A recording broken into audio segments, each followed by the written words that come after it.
Getting started.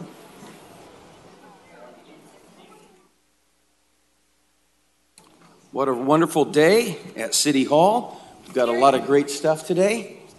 Do I have all my council members? Is Capriolio around? There he is. So we're going to start our meeting this morning. Madam Clerk, if you could begin with a roll call, please.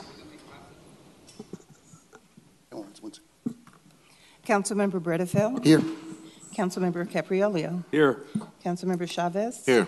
Councilmember Esparza. Present. Councilmember Soria. Council Vice President Arias. Presente. And President Brandao. Here. And we're going to begin with an invocation by Nick Monsma, pastor of Fresno Christian Reformed Church. Nick, please lead us in prayer. Let's stand for this prayer, and then we're going to salute the flag. Thank you for giving me this opportunity. I'm going to pray a Christian prayer, and I know we may have gathered here with a variety of faith commitments, so I want to invite you to listen into this prayer, or if your faith allows, to join me in praying. Father in heaven, you are a God who loves fellowship and community. This is a characteristic of who you are, and this is how you have created us to live in community with one another. Give us a spirit of joy this morning as we celebrate the contributions and hard work of these women in our community. Give us a love for one another. Enable us by your grace and your leading to celebrate how we can work together for the health and well-being of our community. You are a God who wants to give us hope in the resurrection of Jesus Christ and his promise to return. You give us hope of an eternal home, hope of eternal freedom, hope of an eternal life of flourishing. May we, the people of Fresno, work together toward that hope. Hope for those who are longing for homes, hope for those who are longing for freedom, hope for those who are longing for prosperity. Give us hope together because of those promises. Enable us to work hard into the future as you have enabled us to work hard in the past. All of this in light of your promises, in Jesus' name, amen. Amen. I pledge allegiance to the flag of the United States of America and to the republic for which it stands, one nation, under God, indivisible, with liberty and justice for all.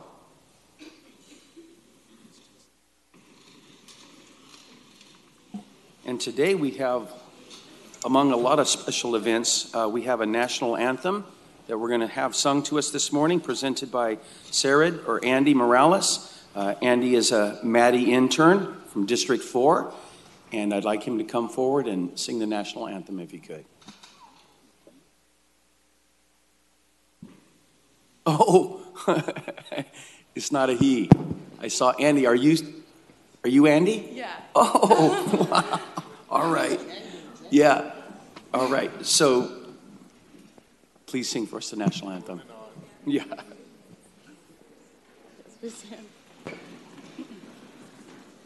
I'm going to be facing the flag.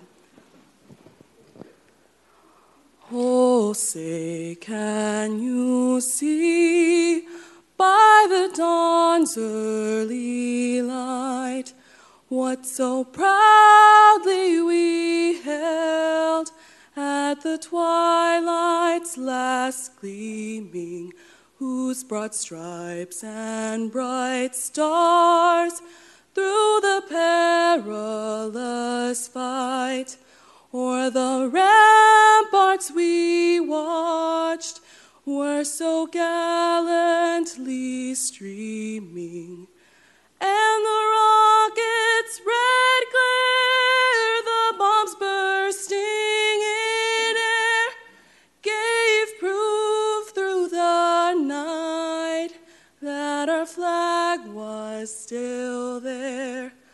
Oh, say does that star-spangled banner yet wave o'er the land of the free and the home of the brave?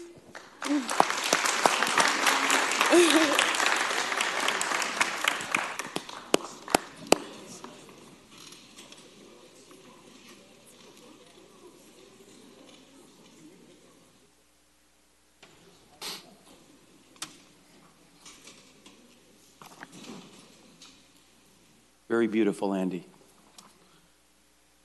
We have to do one or two quick items before we begin our ceremonial this morning. So I would like to see if we can approve the agenda first. And so, Madam Clerk, are there any changes to the agenda? I have a few changes. The following items are being removed from the agenda by staff.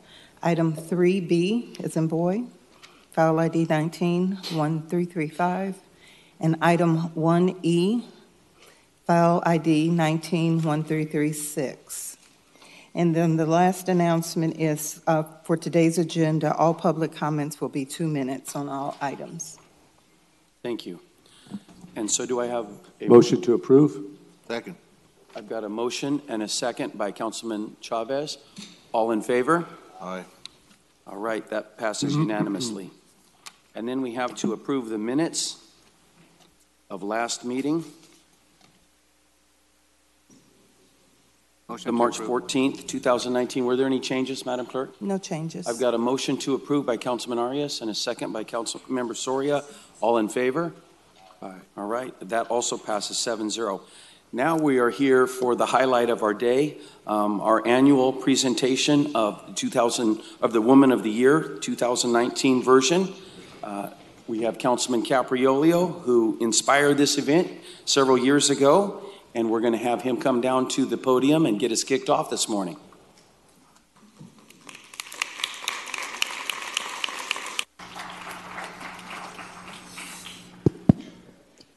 Wow, this is the most exciting celebration for me of the year. It truly is. And it's because of all these fantastic women that have made our community as great as it is today and will continue to grow because of their leadership. So it's great to be here. It's great to have this for the fourth time, and we'll have it forever as far as I'm concerned. So, but anyway, I just wanted to say, look, this is what happens when you have a day for women. We're loaded. We're packed. Number one. Number two, this is the happiest crowd I've ever seen. Everyone here is thrilled. It's like going to Disneyland. So it's fantastic, and thank you all for being here. So, again, this is our fourth annual Woman of the Year. The idea for this moment to honor women actually came from my mother, Helen Capriolio, and she is 92. She couldn't make it today, but she's going very, very strong. She lives alone, independent as the day is long. She's a woman, trust me, for every year, and I love her to death. So I'm wearing a Woman of the Year lapel pin to honor her. So thank you, Mom.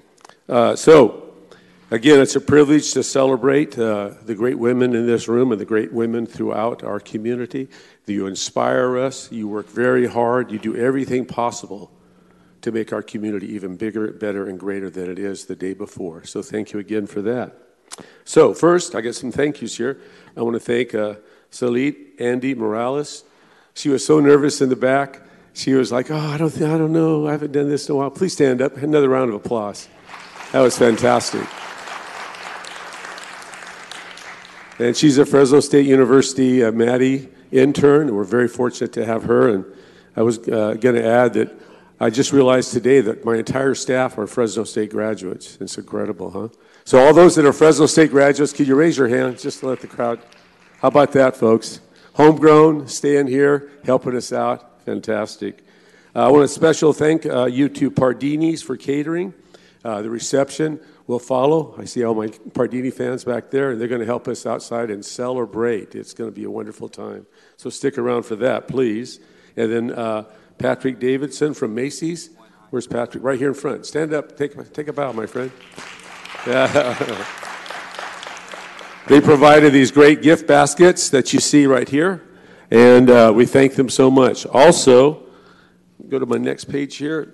Kiku Floral sponsored the beautiful wristlets that you see that our recipients are wearing today, so we thank Kiku's for that. Each of our honorees will receive a gift certificate from the Elbow Room. They've always been very supportive, and I thank all those for sponsoring this event. It's that type of partnership that makes this such a success. And so please patronize them if you get a chance, or at least thank them if you're around Jimmy or the other people that helped us today. So next, I wanted to thank our elected officials. They've joined us today in honoring these amazing women by virtue of providing certificates. And these certificates are from Senator Dianne Feinstein, Senator Kamala Harris, from our state capital, Senators Andreas Borges, Melissa Hurtado, and Assemblymember Jim Patterson. So these are all the things you see behind these beautiful proclamations that we have for each of our recipients. So with the representatives from each of those elected officials, please stand up so we can give you a round of applause. I know you're here. Thank you all. Thank you. Thank you. It really makes this event even more special. Next, I wanted to actually give some certificates. Macy's team, please come up. Patrick, come on up here.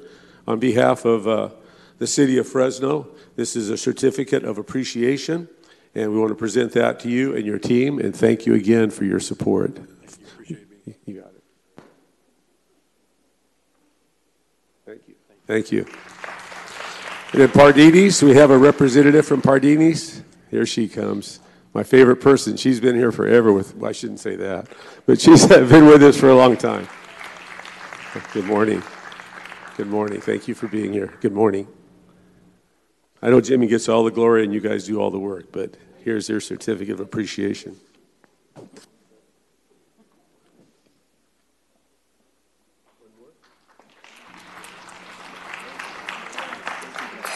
Thank you very much. And then I'm going to go off script here a little bit because my District 4 team is fantastic. And so I see Laura Rios back there. She's my chief of staff. Laura, don't run away. Come back. She's so shy. She shouldn't be. But Laura, we have Kathy Eide, who's on our team. Andrew Kloos is on our team. Where's Kerrigan Huerta? There she is on our team. Our new addition, Andy, she'll be singing to us every morning from now on. So a round of applause for the D4 team. They made this happen. Thank you. So I will start with the presentation, then we'll be followed by the president, the vice president, and the numerical order of our district. So this is the moment I've been waiting for a couple of years, actually. So it's my pleasure to introduce a woman that has worked tirelessly for the students and Fresno State. So when we mentioned this to President Castro at Fresno State, he gave me a quote, Debbie's depth and breadth of knowledge about Fresno State is unsurpassed and is invaluable as we move forward with our bold focus on student success. Close quote. Fantastic. Please help me welcome Debbie A. Stone.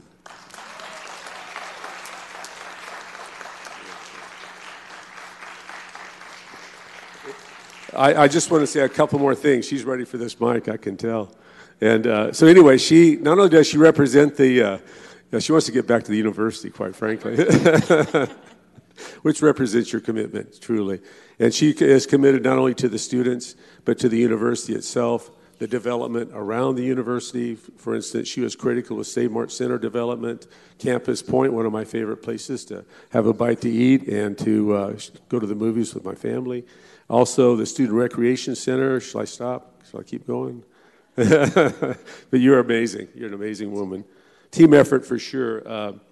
And she also makes sure that the students' voices are heard and safety issues are paramount at the university. And we take care of that every day. And I know that because she calls me, Paul, we've got an area over here. Come with me. We've got to address this. Or here's a project. We got to partner on this. Let's get together, the city and the university. And we do. So I really value your input and your leadership. Thank you on behalf of the university, the students, and the city of Fresno. You are an amazing, amazing woman. Thank you.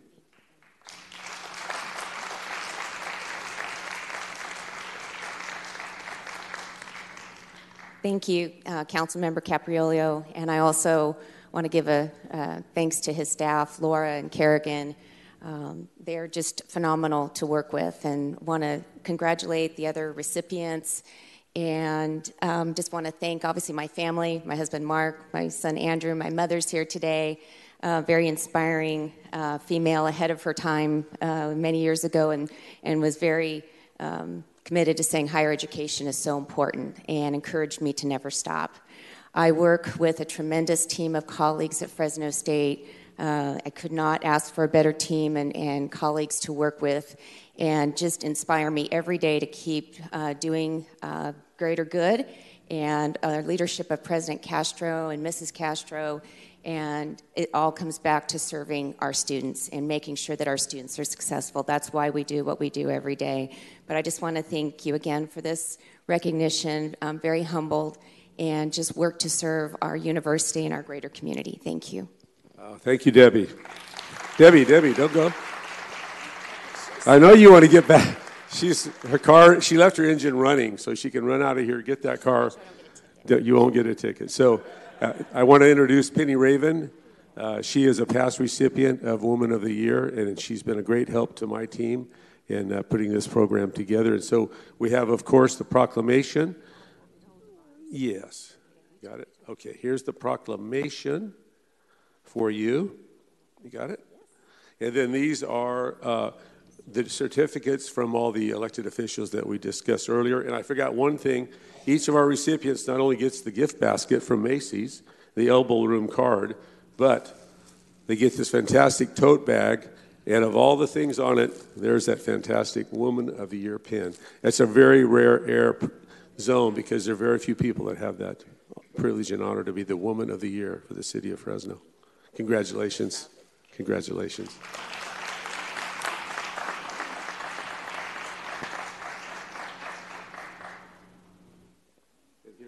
Here's your certificates. Thank you, Debbie. Don't get a ticket, okay? All right. Thank you all very much for that. Next, we'll have Council President Stephen Brandow, Stevie B, as I call him, and he'll make his presentation for his fantastic choice of Woman of the Year for 2019. By the way, the program, did everyone get a program? If you please read it. The bios on these people, these fantastic, amazing women, is unbelievable, and we've really done a good job, Steve. So the mic is yours, sir. Well, thank you, Paul, for initiating this process years ago, and this will be the last year I get to participate, but I hope that it continues. It's been wonderful. All right, thanks. And so I want to talk about my Woman of the Year today, and that is Casey Austin Tibbetts. So, Casey, if you could join me up here.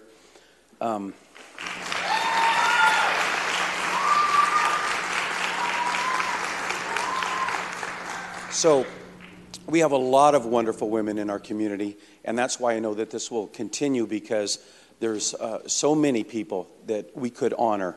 And we were honoring 7 great people today, and I know that will continue. When we start thinking about somebody that we want to honor in our district, you know, it becomes a challenge because there's a lot of choices. And so we begin a little process. And for me, as soon as I thought of Casey, I thought, she's exactly who I want to honor. I'll be getting a little shaken up today, so please forgive me. First, I want to talk about my friendship with Casey. Casey is a real wonderful woman. I've known her since I became a council member. She has her own consulting company, and she consults several businesses and groups that have business with City Hall. So we see Casey throughout the year, probably 10, 15 times at council meetings. At least, right. Mm-hmm. And sometimes you're happy to see me. Sometimes we're happy to see you, yeah. And she always presents her case real well. A lot of times we take meetings in advance. We try to understand what you're trying to get across to us and present to us. And so very professional, very strong, intelligent, get your point across. And I think you're successful more often than not. And so I began working with Casey and got to know her. And then I became kind of aware of her philanthropic side. So she's always giving to our community. She's raised a family of givers. We're going to talk about that in a minute.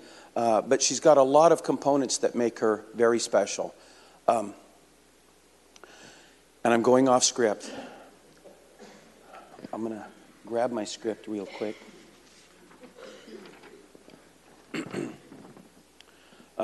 Last year, or just recently, not too long over a year ago, Casey married her best friend, Rob, and he's in the crowd with us today. We're going to bring Rob up in a minute.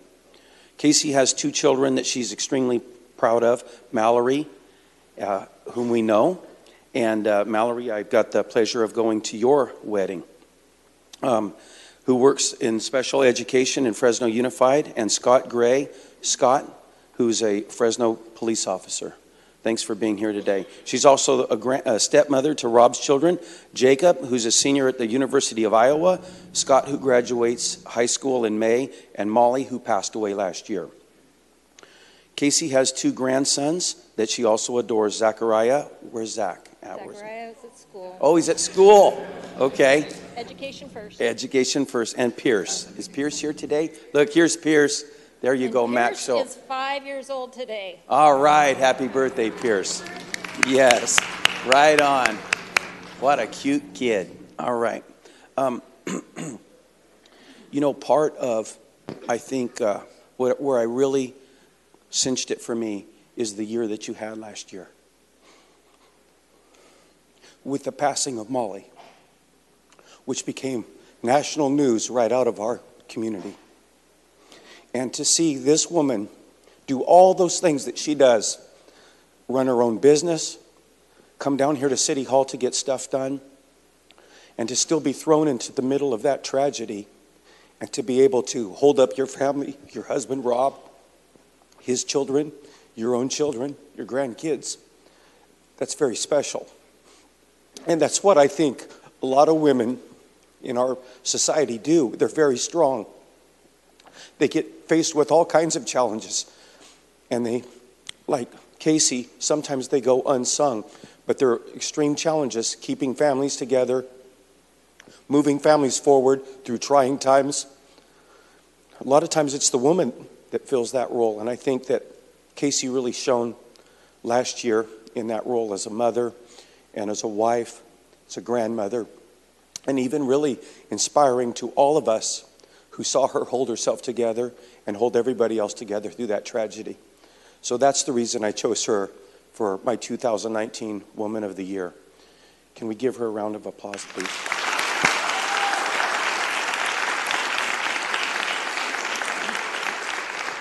So I know there's a lot of women that sacrifice like Casey to do all those good things for their family. And I hope that they're watching today and listening, and we want to honor all types of women that do those same things on a daily basis in our community. Casey, would you like to say a few words? And I'm not going to try and pin that on you, so it's a wrist one too. Yeah. Thank you.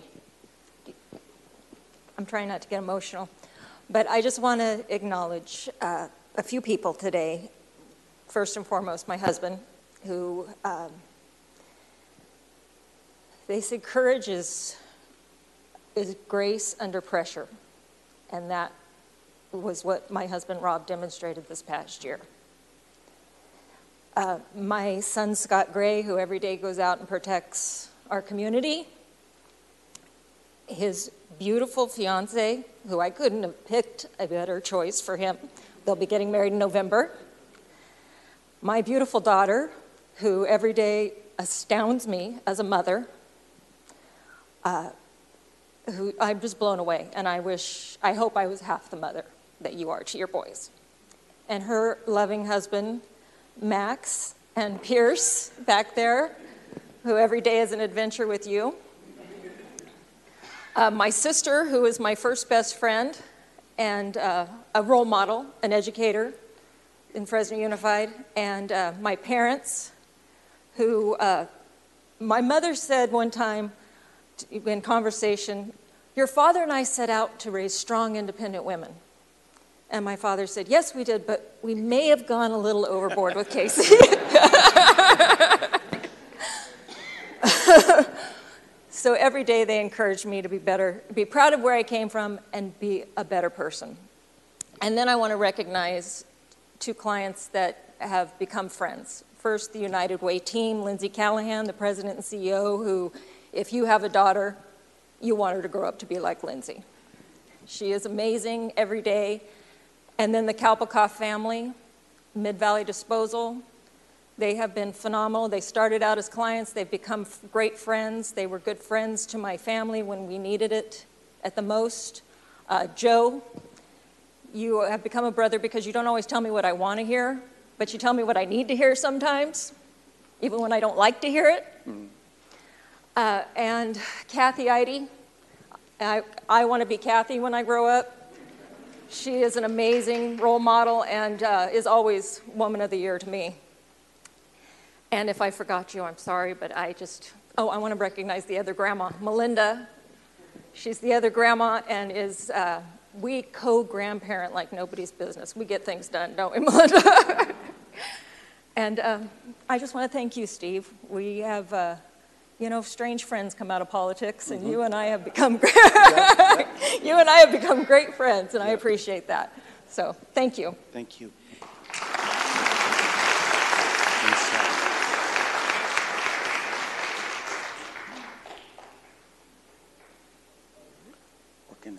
We're gonna hand that to her in a second. Yeah. Okay. Casey, let's do one with you.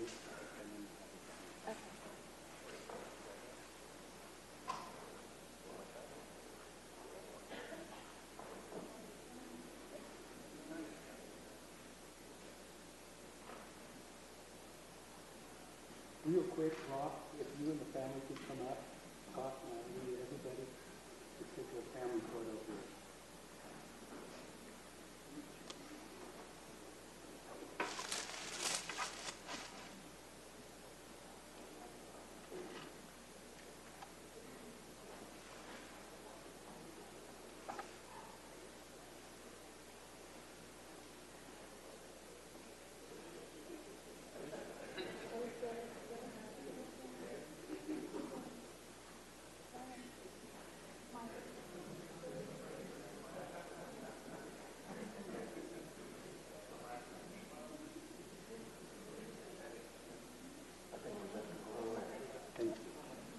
Thanks, Steve.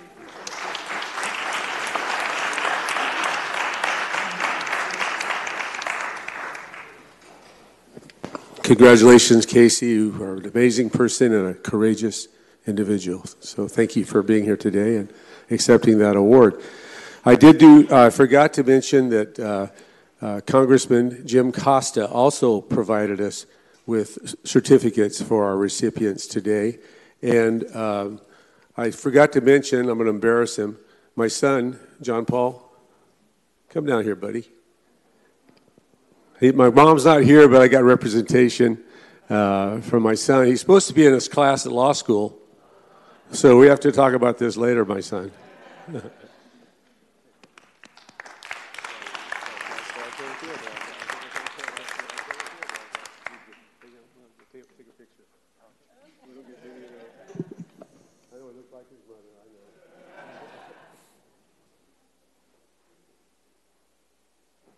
Thank you, son. It's all about our family, isn't it? So next we have Vice President Miguel Arias, and he will make his exceptional choice for Woman of the Year. Thank you, Councilmember Capriolio. Since we're in a room full of politicians, I'm going to try and keep my words very short. If Ms. Debbie J. Darden can come up.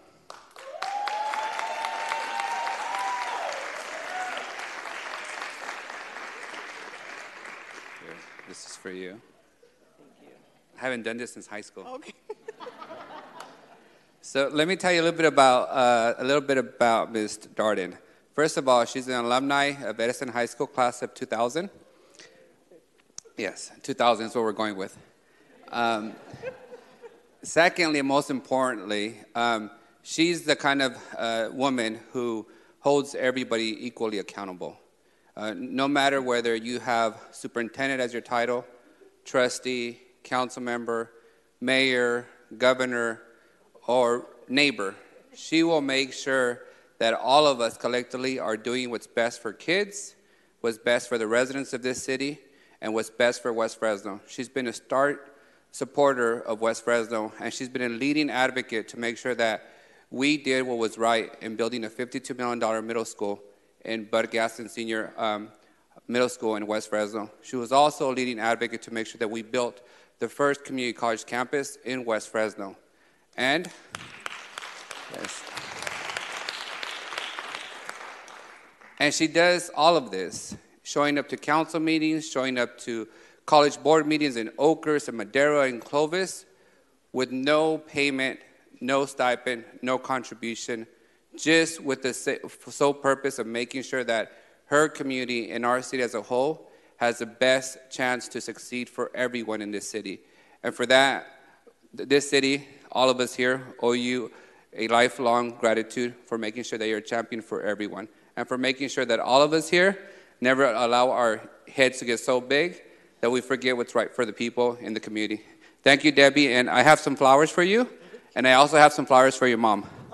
Because behind every woman, there's a stronger woman behind her. So thank you, Ms. Debbie Darden. Good morning, everybody.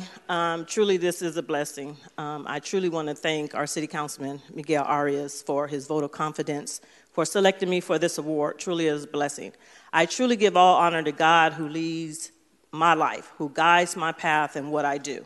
I truly thank all of my friends who I consider to be family, plus my family, for coming and sharing this event with me. I love all of you. There's so many of you. And I'm truly thankful. I thank my wonderful sister and my brother-in-law who traveled from Nevada, Patricia and Charles, for this special event. I'm truly grateful for that. I truly want to thank two people that, you always need prayer in everything that you do. And I enjoy these two because I can call upon them at any given time. Prayer is there, or if I need their services, they're always there. And we have such a good time. And even dealing with battles that we have to deal with that sometimes becomes very heavy on our hearts. I truly thank Pastor B.T. Lewis, Pastor D.J. Kreiner for coming and supporting me in this event. I thank my sister-in-law who's in the audience, my nieces and nephews. I thank two organizations that I'm a part of that is truly to my heart, and that's BAPAC is one, Black American Political Association of California, where we work to be part of policy change. I truly thank Golden Westside Planning Committee, to which I chair. The members on that group is just incredible. The people that we work with, from the city to the county to the school district, has been one of the best organizations that I could be a part of. And what they always say when you're on an organization is that the key thing is always to have someone with wisdom as part of your team. And because of that wisdom that we have, they say wisdom is knowledge and knowledge is power. I truly thank my VP chair, Mr. Bob Mitchell, who has been a part of this since day one, Ms. Avis Braggs, who has been a part of this day one. Truly, they are just two people, along with the rest of our committee, to where we strive and strive and strive to better our community. I truly want to thank someone who had brought me in. I am a volunteer at the VA hospital. I truly love that being there. You pass by it all the time, but you never know what it is until you actually are a part of it. I volunteer there in the quality management department. I am truly blessed with that, and I thank Linda Hayes for bringing me into that, making me a part of that, and also Donna Small, who is the manager in quality management. I thank you. I truly want to thank Ms. Jean Reynolds, who I can call upon. I've been knowing her since the 80s. Her last name used to be Thomas, for being a support. I thank her for that. I thank her for Keisha Thomas for representing Fresno Unified School District, who we've been able to sit down and share many things with. I thank you for that. I truly also want to just thank my oldest sister, who I know is looking down above, who would be here at every event that I was a part of. She was called home in 2016. But she worked with someone where they call each other twins, and I thank her. She says she's upstairs, but I'm here to support, and I thank Annette Brazil for coming out. I truly thank someone who is my BFF. Wherever I go, she goes. Wherever I'm getting pulled in, I'm pulling her right along with me. And I could never have asked for a better friend. My girl, Renee Russell, I'm truly thankful for her. And last but not least, I have to thank the person who helped make me who I am. The person that leans and gives me her shoulder to cry on or to laugh, her ear to hear me, but also continue to give me prayer and support and tells me to keep the faith and tells me if it's worth having, it's worth fighting for. I truly thank her. She's not here, but she is watching us on TV, and that is my wonderful mother, Anna Starton. Once again, I thank all of you, and I just continue to say, anything that is worth changing, anything that is worth serving is worth fighting for, and I, Debbie Darden, will continue to serve and fight for District 3. Thank you.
Thank you all very much.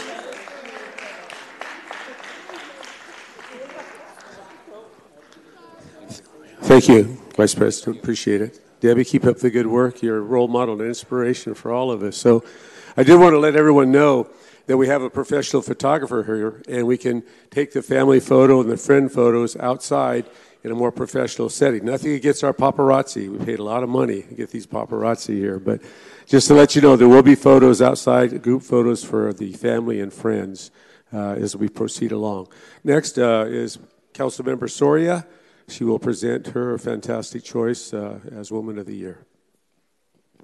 Thank you, Councilmember Capriolio. So I am excited this morning to be able to recognize a fearless woman that is no stranger to City Hall. So Marina Magdalena, if you want to come on up. Yeah, let's give it up to her.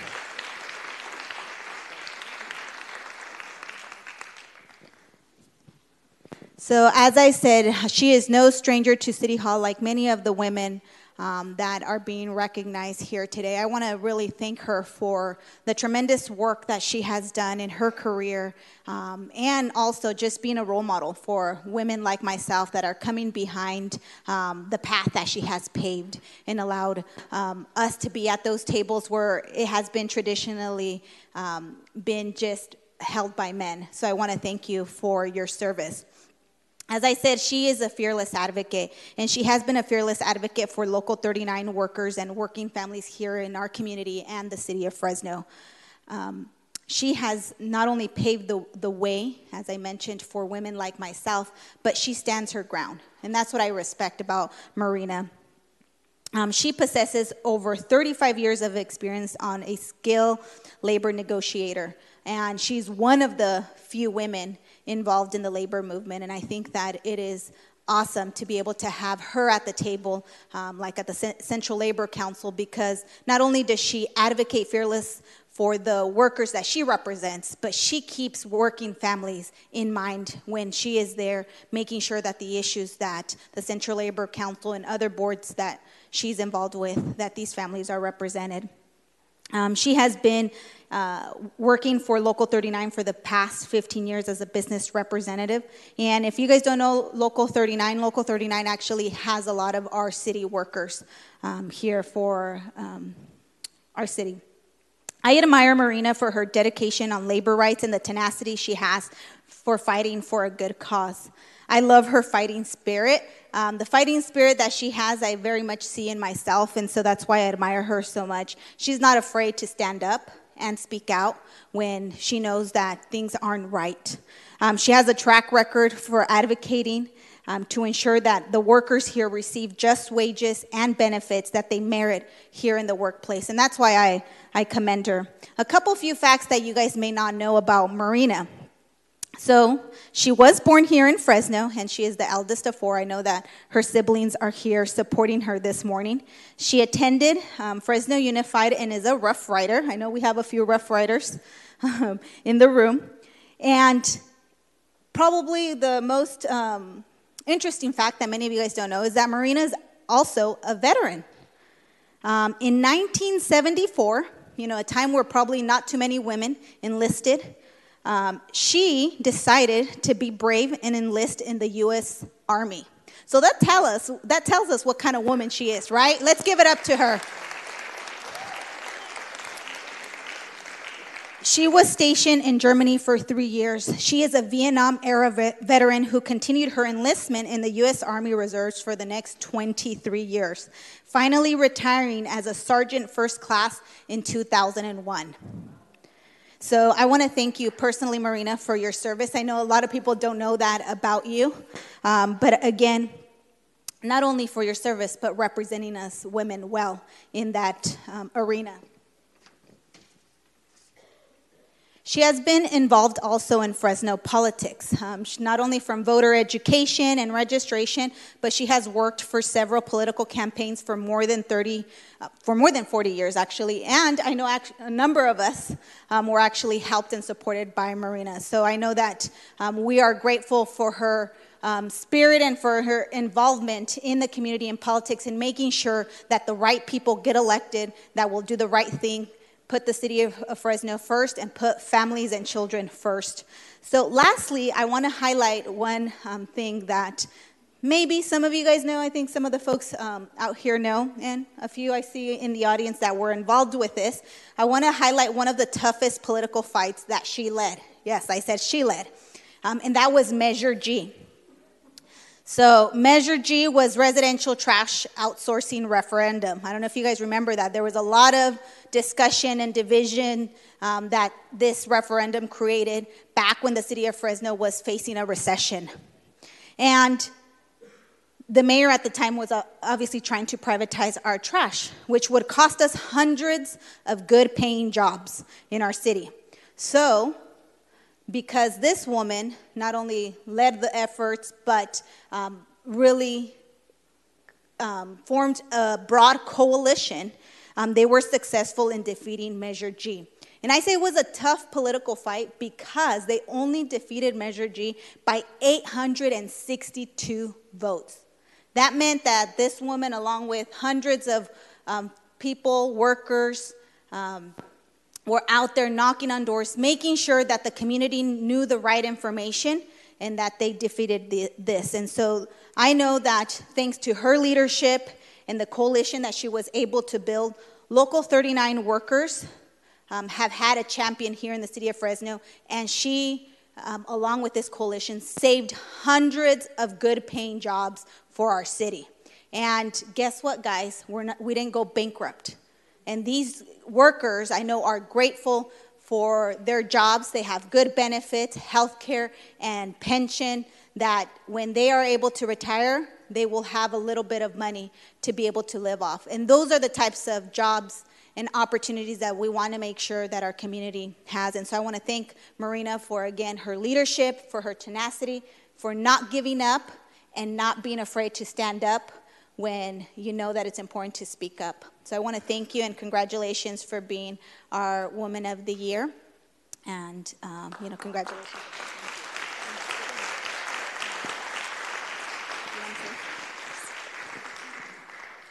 Thank you, everybody. I am so blessed and so honored to have been selected as Woman of the Year for District 1 this year. I was totally taken aback.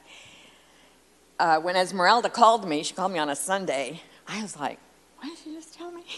And I said, oh, okay, be at City Hall. And I didn't really think a lot about it. And then later, when it came out, then Dee calls me, and Dee was the person that had nominated me.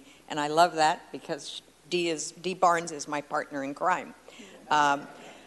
Measure G was, the issue of Measure G started about a year and a half before we actually, went to the voters, because we really started with trash scam. That was the first name of Measure G. And Dee and myself, I couldn't have done it without Dee. We were out every single weekend. We gave up a lot of our time. I didn't take vacation for a year to fight the fight, because in my heart I knew that was, what really needed to not happen was to privatize trash. And I'm happy that the outcome is what it was, because it wasn't just going to affect the trash workers, but it was going to affect attorneys, accountants, clerks, people throughout the city that were going to be impacted by the loss of those jobs. My spirit of fighting comes, I have to say, from my mother. My mother came to this country when she was about 15 or 16 years old, and she came here as an illegal immigrant. She crossed the border, and in those years you could cross the border and nobody checked it. And I'm going to share a real short story here, because when I was 2 years old, I got deported with my mother. And they caught us at the Greyhound bus depot here in Fresno, and we went back to Mexico. A week later, I came back, and she stayed there a whole year until she was able to get all of her papers in order and come back home. My parents, my mother married my dad when I was 4.5 years old. Not my biological father, but he was my father. And one of the things that my parents really, really instilled in us, instilled in our heads and to no end, it wasn't a choice for us, and that was that we were going to go to school, and we were going to graduate from college, and we were going to do something good with our life. And we all graduated from college, the four of us. My brother is a pastor now in the city of San Jose. My sister is a school teacher with the Central Unified School District, and my youngest sister lives in Arkansas and is kind of semi-retired but still works. But she focused on that for us, both of my parents, because they knew that the only way out of poverty, of being poor, of not being able to own your own home and have the things that we really deserved and should have, was through education and hard work. We all worked in the fields. We all did that. And she instilled on us, she used to tell me, she goes, do you want to work with your back or do you want to work with your brain? And so I tell that to people all the time, because education is what is going to help all of us. And if you go to school, you continue that education, you can do so many things with your life.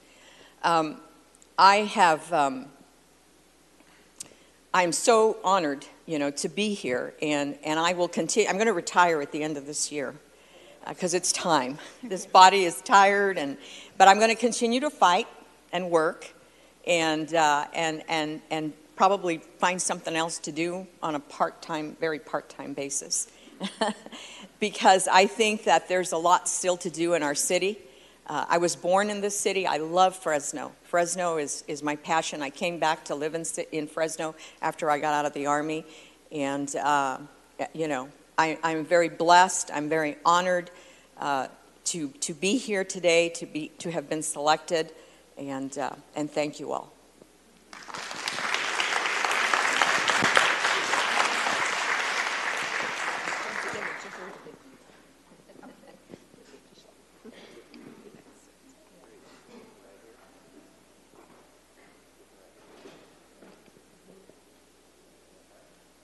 Remember, we'll have more photographs, opportunities outside with everyone and their families on the staircase. It's really a good venue.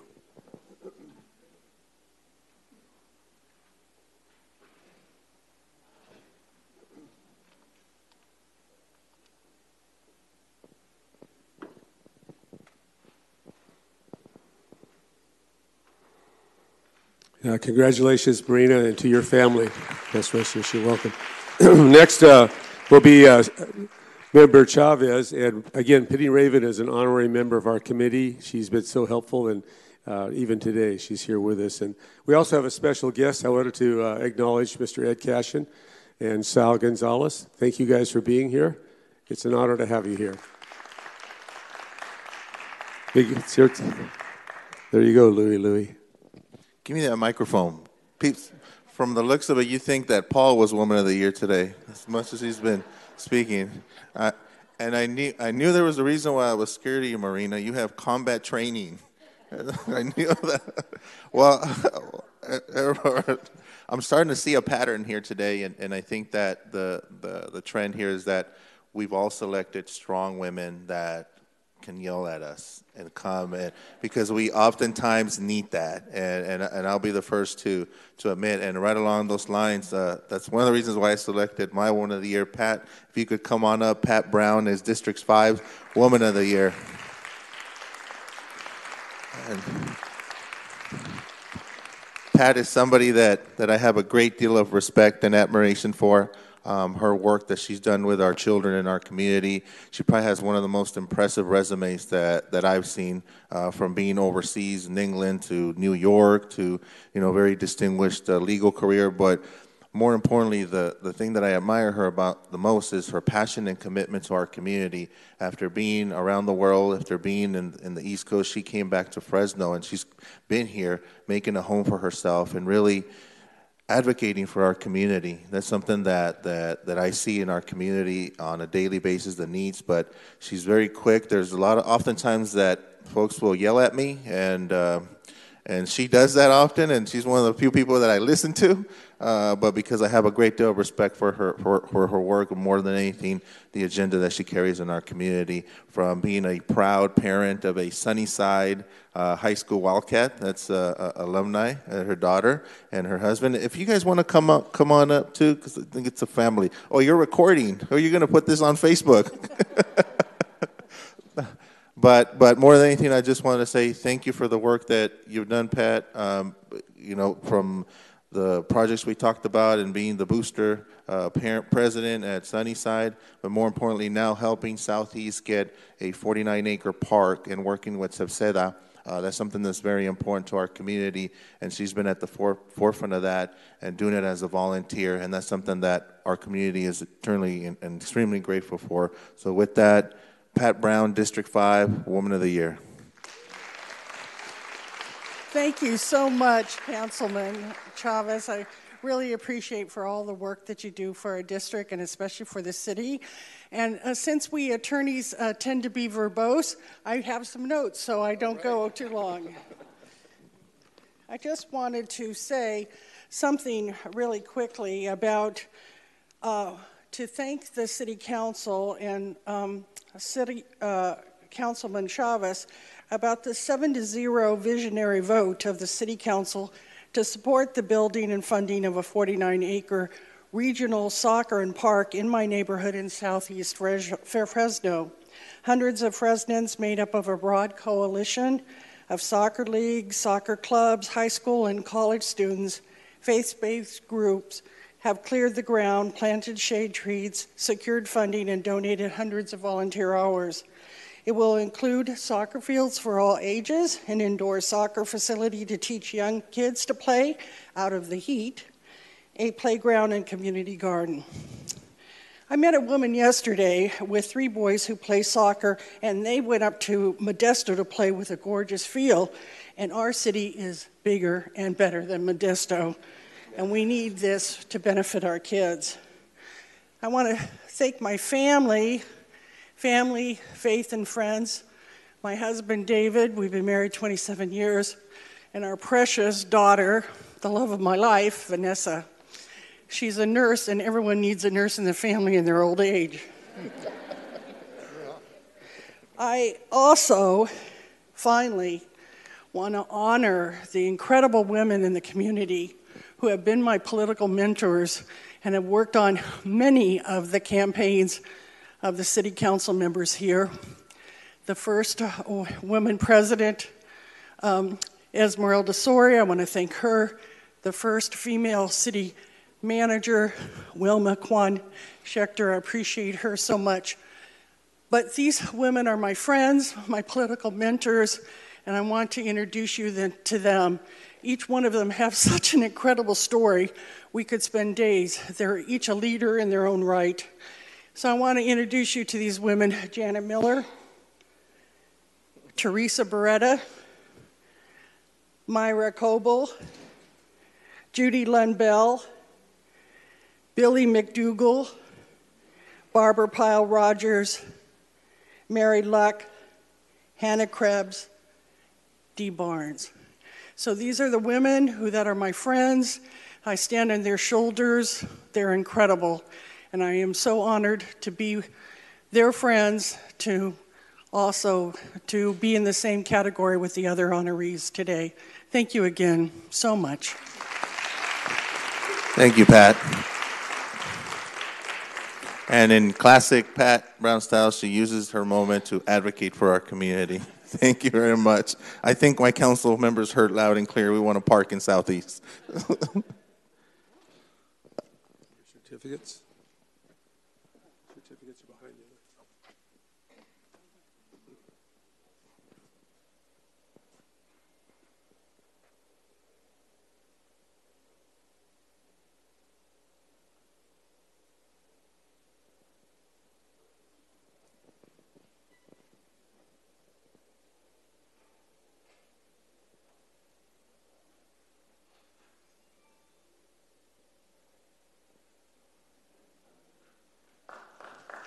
Congratulations, Pat.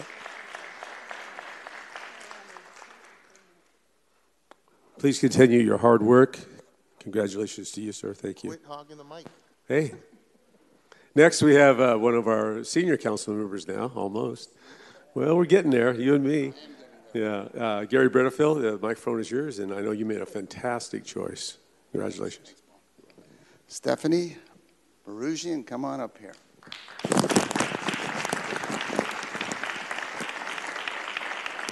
Give you this.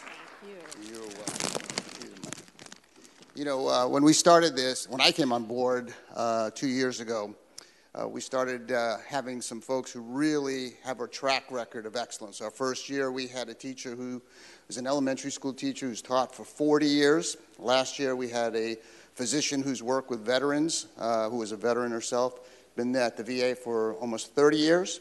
And we continue that tradition today with Stephanie Barugian. I think everybody knows who Stephanie is. Stephanie was an easy choice for me. First of all, Stephanie is a friend. I've known her for over 2 decades, along with her husband, Mark Cotta. And Stephanie has been with KC24 for over 30 years. What's the exact number? I almost don't want to say. I don't say, okay. Fair enough. So she started working, it's fair to say you started working in the 80s there. Yes. And she's won 3 Emmy Awards. She's received Associated Press Awards. She's the Silver Circle recipient from the National Academy of Television Arts and Sciences. She has done 23 years covering breast cancer stories, implemented the Buddy Check, which I know has saved lives, and I know you're most proud of that. You have been to Armenia 4 times, done stories of how people in the Central Valley obviously are tied to Armenia. The most recent one was I guess Fresno doctors that went there and did a medical mission, helped a lot of people there. A lot of criticism that we read about the press. This woman represents the very best in journalism. She represents it every night. I think we've all had her in our home, as though you're like a part of the family. I hope. And I watch you, I will tell you that. And she is the very best about journalism, always presenting stories in a fair, factual, balanced way, and telling stories about people in the Central Valley. She is truly the best. Her husband, Mark Cotta, who is also a very good friend of mine, and you've been married a long time. Again, I don't need to say what the number is, but it's been a while. You have 2 great kids. One, your son is living in Fresno. Your daughter lives in my hometown in New York. And I know you miss her. She's a fantastic person, as is your son. So you're doing great things. You have done. You're from the Valley. You graduated Fresno State? Yes. As well. So you've been here a long time. I have. And I know you've had opportunities to leave, and you've stayed here. This is where it's at for you. And so I want to recognize your great accomplishments, Stephanie. Thank you for all that you've done. And it's my privilege, my honor, to recognize you as Woman of the Year from District 6. Thank you so much. Gary, Councilmember Bredefeld, thank you. Good morning, everyone.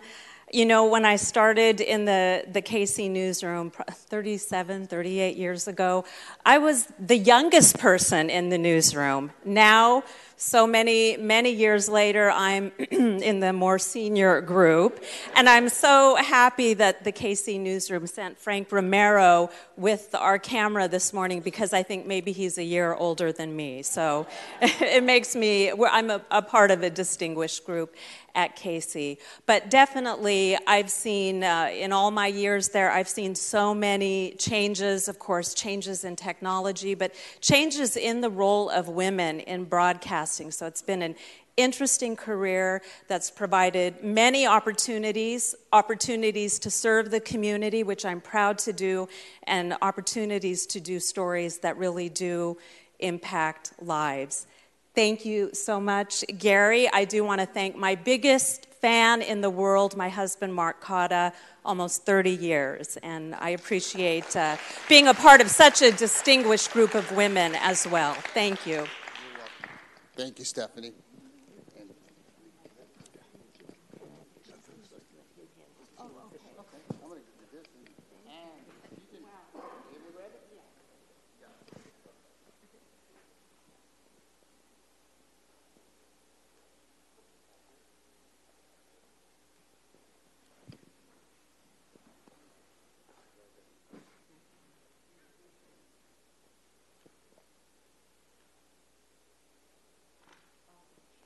Stephanie, we have one more.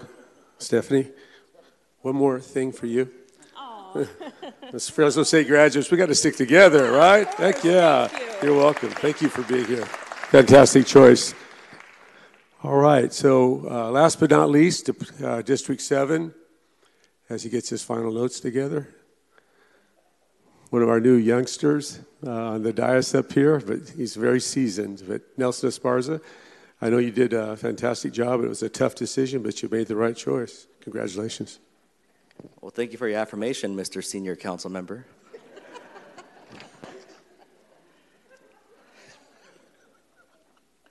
It's finally time for District 7. Last, but like Councilmember Caprillo said, it's certainly not least. I want to say good morning and welcome everyone to City Hall. I'm going to try and keep my remarks short because today is about the council, not about the council members. It's about you folks and the work that you've undertaken here in our community. And I want to introduce you to someone who really requires no introduction. This is Margarita Rocha, our Woman of the Year from District 7. Give her a round of applause.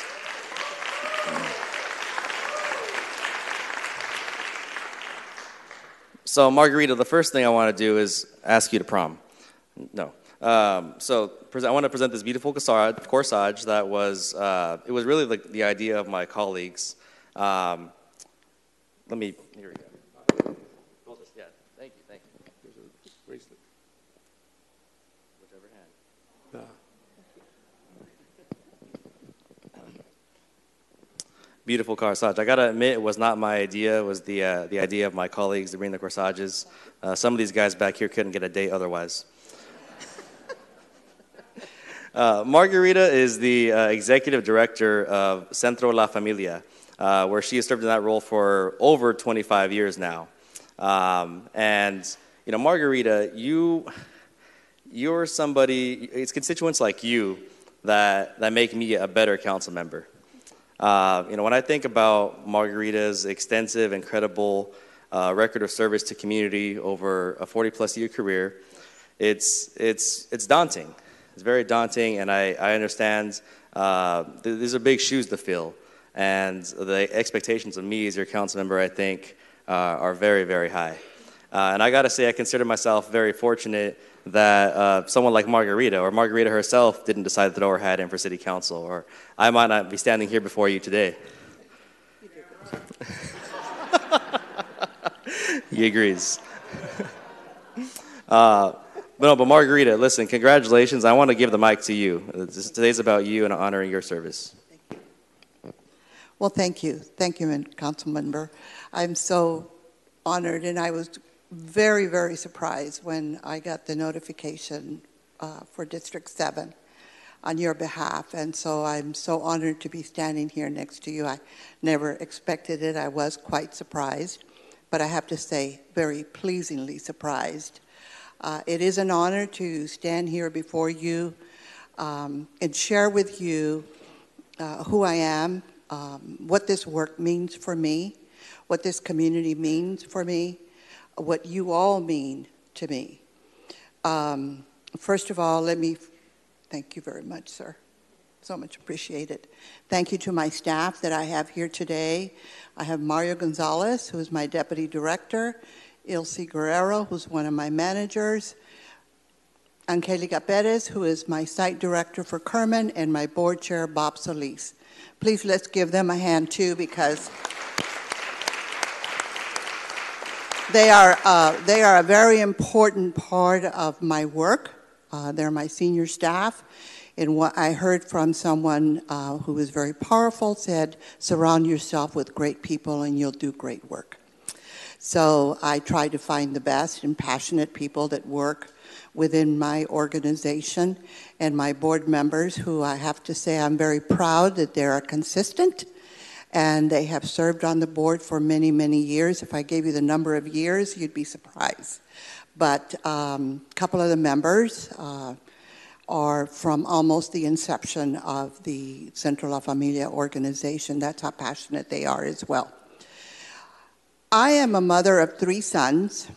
I'm a grandmother of 10 grandchildren, and I am a great-grandmother of 13. I just flew back last night. I was in Pensacola, New Jersey, welcoming our 13th great-grandchild. So I have many blessings, and with blessings sometimes comes sadness, but then we have to work with them. I have my oldest great-granddaughter just graduated from Cal Poly, so she's 24, and my newest great-grandchild is a month old. So, but don't ask me how old I am. I am a product of West Fresno. I went to Lincoln Elementary School in Edison. When I was growing up in West Fresno, we had very few schools and 1 high school, and that you went from the 7th grade to the 12th grade. That was what we had in West Fresno. And so we have made a lot of progress, but not enough.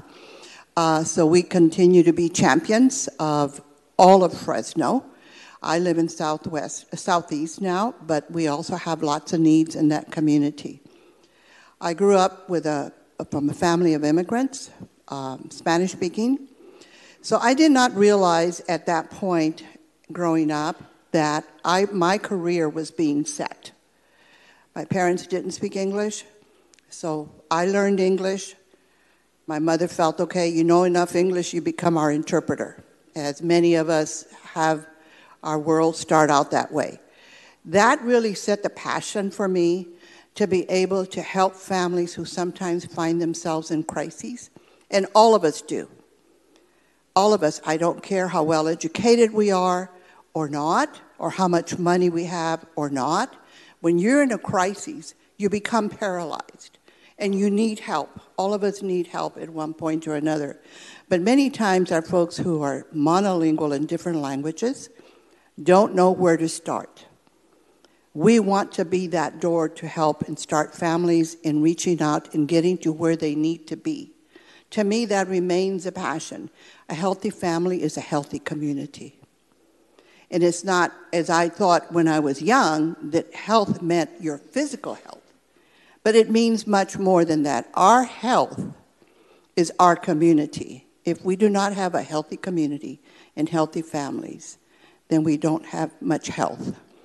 And our council members, all of them, we want them to be healthy and have healthy communities. And that's part of the work that I want to continue to do. Yes, I am retirement age, but I just don't know how to give up.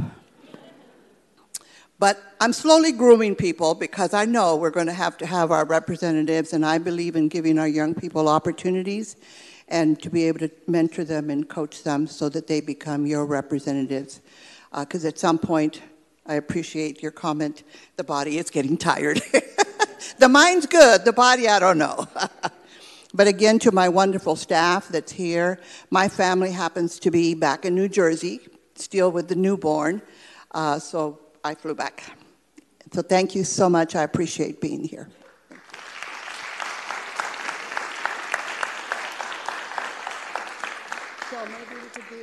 Yeah. Margarita, thank you for embodying the best of District 7, and it really is my privilege to serve as your council member. Thank you so much. Thank you.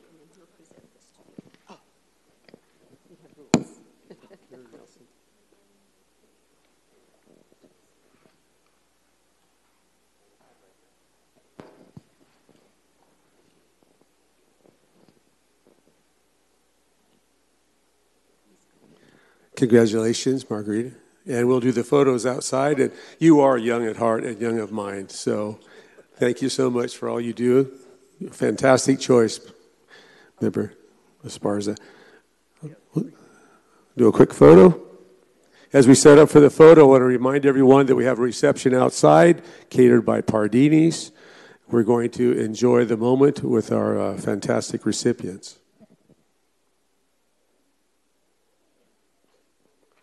And all those that amazing women that we honor today, we have your gifts for you. Please don't leave without those. You'll enjoy them for years to come. Congratulations.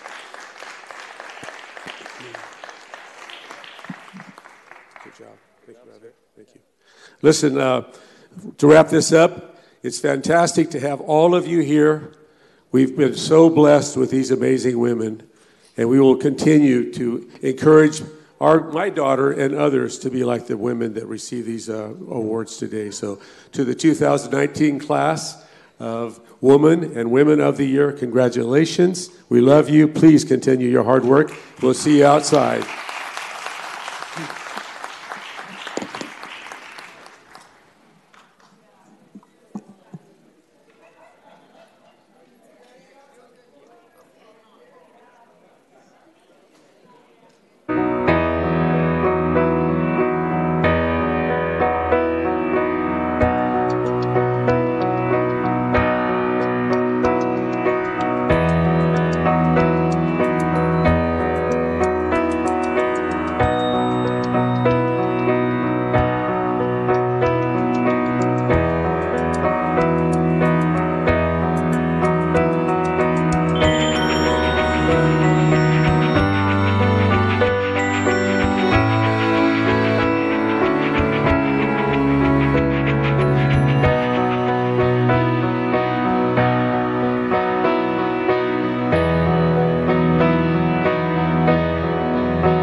I've lived at this address since 1988. I have 4 other properties in Fresno. And the past 10 years, the state had gone through a concern for shortage of water. And in order to address that issue, the city decided to place water meters on these residents. The end result was that the water used was being metered, and the amount of water was being charged to the residents.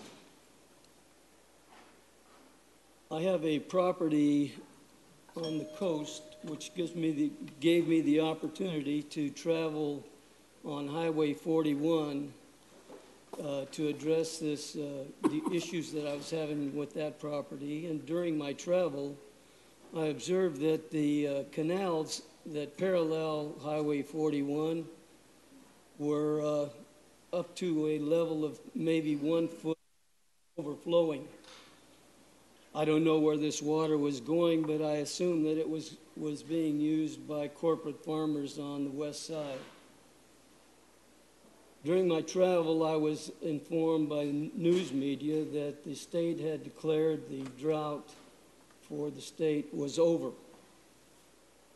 So my concern being that I'm being charged anywhere from $230 to $280 a month for water. Now this water that I'm being charged for is... Tom, your time's up, man. I wasn't informed that I had a time limit. Yeah, we talked about it at the beginning of the meeting, and so... Well, you didn't. I wasn't here at the beginning of the meeting. So well, we don't do it every individual. individual. Finish my comment. Well, make it brief. Okay, I will make it brief. City of Fresno, in God we trust. Maybe it should be, in God we trust, all others pay cash.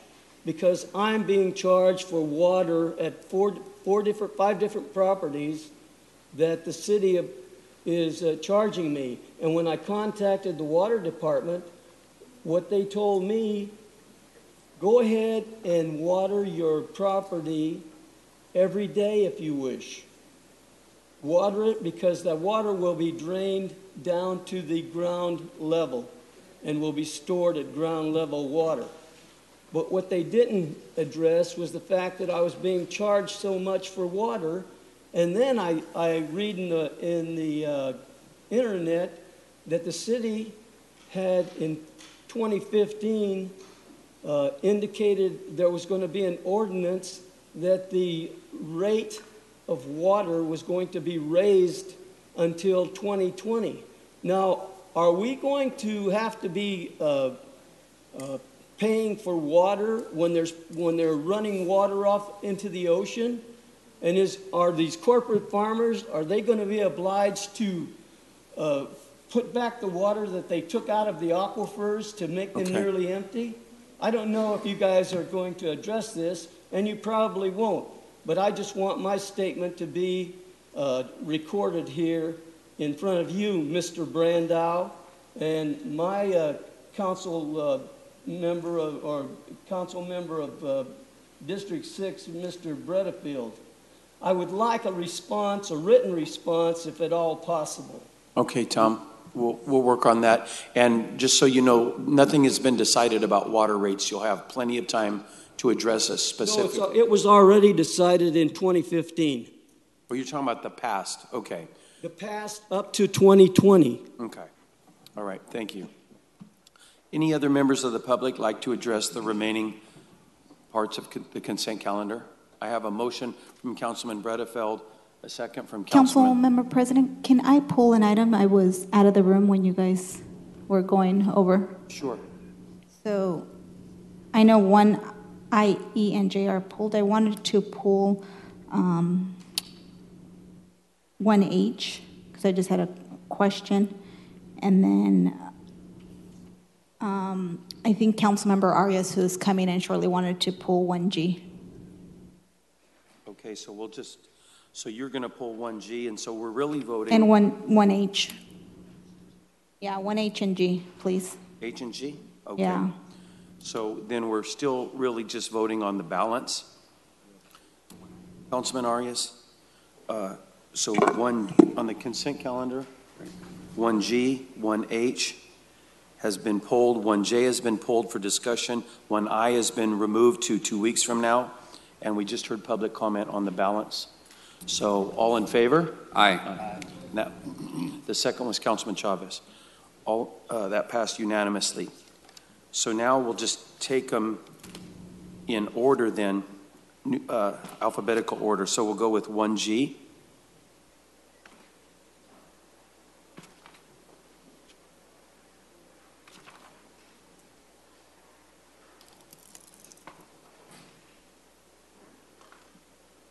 Good morning, Council. Good morning, Greg. I apologize for the delay That's in okay. addressing you. Just first, I want to thank you for sitting down with us about exploring the possibility of a transportation stop for FACTS at the Veterans Home in West Fresno. Okay. In terms of this item, can you walk us through what the item is in general? It's the annual resolution for a 3-year grant. This would be the 3rd year of the grant. It expands night service. Is there any plans to, or any ability to do any kind of service at this point as part of this grant to the Veterans Home? No. Okay, so that would still be a separate conversation Yes, for it's us. still a separate conversation. Great, thank you for the time. Thank you. I'll go ahead and make a motion. Do you want a second that to approve the item? We have a motion by Councilmember Soria and a second by Councilmember Arias. I'll go out to the public. Any members of the public like to address this specific item? You'll have 2 minutes. All right, I don't see any. Any other council members? We have a motion and a second. All in favor? Aye. That passes unanimously.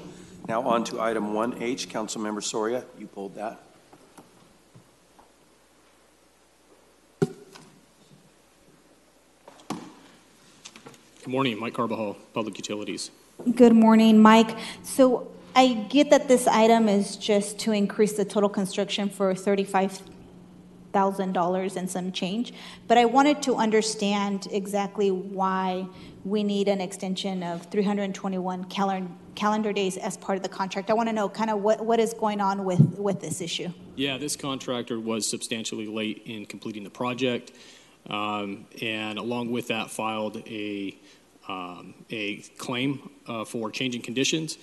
That claim has been resolved. The work is complete. The pipeline is operational.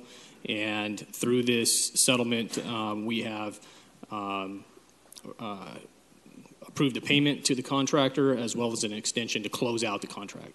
So who caused the delay? Was the delay caused by the contractor themselves? Did we cause the delay? I'm just curious as to if they're not meeting their timelines, why is it that we're giving them the additional dollars? That was part of the claim, and that was included in the settlement that was presented to the Oversight Board as well as City Council back before Christmas last year. This is just being rolled up into a change order at this point so that we can close out the contract. But so did you guys make a determination that it was reasonable in terms of, as part of your settlement, that this contractor would be given almost an entire year for the contract? I think through the claims process, there was a dispute over the reason for the claim and for the delay, and along with that, it's rolled up into a settlement that we are moving forward with. So you're confident that this is a reasonable amount? It just strikes me as a lot. We're giving a lot of leeway to this contractor, and I know that we're trying to hold our own staff accountable for meeting timelines, like the previous discussions that have happened with DARM. Also, we just recently had a conversation about road closures and builders being accountable for making sure that they meet those deadlines. Otherwise, they would be penalized. So I'm just trying to figure out, are we treating these individuals, these folks that we have contracts with, the same? Because it seems like the delay is significant. Yeah, we're following the contractual process where we have a dispute. We work through the claims process, and we have reached a settlement, and that's been vetted with the Oversight Board. That's been vetted with the City Council in closed session, and now we are moving forward with the change order that was presented to the Oversight Board last night, and this is the final step to approve that. So there isn't a final answer as to who was at fault. It's a settlement. How far out are we in the construction of it? The work is complete. Okay. The work has been performed. The pipeline has been accepted. It's in operation and currently providing recycled water service to Roding Park. So I guess why do they need the additional 321 days? Because it's just the contractual piece to close out the contract. Okay. So yeah, that's the final step, that roll up the additional time, close out the contract so we can move forward at this point. So it takes almost a year to close out a contract. That's what you're saying with this agreement? It's taken some time to work through this claim. This contractor has constructed 3 pipelines for us. there are claims on all 3 of those that we are working through. So we've resolved this one, and we're trying to move forward in closing this one out. Thank you. Thank you. I'll go ahead and make a motion. Okay, I've got a motion and a second by Councilman Chavez. Go out to the public. Any members of the public like to address this item 1H? All right, I don't see any. I have a motion and a second. All in favor? And that motion passes 6-0 with Councilman Arias absent.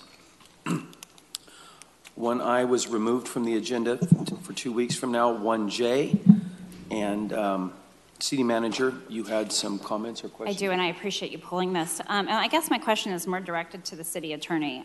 Doug, do you mind clarifying for us, do you think this proposed resolution conflicts with any of the provisions in any of our executive contracts? No, it doesn't. Pursuant to those contracts or the charter, the city is required to defend and identify claims against city employees that involve their course and scope of their employment. But that's when there's a lawsuit. When there's simply an investigation, that would not necessarily apply. But nonetheless, even if required, our office could be there. We don't necessarily have to hire outside counsel. So the administration actually feels that approval of this resolution is in essence telling our unrepresented city employees that you do not value them enough to hire expert outside counsel in issues that pertain to their day-to-day performance of their jobs. And so I really do have heartburn with this resolution and would ask council to consider my comments before they approve it.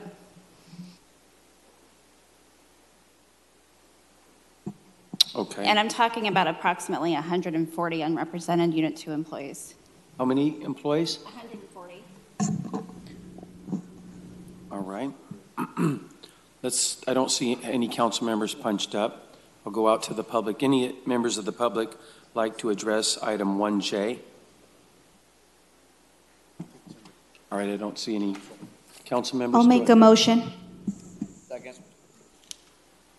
A motion and a second.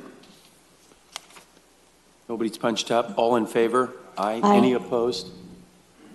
Motion passes 5-0 with council members Arias and Capriolio absent. Okay, that completes the consent calendar and the contested consent calendar. We're on to scheduled council hearings matters. We had a 10 a.m. That is approximately an hour late, and then we can go into general admin. I do have a request from the city attorney to tackle part of closed session at 11:30 due to outside counsel. So let's hear the 10 a.m. item. Good morning, council members. I'm Andrew Bonelli with the Public Works Department. This is a public hearing in Council District 2. This is a request to join or for a project to be annexed into Fresno Community Facilities District Number 9. This is a project on the northwest corner of Herndon and Brawley. It's a building for United Health Center. We've received all the ballots. They're all in support of this annexation. We'd recommend your approval. Thank you, Andrew. I'm going to go out to the public really quick. Any members of the public like to address this item? Bill Robinson, business address 906 N Street, Suite 100 in downtown Fresno, representing United Health Centers. If you've noticed, Councilmember Brandow, the building's almost done. The occupancy permit's been granted, and they're ready to move in. So congratulations on getting this in your district, and nothing else to add. Thank you, Bill. Yeah. Any other members of the public like to address this item? All right, seeing none, I'm going to make a motion to approve. I'll second. Second by Councilmember Soria. There's no council members punched up. All in favor? Aye. That motion passes 5-0 with council members Arias and Capriolio absent. Now we can go to the 10 a.m. item number 2.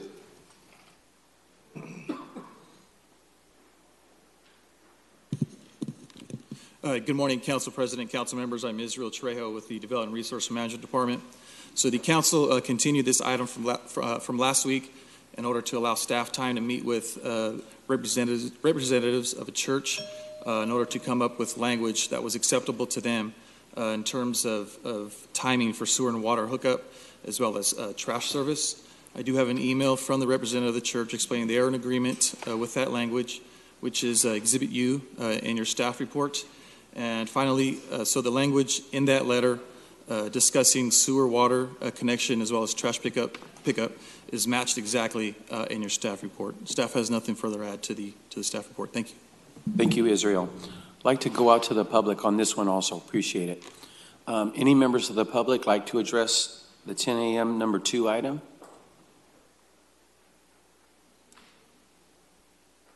Just Jackie Jiggins with God Family Church, and I just wanted to be here just to make sure you knew that we did work out the verbiage and everything seemed to be okay, and the board did agree that it would be fine. Thank you, Jackie. We want you to know that we heard you from the very first council meeting, and thank you for working with our staff. We appreciate it. All right. Thank you.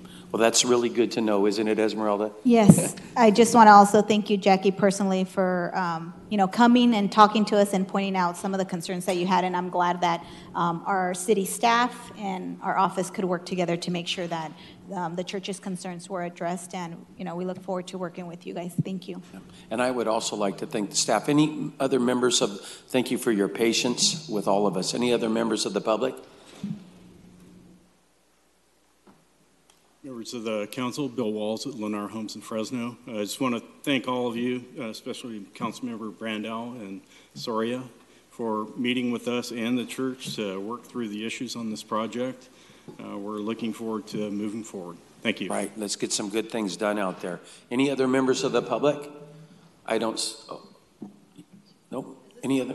Then I'd like to make a motion to approve. Okay, we've got a motion and a second by Councilman Caprillo. Ma'am, did you want to speak on this issue? I just need to know the unscheduled public comments. That's a good question. Let me see if I can get to it before lunch, okay? I'll try and do that. I don't know exactly when it's going to fit in there. Okay, all right. Did we take a vote right then? Or okay, all in favor? All right, that motion passes 7-0. Again, thanks for everybody for their patience on that one. All right, now we are going to go to General Admin, item 3A, actions pertaining to the Shields Avenue and Weber Avenue traffic signal installation project. Good morning, Council. Scott Tyler, Public Works. The item before you is an intersection improvement and the installation of a traffic signal at Shields and Weber. This traffic signal will provide more efficient and safe vehicle and pedestrian movement through the intersection. The traffic signal is designed to Public Works standards and includes safety street lighting and ADA compliant ramps. 5 sealed bids were received and opened in a public bid opening on February 5th, 2019, with bids ranging from $755,689 to $857,000. Make a motion to approve. I'll make a motion. It's in my district. Thank you. You can second it. I'm gonna defer. I will default to the madam to my right. It's a woman of the day, a woman of the year day. So, okay, we have a motion from Councilmember Soria and a second from Councilmember Arias. Thank you, Scott. Let me go out to the public. Any members of the public like to address item 3A? All right, I don't see any, and the screen is clear. All in favor? Aye. All right, and that motion passes 7-0. Now, we have 3B was removed from the agenda, so we're on to 3C. It's a resolution amending the Economic Expansion Act and adopting the Southwest Revitalization Incentive Program. This is sponsored by the Mayor's Office and Vice President Arias. Just want to make a motion to approve. All right, we've got a motion to approve. I'll second that. And I don't see anybody from the Mayor's Office, so I guess we don't need any more. I'll go out to the public and ask any members of the public like to address item 3C. I don't see any. All in favor? Aye. And that motion passes 7-0. That completes the general admin section. I'm going to try to get to the city attorney's request to meet in closed session at 11:30, but I am going to honor this lady's request to go to unscheduled communication right now. I have a number of cards, ma'am. I don't know if this is your group. I have a number of cards that I'm going to take in order, but then anybody else can also come forward and have time in unscheduled communication. So the first one is Julia Dudley Najib, I believe. Julia, all right, that's you.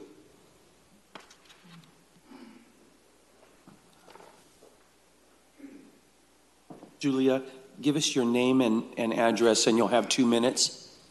Yes, and being that the comments are down to 2 minutes, I'll have to leave a copy with the city clerk for all of the city council. Julia Dudley Najib, 2890 Huntington Boulevard, Fresno, California, 93721. And I'm addressing the council today, good afternoon, in regards to your media buyer, which is JP Marketing, and who represents your Department of Utilities. It seems that we have a building conflict between our company, AMPTV, and ONME News, which is a subcontractor of the JP Marketing contract for Department of Utilities. JP Marketing did win that bid where they get roughly $436,955 a year from ratepayer and taxpayer dollars. The reason for my concern today is that I do feel that they're not the best representation of the entire city when you cannot be culturally sensitive to the media that you represent or that you have to be able to speak with. That is something that should be looked at, because violation of my civil rights, I feel, and I've left a packet with you. I left it with the city clerk. I left the California codes. I also left the codes by the Fresno, California. I also left the debarment packet for you. And so that is my concern. We've continually tried to deal with JP Marketing. I feel that even the owner has not been reasonable. They've hung up in our face. We've called repeatedly. We had to go around them and go to the city of Fresno just to get paid on our money, where it took 60 to 90 days. So they're very unresponsive and were very, talked toward us in a very subordinate manner. And so we were tired of this and thought we would come to the council. This is the first time we've done that, come to the council. We've been around for 8 years as far as with the city contracts. So I wanted to alert the council, and there will also be a few other members speaking about this because we are concerned.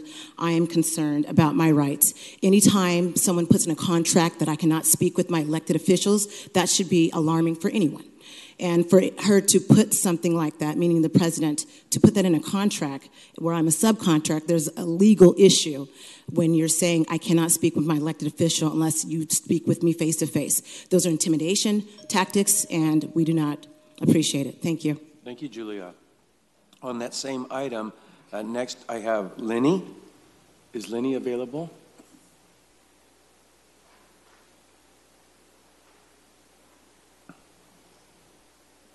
Lennis Najib.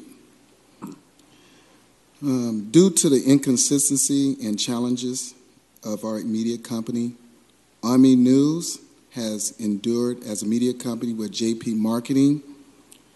As the acting media agent for the city of Fresno, California, we are officially requesting a public information and records request, specifically with media buys and media contracts for newspaper, television, radio, and local digital media outlets under JP Marketing directions for all the years of 2018 and 19 to today's date of March 21st, 2019.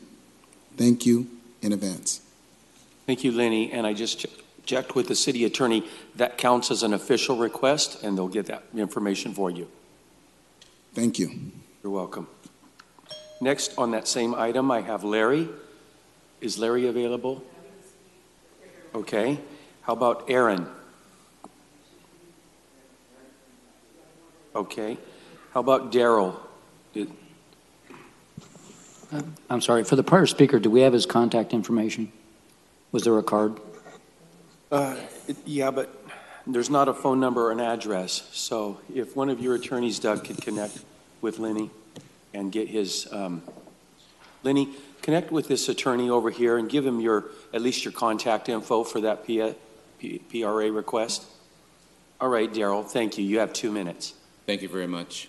My name is Daryl Middleton, 8814 North Ione Avenue, Fresno, California. I was not born or raised here. I'm actually an import from back east. And Fresno has been my home since 2005. And actually what I would like to propose is something very different. when I look at the money that's been spent in the state of California in the tunes of billions and billions and billions of dollars to actually educate, empower, and involve folks to a call to action to vote, wouldn't we, proportionally, spend the same kind of money to effectively communicate to the citizens of the city? So my proposal is that even though this contract has been awarded, is there a way to, to make an addendum to that contract so that niche players who culturally speak to these communities have an opportunity to participate? That's all I had. Thank you. Very interesting. Thank you. All right. Council President, if I may just request that the individuals who spoke meet with the city manager's office, given that this is under their authority. Right. Perfect. Our city manager will set up an appointment with you as well. Okay. All right. And then next on unscheduled communication, we have David Love. David? David, we're doing 2 minutes today, and so just give us your name, number, and you'll have 2 minutes. So yeah, more minutes, about an hour or so. 2 minutes. All right. The name's David Love, number 4, building 429, building guidelines to the highest of the trust. I'm going to voice all the way to Sacramento, the state capital, and also to White House, Washington, D.C., the Chai Chi right there. I'm still being blocked.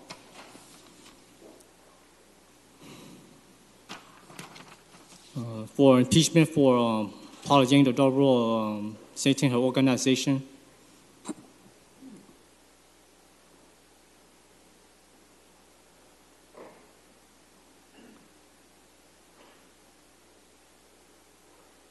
I know that yesterday I came here, and usually you guys do, sometimes you guys do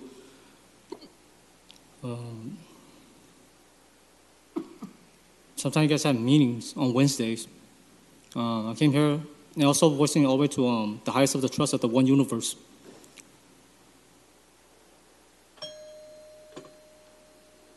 I came here to really point out, I want to point out Paula Yang into her face, that she represents Satan's organization, Satan.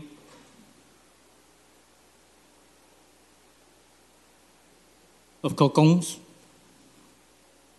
Kokon is known as Satan in the HMNG language in the Holy Bible.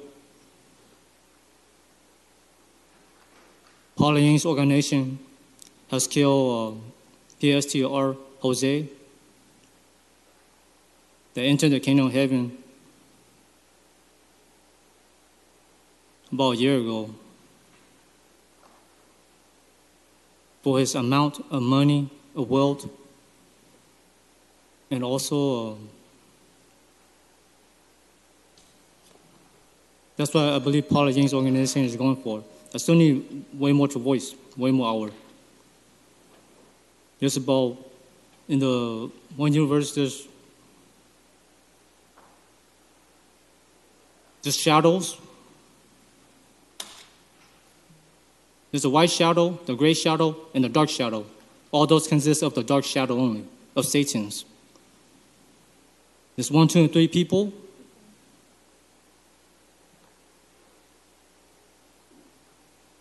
They have sins in the One Universe. There's the 12 shifting. There's 12 shiftings in the One Universe. There's number 4. Thank you, David. Of the highest. Thank you, David. I need about an hour. Donald Trump needs to know a lot. Do we have any other members of the public that have unscheduled communication that you'll have 2 minutes on any item you'd like to discuss? Yes, sir.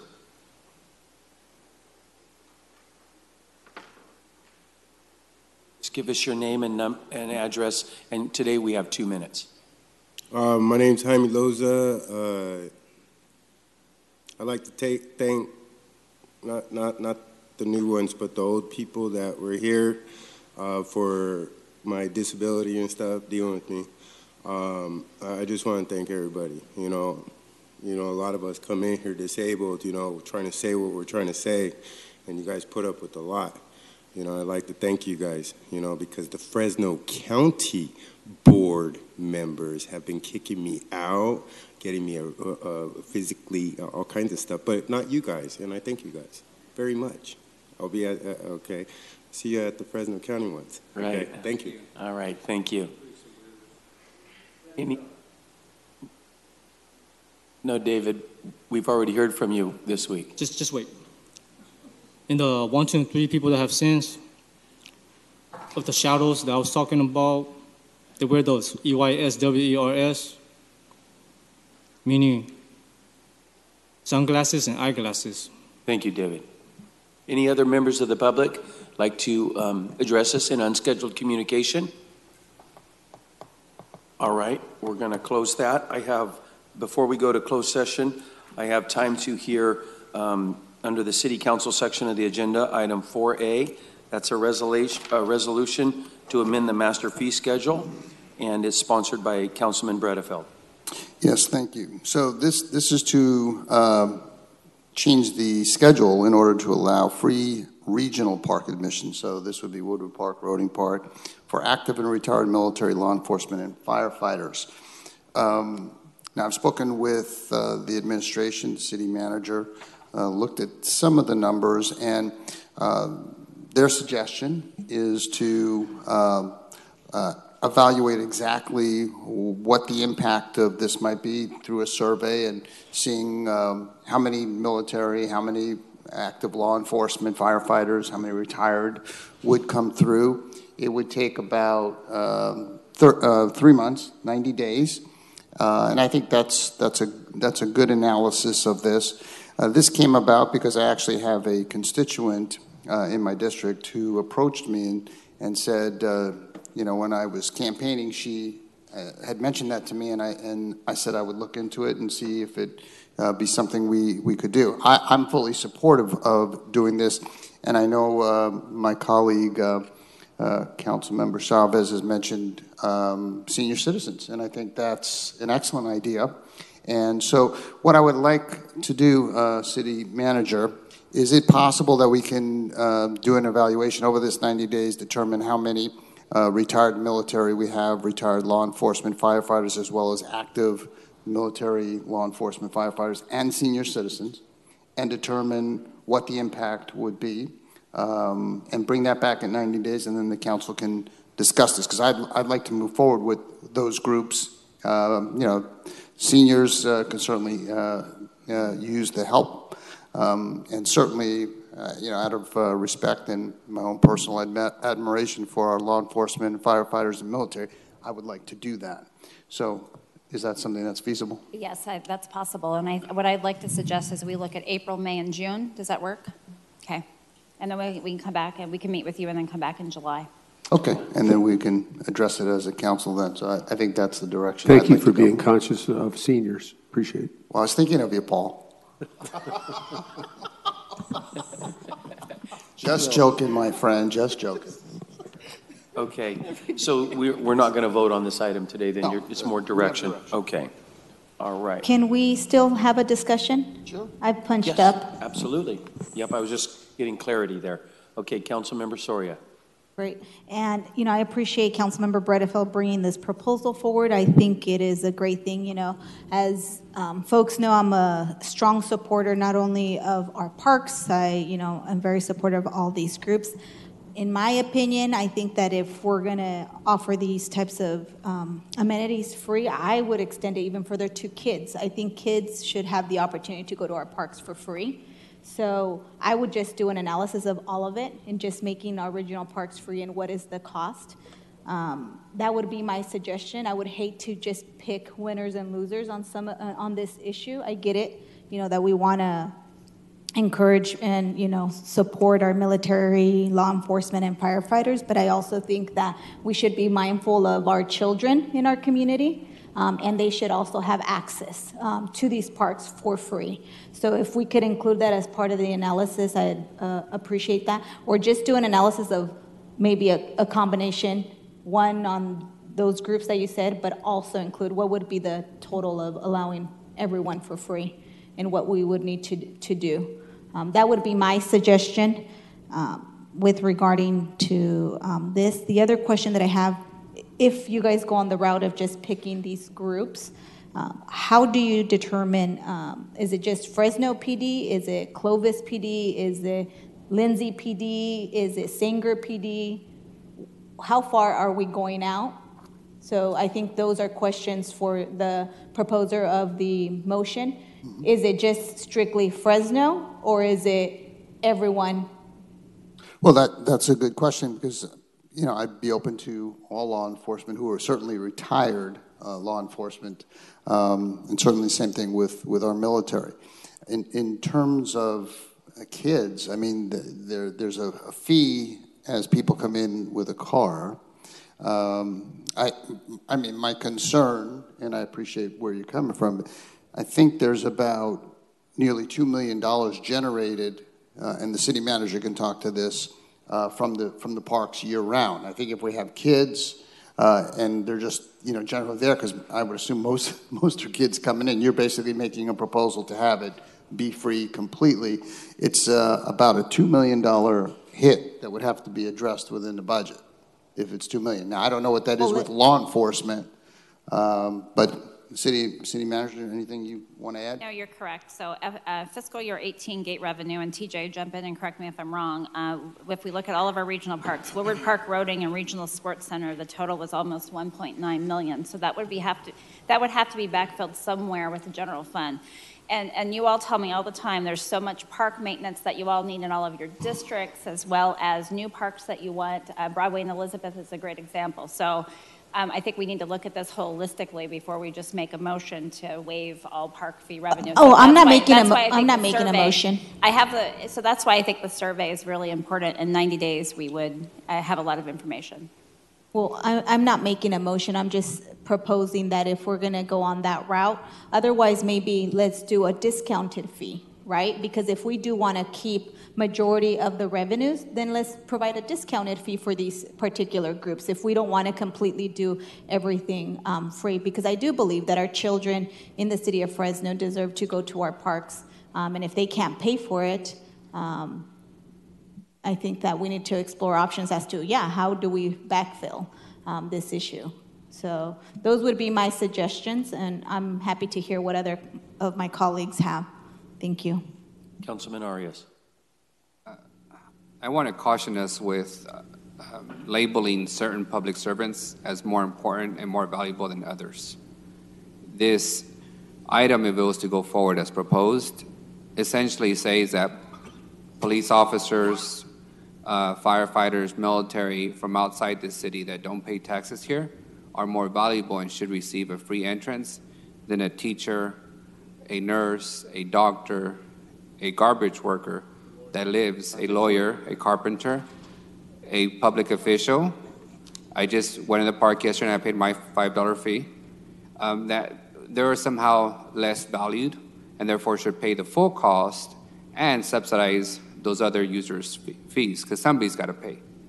I suspect that if we waive 1,000 people's entrance into a park, that we're going to have to adjust rate fees for everyone else. And I appreciate the work that firefighters and everybody else does, but their work is just as valuable as the folks who are cleaning our streets, and their contributions are just as important as our sanitation workers who make sure that we have clean water and our garbage is picked up on time.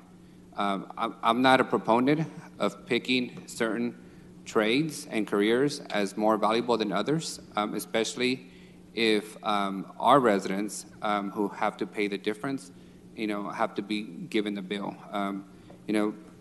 Parks are meant for families. They're meant for everyone. And if that teenager who wants to ride their bike at Woodward has to pay $5, if that family who comes to the zoo at Roding Park has to pay their $5, everyone should have to pay their $5. So if we're going to do this, either we do this for everyone or we do this for no one. The current structure already allows a discount for seniors. I think that's nice. But we're not going to go down the path of having our poor, our retired teachers pay a higher fee to be able to give a discount to a retired police officer from Clovis. That's not going to happen in my watch. Councilman Chavez.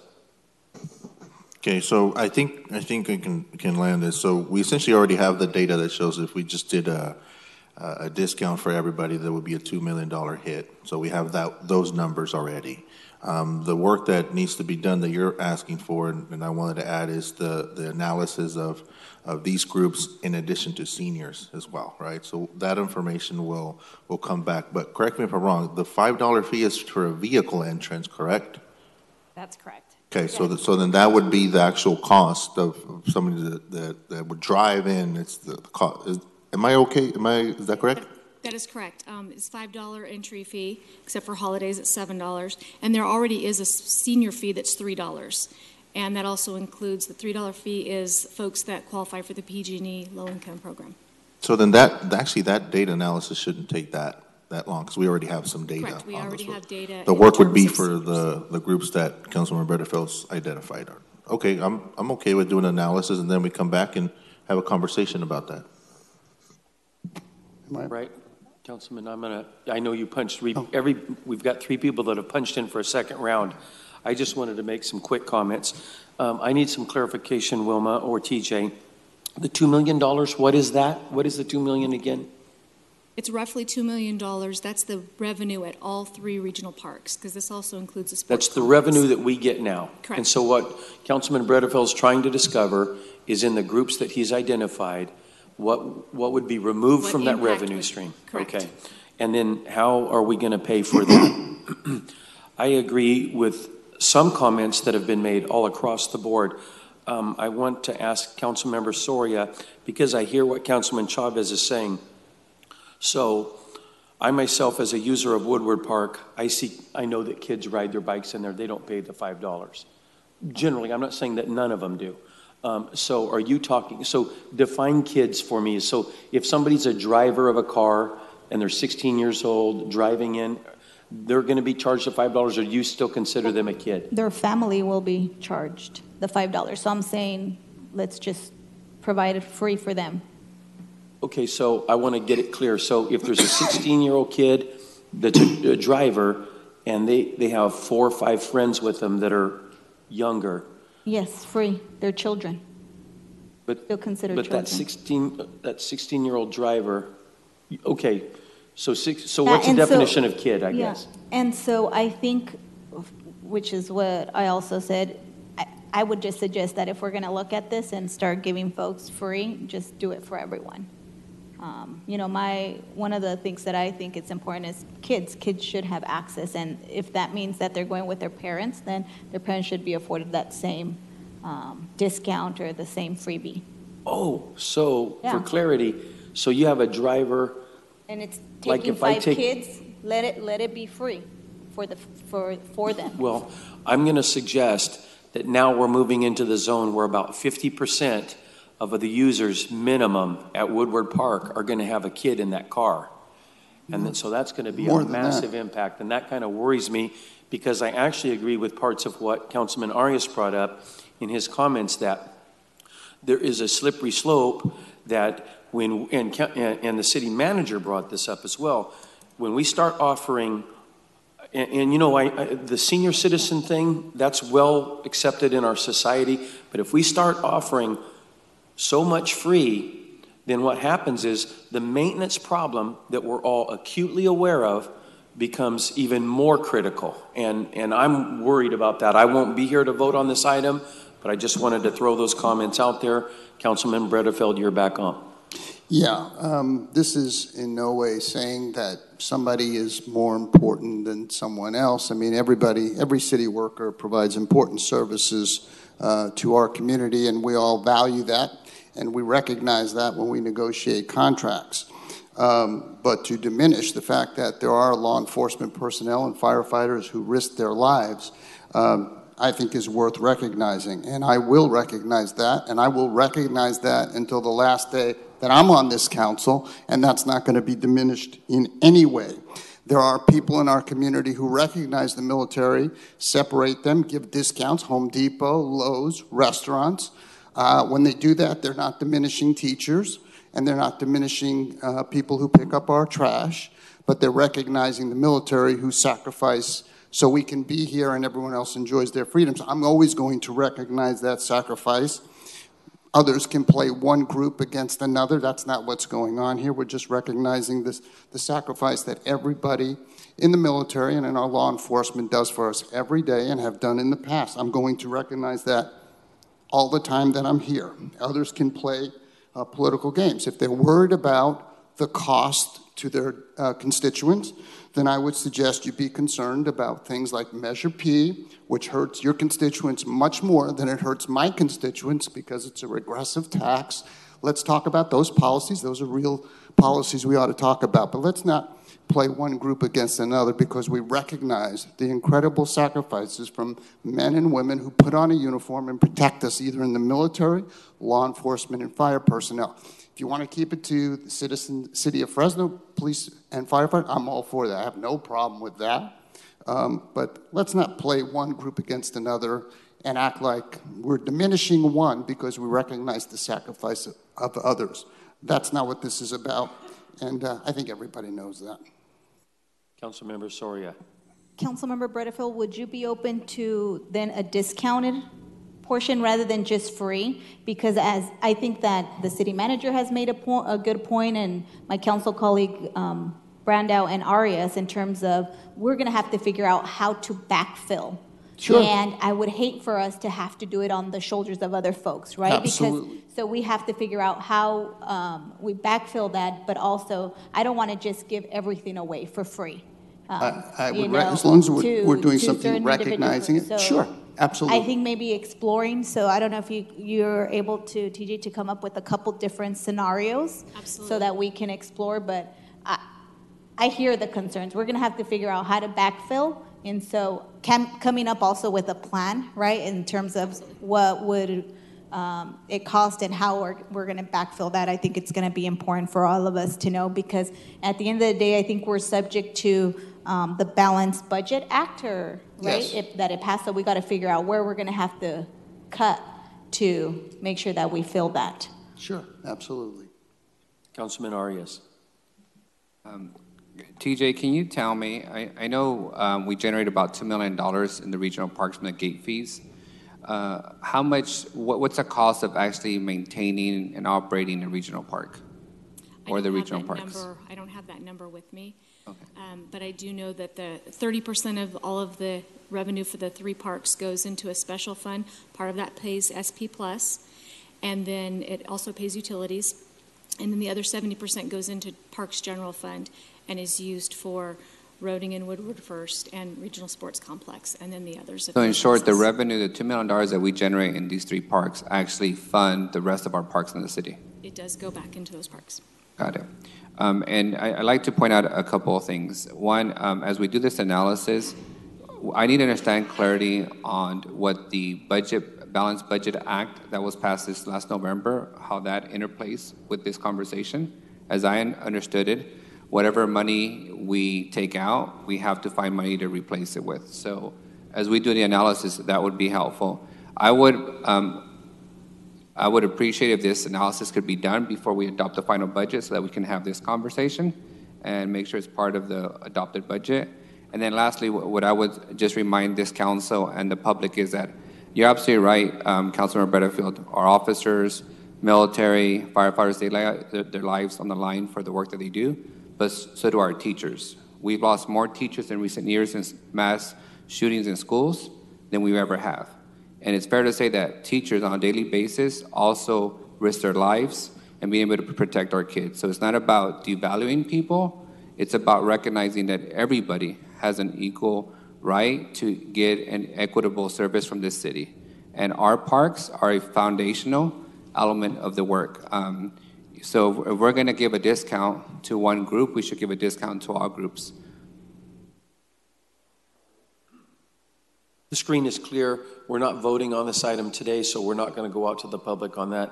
That was a little bit of a setup debate so that when this item comes back, some thoughts can go into the process. Yeah, thanks, TJ. Right now, we're going to go to closed session, And then, so we won't be coming back in the room until 1:30 after lunch, so we're going to work until noon in closed session. City Attorney, if you wanted to list the items that, do we need to? Yeah. In closed session, we have existing litigation, Lowell Community Development versus the city, also Estate of Casillas versus the city, real property negotiation concerning Darling, and then evaluation and negotiation concerning the city attorney and city clerk.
All right, we're going to reconvene our council meeting.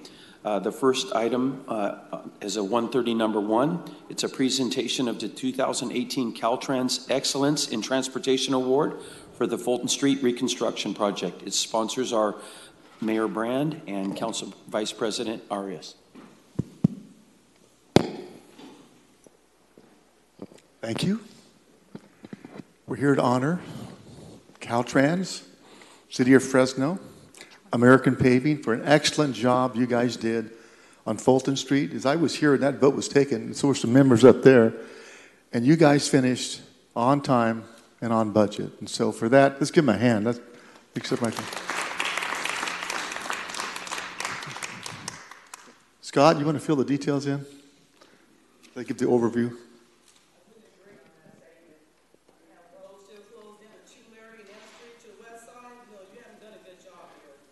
Thank you, Mayor. Just want to take this time.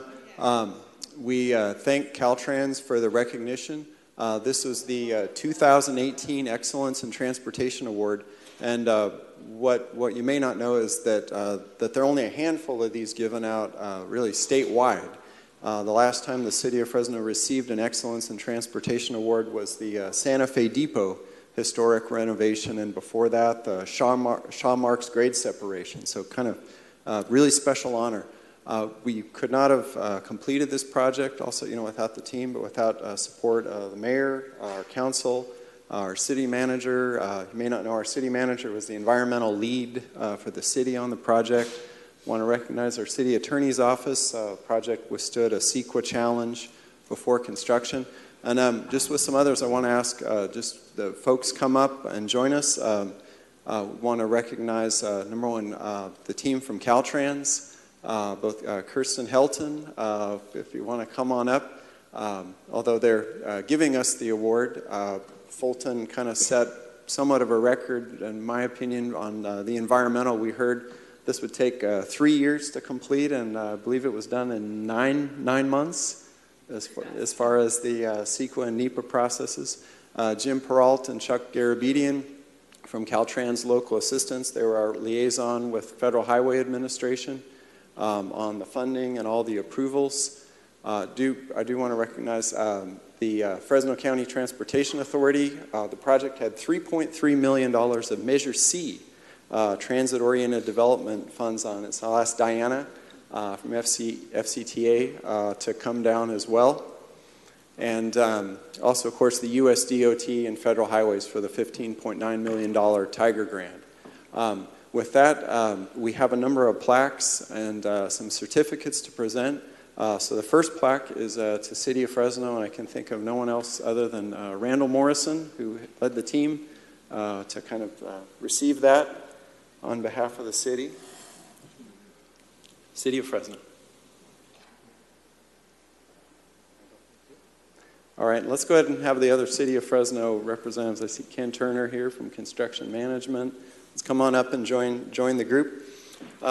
Also, not able to be here, but I just want to make mention of RHAA. They are the prime consultant, and they led the team with landscape design, trying to blend in the historic the Fulton Mall, all the decorative concrete patterns and such into the new street and meet all the mitigation measures. So they took the lead. Also, our local civil engineer, Provo and Pritchard. We have Michael Osborne here from PNP, and this one is for you. And of course, there are lots of us who do tons of work on the project to get everything ready and environmentally clear it and design it, get the funding and all that. But we don't build these. So we have American Paving. So Steve Poindexter receiving this on behalf of American Paving. All right, and if I missed anyone, we do have some certificates as well. Actually, let me grab those.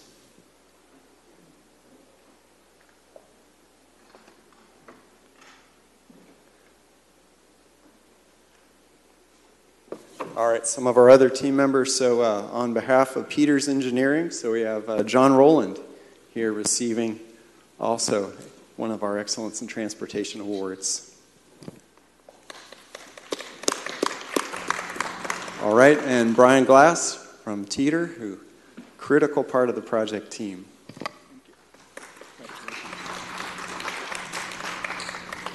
All right, and lastly, with all of the branding and kind of the whole wayfinding, branding and such on the project for Suzanne Bertz-Rosso. So we have Micah, yes, thank you. All right, congratulations. Mayor, anything else? Is there a proclamation? There's not a proclamation. Okay, again, one final hand for all this assembled team that did a great job, and hopefully a better future for Fulton Street. Let's get one group picture here. Everybody can squeeze in.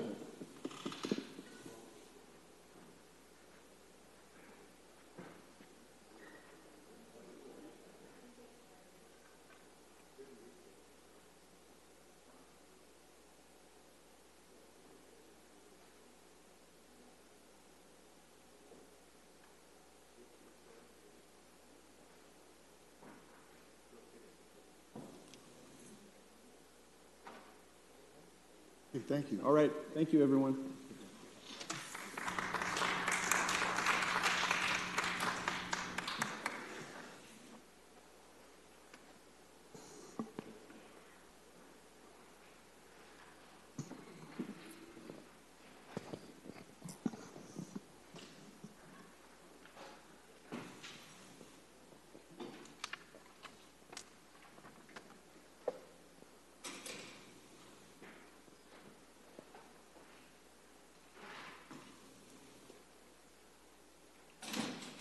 Go ahead, Mayor. You have the floor.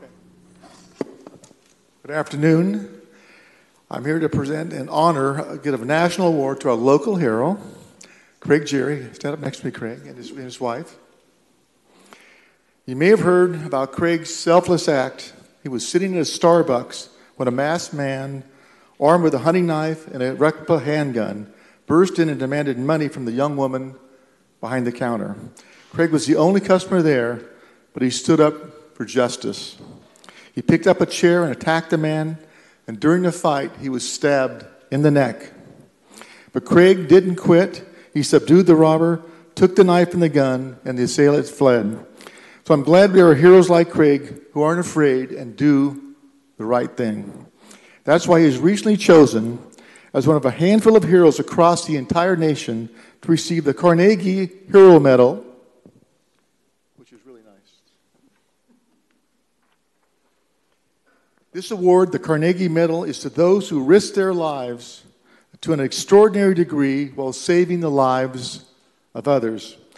And Craig, inscribed in this medal that I'll show you shortly are the words from John 15:13.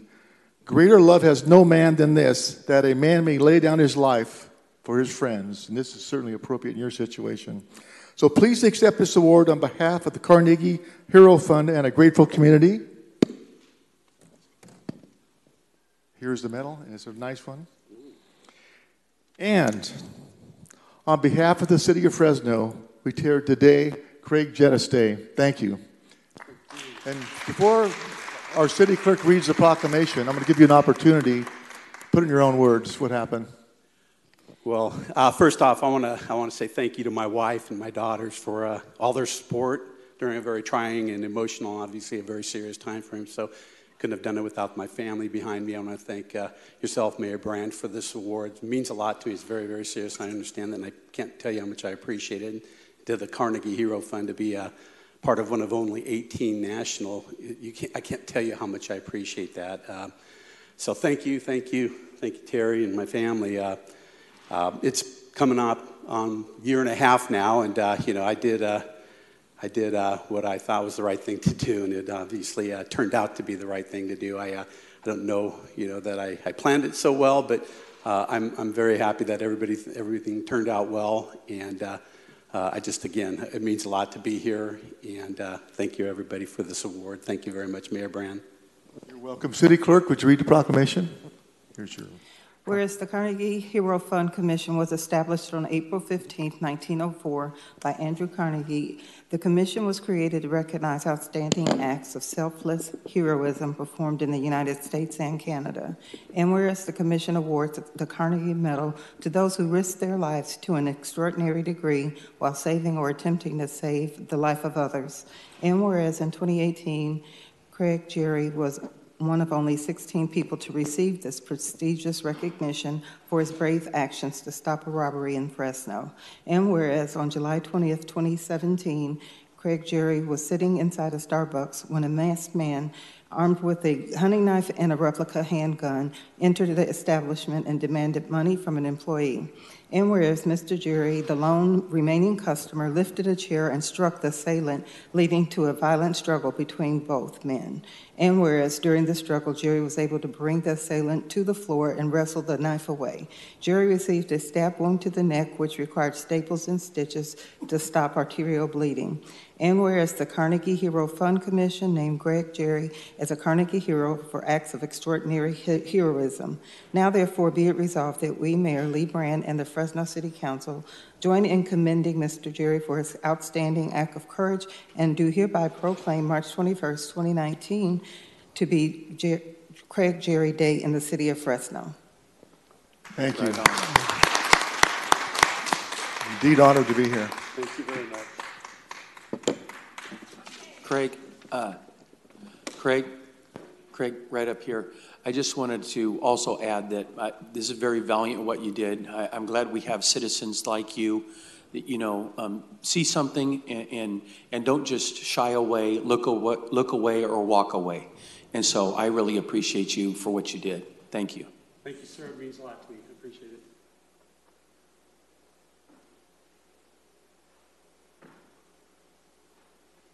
All right. Our next 130 item is item number 3, actions pertaining to the Fulton Street Reconstruction Project construction contract with the American Paving Company of Fresno, and that's in Council District 3. Good afternoon, Council President, members of the Council. My name is Randall Morrison, Assistant Director with the Public Works Department. The item you have before you is for the Fulton Street Reconstruction Project. Staff's recommending approval of 2 contract change orders. First, contract change order number 72, which decreases the contract by an amount of $283,408.21. And the second change order is change order 73, which increases the contract amount by $360,000. These 2 contract change orders, 72 represents what we call a zeroing change order. So most of our bid items are based on actual work performed. And at the end of the contract, we go through and we measure, survey, and account for the actual quantities that are installed. And so this represents that effort at the end of the project to document the actual quantities. And so this includes a number of items in the contract, and so it really balances those items out to actual work performed. Change order 73 represents a settlement with the contractor for a notice of intent to claim that they had filed for additional work performed due to a number of delays on the project. Most of those delays were because of weather or unforeseen utilities, and so we worked closely with the contractor to work through the additional costs on the project and came to a settlement here. These items were presented to the Capital Oversight Board last night. They did recommend approval with one condition, which I'm going to read amended language to change order number 73 into the record. So the language within contract change order number 73 is amended as follows. This contract change order fully and completely resolves all claims between American Paving Company and the City of Fresno. The settlement excludes warranties and or latent construction defects as to the design, work performed, and or equipment and materials supplied on the project. By signing this change order, the city and the contractor mutually agree that payment authorized by this change order is a full settlement of all claims and is full resolution of all matters surrounding the claims between the parties. And that concludes my presentation. I'll be available if you have any questions. Thank you, Randall. Council Vice President Arias. Just like to make a motion to approve. We've got a motion by Councilmember Arias and a second by Councilmember Soria. I'm going to go out to the public. Any members of the public like to address this item, the 1:30 p.m. number 3 item? Okay, I don't see any. I've got a motion and a second. Nobody Punched else? up, Council President. Yes. Councilman Capriolio. Thank you. Sir, I had one question for you. The funding source for these contracts, that was the Tiger Grant? Tiger Grant was partial. That was the primary funding source, but we also have Measure C TOD funding, a small portion of gas tax funding, and then there's also a contribution from the Downtown Fresno Partnership on the project. And do we know the total amount of those various funds that were used to straighten out the... Sorry, one correction. We also have DPU enterprise funds for the utility work that was performed on the project. So, sorry. Okay, so all those sources were used to get where we are today. It wasn't just the Tiger Grant. Correct. Fascinating. Yep. Thank you.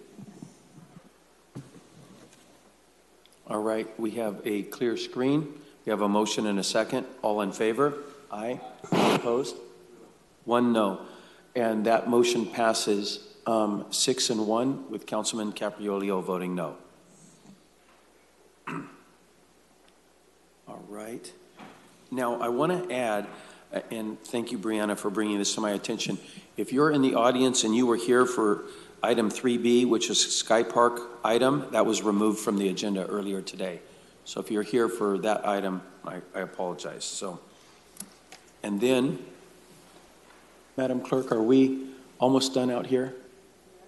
Okay, then I'm going to, because this lady would like to speak, ma'am, we already had unscheduled communication, but I'm going to do it a second time so that you can speak today, okay?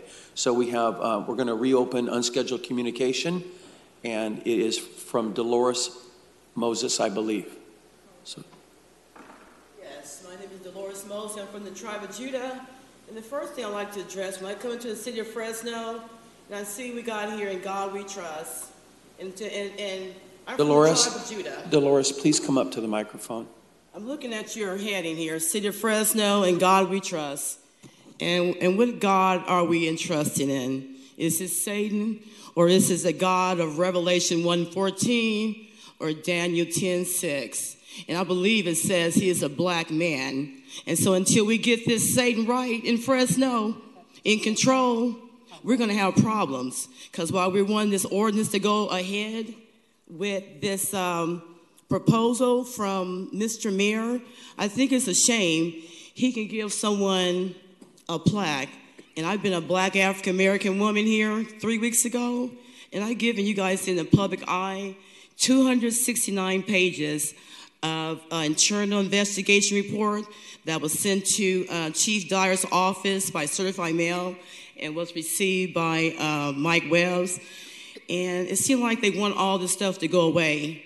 And I got so much under my belt, no one wants to hear from me. I even try to contact the media, everyone. And so with me being on Instagram this last weekend, I'll work all night and day for justice. When people have marked me for death, you will work all day and night. Since my family is black and white, Freitas that runs the sheriff's department, I have asked today, when I called the city attorney's office, I asked for them to invite Chief Dyers, Sheriff Mims, a bunch of detectives, because I know what I'm speaking is the truth. What I put in that 269 memo that I want you guys to pass on to somebody. But since I've been calling the last 2 weeks, no one seems to know where that 269-page memo went to. And so I think if we're going to have a fair reason why we should not have an ordinance in Fresno in regards to not letting people help poor people, we should first investigate that 269-page memo, because it has so much stuff in there that is irrelevant. Because even I've been calling Mayor Lee Brand to get back with me in regards to these nonprofit organizations that he wants us to give our money to instead of us, because we're going to be giving tickets. It's a fraud. Thank you, because Dolores. I have programs in my community right now, getting funding from you guys, and you guys now have no way of checking to see what they're doing with these funds. So there's a problem when you want someone to give their money to nonprofit organizations like you did with Margie Mason Center, and they're not helping not one black child. If you give them Dolores, your time's up. okay, but you give accountability for some of this stuff, Yeah. you're going to see that there's some fraud going on in Fresno. We need to get this stuff investigated. Thank you, Dolores. Organization, for you let any ordinance go past here, Thank you, say Dolores. that we're going to get a ticket. All right. You got too many policemen writing tickets. Thanks, I have to Dolores. take my money We have to move on. Go We have. before the judge to show that policemen officers do tell lies. They say they have pictures of your cars, then they don't. Then you prove your cases, then they want you to go away. When you find policemen lying, saying they're giving fair tickets, Okay, Dolores, your time's up, Dolores. and then you challenge it, and then they don't have pictures, what do you do? When you have no way to remand policemen what they're due. Yeah. That's the truth. Okay, sir, did you also have unscheduled communication? Okay. Come up and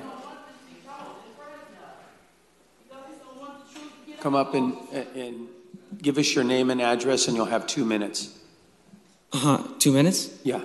My name is Emmanuel Lopez. I live on 7090 North Van Ness Street, Fresno, California, 936-937-11. Thank you. Keep going. You're okay. Going. Yeah, you're good. Now? Yes. I have two reasons for why this is about the bill for prohibiting people to give money to people on the side of the road. I think it is in a broad way prohibiting generosity, which would have toxic effects upon people's relations with each other, even outside of the strictly giver-taker relationship that's present in someone stopping and then giving that food or money or whatever. I think that would increase general amount of cynicism that people would have towards one another, even outside of the specific context. And I don't think it's right to prohibit generosity of any kind. Is it time?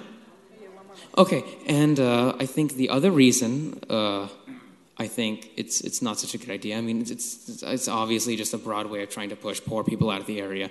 I'm not even trying to address that it's for road safety, but I think it's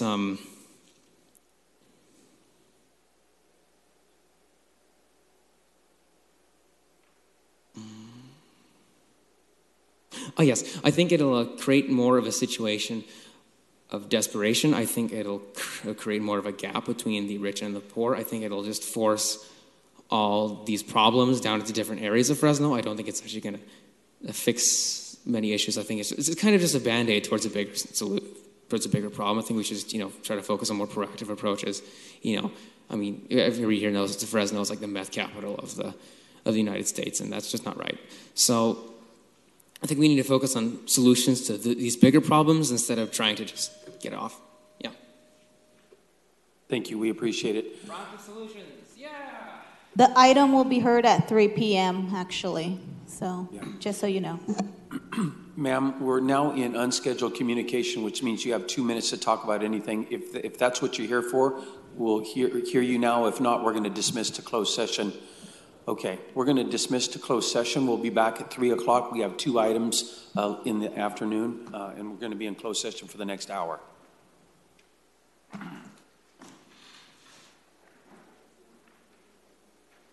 Today, this first agenda item, before I go into that, I'm going to remind you, if you want to, I have a stack of cards. We're going to work through all of these cards. Everybody will have 2 minutes to speak. It will be timed here at the 1 minute mark. You're going to hear a little ding. That doesn't mean your time's up. That means you have another 60 seconds. You'll see it up on the monitor up there. And so this item is for introduction. It's the safe transfer of objects to pedestrians, known as STOP. Its sponsors are myself, Councilmember Chavez, and Councilmember Capriolio. And so what we'll do is the 3 of us will speak, introducing the item. And then Councilmember Esparza has to leave early today, so he's requested of me that we give him a chance to speak. And so before we go out to the public, you're going to hear from 4 of us. And then we'll all listen to the stack of cards. We'll take them in order. And even at the end, if people still want to speak, they can still speak. And so for 2 minutes. So I'm going to start with the introduction of this item. For me, this is something that I've worked on for a long time. I looked at this problem developing in our community for some time and thought about addressing it. Quite frankly, I've had it in my possession for about maybe 18 months and was always wondering about whether I was going to bring it forward or not. And I knew that it would be controversial, but I decided to bring it forward after all. And what I really see is, and I'm very familiar with the intersections in my district, and I'm relatively familiar with the major intersections throughout the city. So I've seen a lot of problems arise at the major intersections in the city of Fresno. And so they involve pedestrians, but they also involve traffic. So this item today is about addressing the transfer of objects, money, food, or any object between traffic and pedestrians at our signalized intersections. So I'm going to, as I introduce it, I'm going to try to say a few things that it's not and a few things that it is. Because I've heard a lot from the community over the last couple of days that this has been talked about throughout our city. So this comes from a traffic safety or actually a public safety initiative response. At one time, this was something completely different and it had a lot of other components to it. But I pared it down to its public safety parameters. And really, I do believe that we are putting the public in hazard at our major intersections in the city of Fresno. Again, both pedestrians and drivers. So today, what we're looking at is not a manifesto on panhandling. It's not a manifesto on homelessness. It's not a manifesto on this or that compared to poor people. I want to clarify that it's not an effort to stop people who are good-hearted citizens from giving in however they want to give. What I'm asking is that it doesn't happen at our major intersections. So in all reality, a person could give, if they want to give somebody a $1 bill, a $5 bill, or a $100 bill. I want them to be able to do that, and this ordinance is not going to change that. The only thing it's going to say is you need to pull over, find a place, a safe place, and then give that person whatever you're being led to give them, okay? So it's not about a lot of the issues that I've heard about in the last couple of days. So we're going to get to it really quickly. It is about stopping a problem at its source, and usually that's the transfer of money, but sometimes it includes food or other objects. So what it does is it creates an infraction, not a moving violation that ends up on your insurance record or anything like that. It's just a simple infraction if you do this, which is transfer items to somebody that's standing on the roadway, on the sidewalk of our signalized intersections. So to be clear, there's many areas of town, even roadways, that this would not apply to. If many of our roadways you can pull to the side and stop your vehicle, it would not apply there. It applies from 200 yards of a signalized intersection. And if somebody violates this, their first offense will be given a $75 infraction. The second offense would be a $150 infraction. And the third offense, a $300 infraction.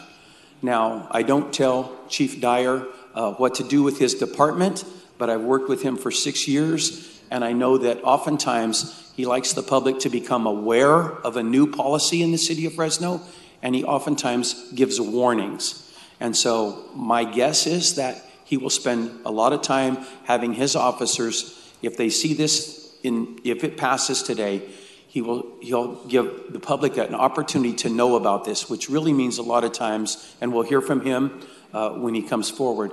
But I'm guessing, from what I've seen from the chief and his department in the past, that he'll give multiple warnings so that people understand. So if somebody gets pulled over and they never knew this existed, no doubt they'll get a warning. But if they continue that, they'll get an infraction, and that will go up to $300. The idea there is to stop that activity at its source, okay? And so that's what the genesis of this is. It also, so it talks about within 200 yards of the intersection, and traffic that does not have the opportunity to park. So I'm thinking of Blackstone and Herndon, where cars are moving there at a high rate of speed, and almost every corner of that intersection is impacted by pedestrians of whatever, for whatever reason. Again, this is not about panhandlers or not about homeless. There will be implications for sure. I'm not naive, but it's about pedestrian safety and traffic safety. So I am going to make a simple motion, and then we'll hear from my co-sponsors, and then Councilmember Esparza has requested to speak before he has to leave. You got about 10 minutes, okay. All right, then I'm gonna make my part real quick. I'm gonna make a motion to approve the agenda item with the following exceptions, with the following changes.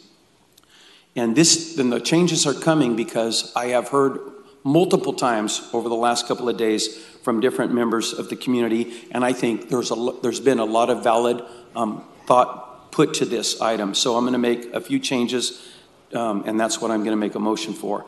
And that is under letter F on the agenda item, the city shall utilize, that's going to be changed to read, the city shall utilize the city's portion of any fine collected under this article, either for traffic safety, okay.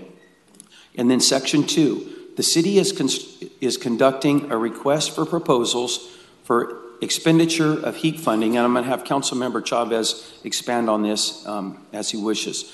So the city is conducting a request for proposals for expenditure of HEAP funding, and $100,000 of the HEAP funding shall be used for a homeless work program where the city will offer employment to homeless people who are cited for violating this ordinance. Okay, so we've heard that more needs to be done to help maybe even employ some of the people that could be affected by this ordinance. Finally, section 3, this ordinance shall sunset and be of no effect should the city's HEAP funding be exhausted or terminated.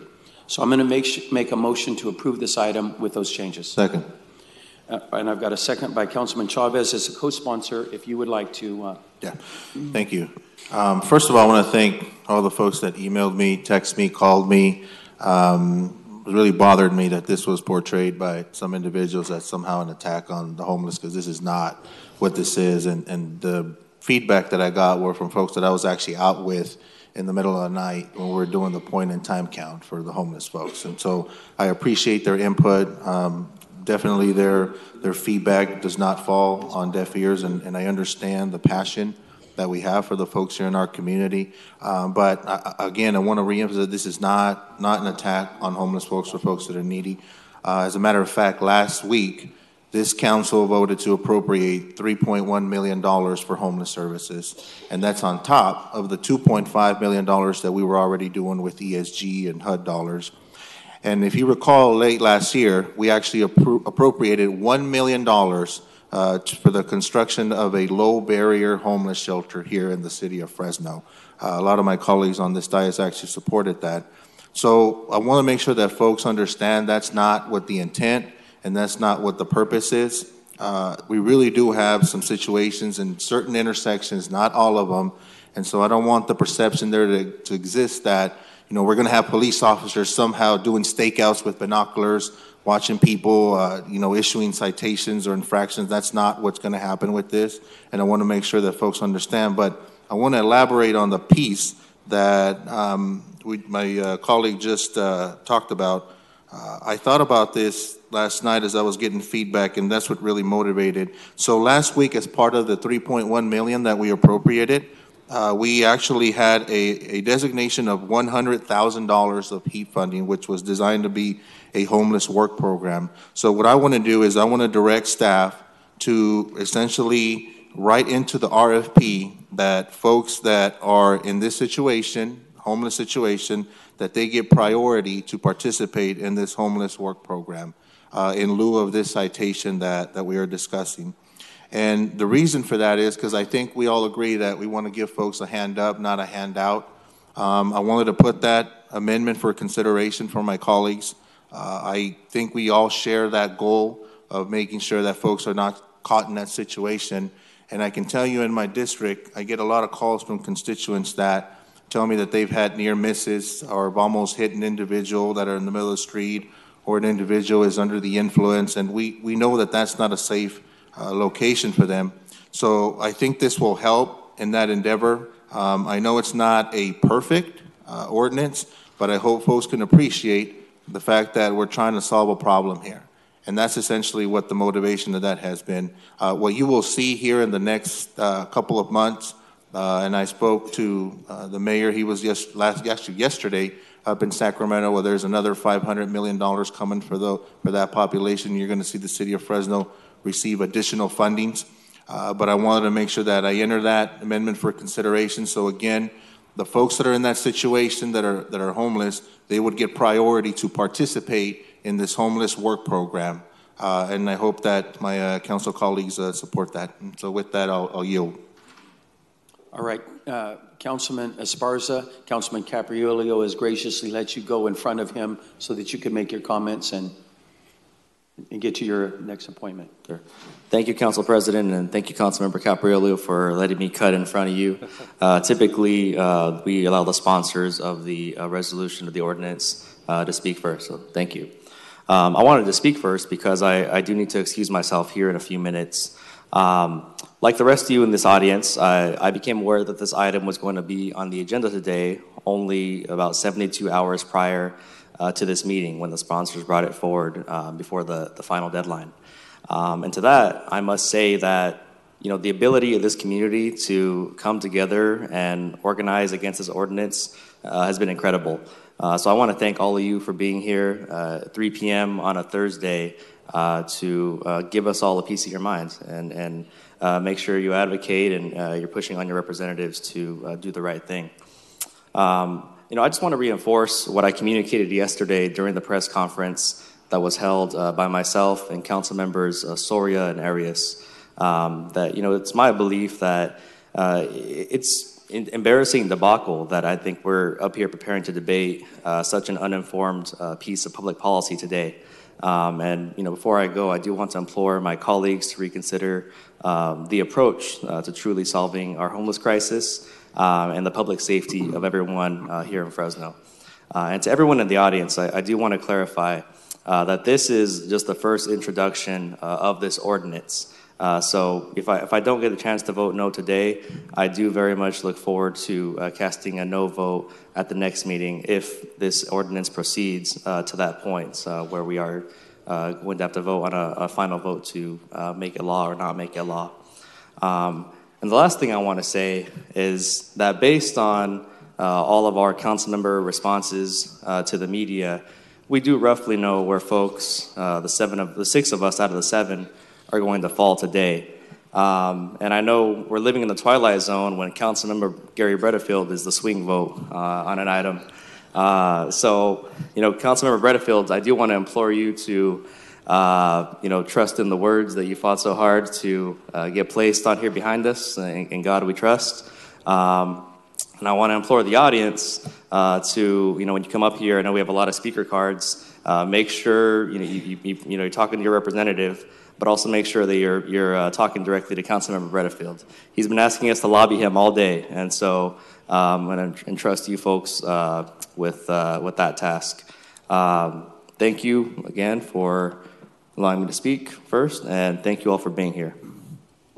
Thank you, Councilmember Esparza. Councilman Capriolio. Thank you. It was a pleasure and honor for me to do that. We always work together up here sincerely on most issues. And even though this issue is controversial, we'll all walk off the dais and we will be friends and we will be colleagues and we will have other battles to fight, and other things will be a 7-0 and others will be a 0-7. So that's just part of the policy and the process we engage in as your representative. So thank you all for being here. I encourage you to voice your opinion. I would ask that you do it respectfully, as we will be respectful to you. So thank you all for being here. My comments, I've made a few notes here. You know, as policymakers, we must be sure that there are safe ways to engage automobile traffic in our city. So what this ordinance does, it's a proactive approach rather than reactive to try to address potential issues that face our community. Again, the ordinance is based on safety, and what that means, we want to prevent accidents, we want to prevent injuries, we want to prevent death, property damage, and all the repercussions that go along with it. And add a note here that distracted drivers are more prone to be involved in automobile accidents, and accidents on public streets constitute a substantial traffic safety problem. And I think we've all been involved with distractions. I've had lots of incoming information, personal contacts in particular, as well as technology, telephone, et cetera. And I was really surprised at the number of people that contacted me, reported so many incidents of near misses, close calls, people in the street, or they're in their vehicle and the light is red, it turns green, they see that and want to move forward. All of a sudden, there's a chain reaction because one person is in the roadway in an unsafe manner, and it creates huge issues for a lot of people. So we're trying to be proactive here and keep serious injuries, accidents, and things like that from happening. So I want to emphasize that to you. And, you know, I think a lot of you will feel that this is a First Amendment impediment. Maybe that's just the lawyer in me coming out. But we absolutely do not want to impede a sacred First Amendment right to free speech. But that doesn't eliminate our duty as policymakers to pass traffic laws to keep all our people safe. So I think the last part of it my colleagues addressed, which was there's been a lot of, I think there's been some confusion, but a lot of the calls relate to homelessness. And our committee here, the three of us that sponsored this, co-sponsored this, if you read section 1BF that they addressed, it does say that fines collected would go into traffic safety improvements, signage in the intersections, in the area that there's what we call hotspots. Also, there can be brochures, other information, nonprofits that people can contribute their money to effectively. Even, I like the food bank because they can take $1 and stretch it so far to feed people and have people that are not begging for food or people that are less fortunate than the rest of us or most of us in this room. And the other part is section 2, which my colleagues addressed with the HEAP funding, and it's used for a homeless work program. So although this is not a homeless issue per se, we've taken the time and energy to address the homelessness that you are interested in, that we are interested in, that may be separate and apart from the safety ordinance that's before you today. So please read that. I think you'll be pleasantly surprised at the efforts we've always engaged in to address the homelessness in our community. Thank you, Council President. Thank you, Councilman Capriolio. All right. Are there any council members that need to make comments before I go out to the public? Okay. All right. Because I knew that you punched up, so you'll be the first. Okay. All right. So I'm going to call names and bear with me if I don't get your name exactly right. And but I think you'll know who I'm talking about. Let's see. The first card is Jonas Paulos. Is Jonas available? And what we do is when you come to the microphone, if you give us your name and address, and then your 2 minutes will begin. Thank you very much, council members. My name is Jonas Paulos, 5891 South Cherry Avenue. Just my heart is broken. As you see, Fresno Bee today, the front page, that's a veteran. that fought for this country, and he comes to no home. That's what I've been dealing with without a federal dime for 4 years because I have a big heart. I see there's a problem here. They're ignored. I wouldn't even exist if the VA was doing their job. They're not on the ground like I am, and I was assaulted for my good work. But please, I know I met most of you. Don't let this pass. I'm looking at you guys in the eye. Don't criminalize these people, period. I just experienced 3 deaths this week. Our veterans are cold. They have PTSD. They died. So we need to look into a solution, which is building something for them. And instead of ticketing this, doing an ordinance, it's not going to work. We cannot arrest our way out of this. We need housing, and we need housing now. Thank you. Thank you, Jonas. Okay, Reverend Byron Newman. And after Byron will be Ellis Vance. And after Ellis will be Michael Evans. Name is Ryan Newman. I am the Dean of the Episcopal Cathedral of St. James, and my address is 4147 East Dakota Avenue. Give to everyone who begs of you, and if anyone takes away your goods, do not ask for them again. Do to honor others as you would have them do to you. A bill of this nature must be stopped, my brothers and sisters. It dehumanizes our houseless brothers and sisters. Furthermore, such a bill criminalizes seeking help, being homeless, and the generous, caring acts of decent, loving people in our Fresno community.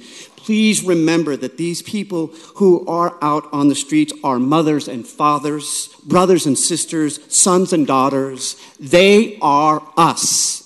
A law of this nature helps no one and hurts and humiliates everyone involved. This, my friends, is not a solution to the challenging problems confronting our houseless population in the Fresno area. We need to be investing more time, money, and resources in mental health, crisis intervention, education, job training, social work services, affordable housing, healthcare, basic needs support, community advocacy, if we want to address the foundations of this problem behind the bill's motivation. We can't simply make, nor should we want to make, our homeless brothers and sisters vanish from the community. We need to invest in cultivating their well-being, not criminalize the means by which some survive. Generosity and compassion are not a crime. Ask others for help is not a crime. Together we must seek out better and more meaningful solutions for our community's challenges. We must respect the dignity of every human being. Respect the dignity of every human being. This bill proposed invites shame and oppression, not compassion and decency. And I respectfully ask that this bill be voted down because it is the good and right thing to do and what we're called to do as people of Fresno. Thank you very much. Thank you, Reverend. Okay. So next I said was Ellis Vance. So as Ellis comes forward, if Michael Evans could kind of get in queue right behind him, and then after Michael is Irene Zubko. So my name is Ellis Vance, and I'm the team leader for the social justice team at the Unitarian Universalist Church of Fresno. And I'm also liaison from our church to the Faith in Fresno Coalition. I'm here to speak against this bill, and I have some words from one of my team members who couldn't be here today, who reflects, I think, the feeling of a lot of the social justice team at our church.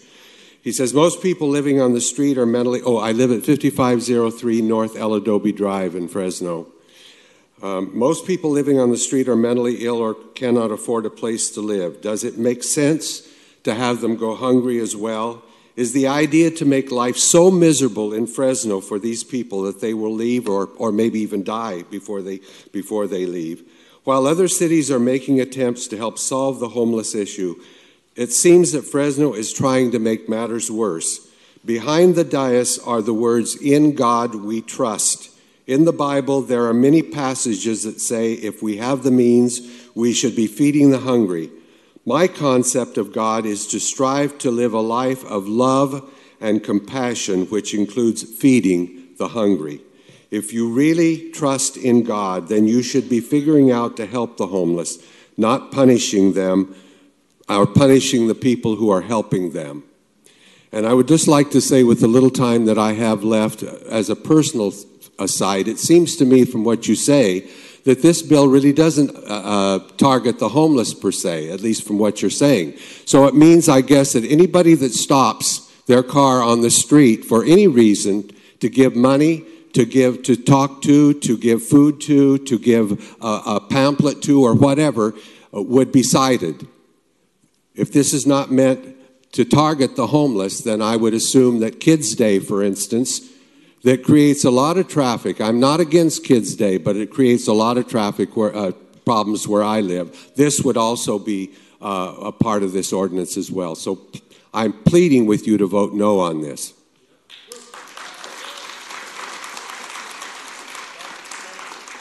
Thank you, Ellis. And I'm actually going to respond. Because we were in a rush for time, I didn't make all of my comments, but I would like to, after Ellis brought up Kids Day, I should have clarified this in my opening comments, because we heard a lot about this over the last 3 days, is this would not affect permitted activity. Kids Day, it's fine? Yeah? So let me talk about let me talk about permitted activity, because I participated in Kids Day 2 weeks ago. So you come down and you get a permit with the city of Fresno. It's very easy to do. Kids Day, fill the boot day. As a matter of fact, even the funerals that we see people trying to pay for family funerals, that's all permittable. You get to do that twice a year. You have to wear an optic orange or optic yellow vest. There's a couple of little regulations there, but it will not affect Kids Day. Michael, please continue, Michael. You're up, Mike. Right. Thank you very much. My name is Michael Evans. I'm at 619 West Fairmont Avenue in Fresno, and I'm also chair of the Fresno County Democratic Party. It's hard to believe that this legislation is about public safety and not hate, especially when you outline the exemptions that you just did. It seems to be that if we like you, it's okay. If we don't like you, it's not okay. That clearly is not a sound basis for public policy. And furthermore, I would add, we would not be here today if we were not talking about the homeless panhandling in our community. Any other explanation is a rationalization. Frankly, I'm appalled that 2 of our Democratic members of this committee have signed on as co-sponsors of the bill. It's an embarrassment to democratic values, it's an embarrassment to the community, and it's an embarrassment to your colleagues. Homelessness is a real concern in our community. And let's face it, that's what this is about.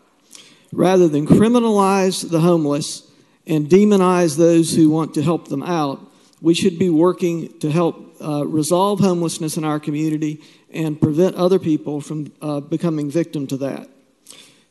This legislation is symptomatic of why society has so little faith in government. It's about grandstanding rather than doing the work that needs to be done to resolve real problems. So some have said that it's not an optimal solution to give money directly to the homeless. That may or may not be true. We could let research bear that out. But in either indication, it's not this body's job to legislate charitable donations. And I would think that some of you of a particular political suasion would be insulted by even the suggestion of that. Now, what if, for example, one of you were to put forth a policy that you can't give money to the Police Benevolent Association? Thank you, Michael. Okay.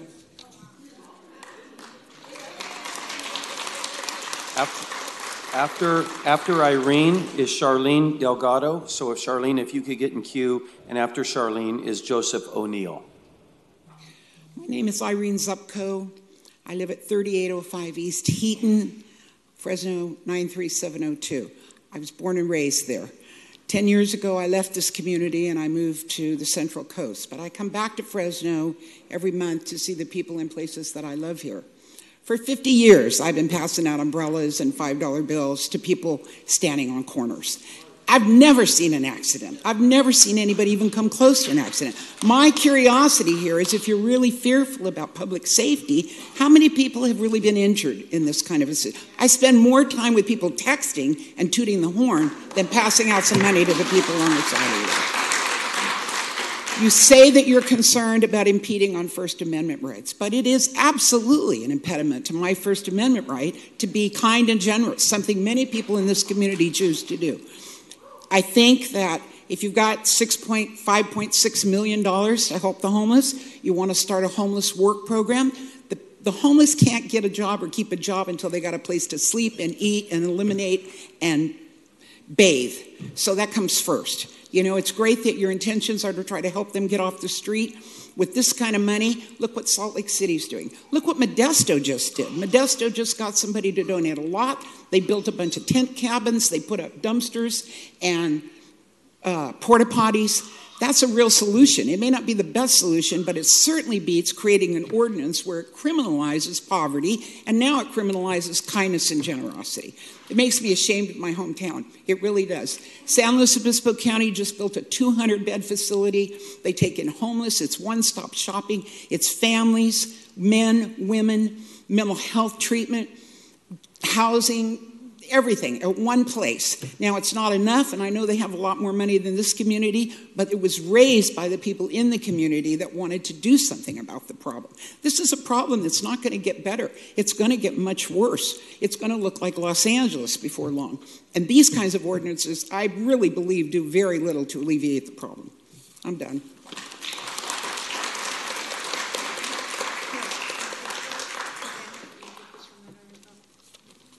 My name is Charlene Delgado, 377 West Locust, District 2. I'm here to oppose this ordinance. As a child, I was taught strong values. At Riverdale High School, I was taught leadership in class and how to be a leader and do random acts of kindness. As a leadership commissioner, I was taught that we are all equal, no matter our financial status. Some of us were born with a silver spoon, and some of us were born to make our own spoons.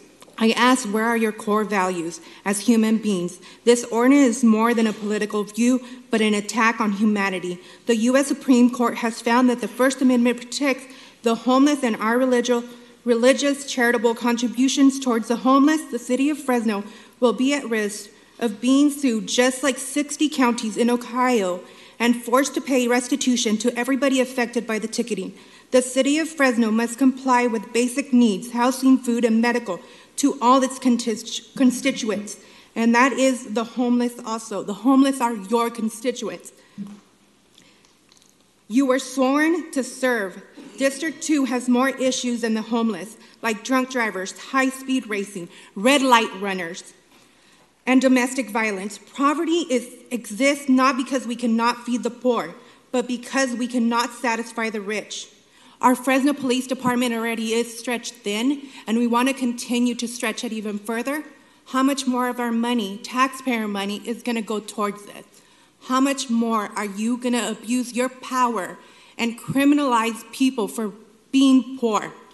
Not only did you pass the camping ordinance, now you want to pass this to further criminalize not only the homeless, but now us for being charitable? You are going against all the core values that I was raised to believe in. And I ask that you take the time and consider your own core values and how you were raised as children to be better human beings.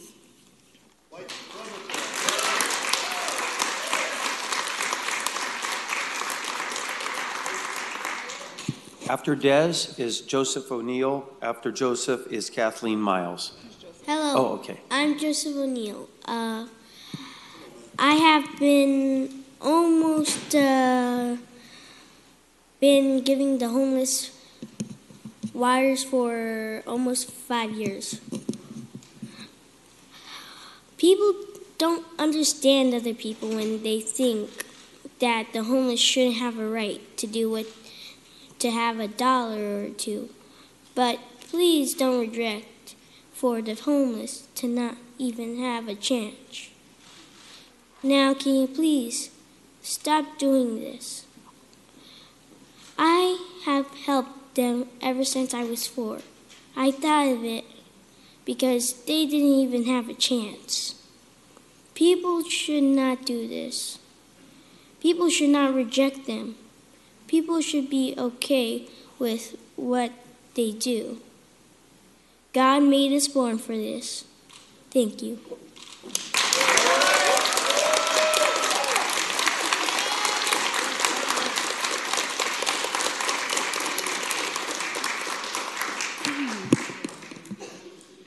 Hello, Des Martinez, current address, couch to couch still. So, as you know, I've been doing Homeless in Fresno. We're Not Invisible Foundation for about, Joseph said 5 years. We're going on 5 years. I thought it was only 4. He's been out there helping me for the past 5 years hand out water. He spent his birthday, that was his birthday wish, it was to go and hand out water to the community, the less fortunate. So he spent his whole birthday doing that, and all the money he raised went to serve the community out here, the less fortunate, which is the homeless in your streets. I do believe, Steve Brandow, that this is about money for the city, because it's not about traffic safety. Like everybody says, you have Kids Day, but as long as we pay you to have a permit to go to an approved medium, then it's okay. But it's not okay if we just go out there and do it without paying you. Why do I have to pay you to go help somebody? If this is a traffic safety thing, then why are we not using that money to fix the roads on the west side or the potholes that cause accidents, like the potholes in Clovis that had a sinkhole? Why are we not using the money for that? So I believe this is all about money. I believe it's a way for you to get money. I don't understand it. I will never understand it. But I'm going to choose to continue to serve the homeless. Regardless if this passes or not, which I hope the mayor vetoes it, I'm still going to continue to help the homeless in any way that I can. I'm not going to try and break any laws, but if handing a water out my window is breaking a law, then I apologize to the city right now, because I'm still going to continue to do it. I refuse to see people die from the heat behind Walmart, lack of water, people freezing out here that we just found a lady a month ago. I'm tired of seeing that. I don't know why you're not. I understand you're worried about your neighborhood, but there's other districts here in the city too. And all these bills that you're coming up with are hurting the homeless. It's hindering them. Thank you. Thanks, Des.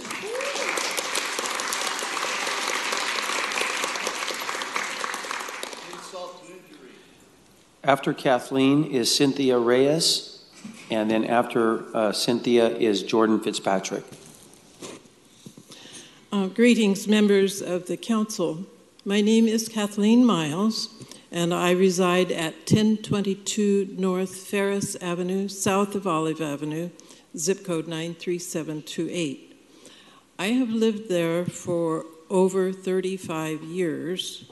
It is a neighborhood with many, many homeless people wandering through it, and I have never in those 35 years seen a single one of those people who was fit for employment.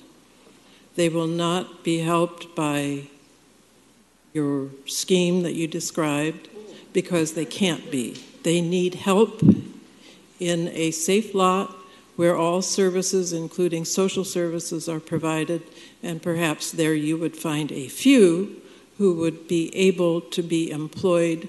But the people I see on the street are in misery and they are not able to be employed. Now, that was not my remarks.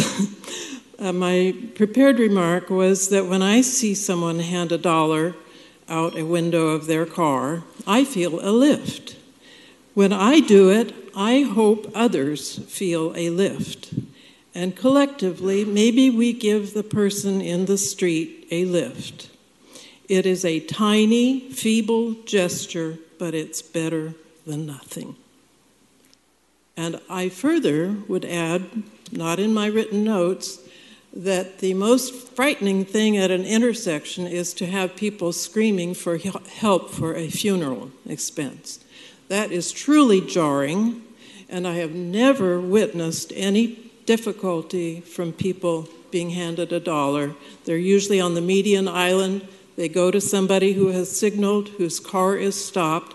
What would be dangerous is for an individual to pull over and be face-to-face alone with someone they don't know.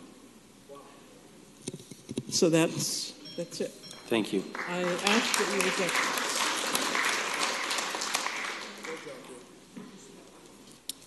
Hello, my name is Cynthia Reyes. My address is 6055 North Brawley.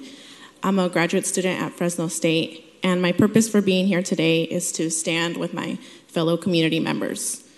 Despite what certain members of the City Council may believe, our community members still include homeless residents and others who might be in need of shelter, such as domestic violence, victims, those who abuse substances, and others who are dependent on street charity.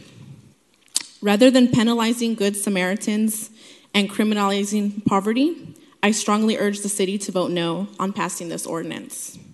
There is no confusion here. You can attempt to disguise this ordinance as one whose main purpose is safety. We, the public, are not falling for these lies.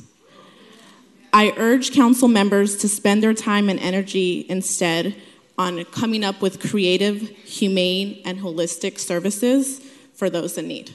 Thank you. Next is Jordan Fitzpatrick. After Jordan is Emily Cameron, and after Emily is Marissa Munoz. Oh, I might have messed that up. Maraza. Jordan. My name is Jordan Fitzpatrick. I live at 541 North Fulton Street. I am here because I am appalled by the City Council's recommendation of trying to further criminalize the homeless. And I'm also appalled at this suggestion of adding insult to injury by making people have to be in some sort of work program in order to earn the resources that they need to survive. There are some people that are disabled and unable to work. And a lot of the people that I encounter where I live that are homeless are disabled and unable to work, and they need help. They don't need to be, we shouldn't have to prove our worth in order to get the resources and help that we need. And the City Council has made it abundantly clear that you hate poor people.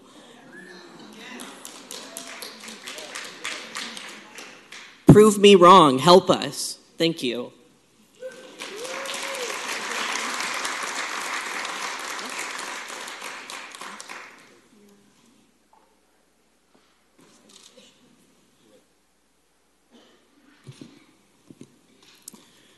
Good afternoon. My name is Emily Cameron. I'm at 496 West Enterprise, and I am co-chair of Democratic Socialists of America for Fresno County, and I'm also vice president of the San Joaquin Valley Democratic Club. So I'm a little bit confused about hearing what I've heard today from you guys, that this is not an attack on the homeless, when reading the ordinance that was posted on the city website, there's a line in here saying that, one sec here, while a pedestrian, they're not allowed to loiter within 200 yards of a signalized intersection for the purpose of violating this section. That's a quote. So this is exactly an attack on people who are panhandling. I don't know why you're saying it's not. It's written right in there that pedestrians are not allowed to loiter within 200 yards of an intersection for the purpose of violating this section. That's what it is. It's written in there. So if you're going to do it, at least own up to it. At least admit that you're attacking the panhandlers. No need to be cowards. We can read it. It's in black and white. You guys post it online. I can read. So again, it is very much so an attack explicitly forbidding pedestrians, which also, I don't know how you plan on enforcing that. People standing around within 200 yards of a signalized intersection. That's just crazy to me. So I hope that everybody will vote no today, and we will be paying attention to who is supporting this and making sure that they never get to run for any other office that they want to run for in the future.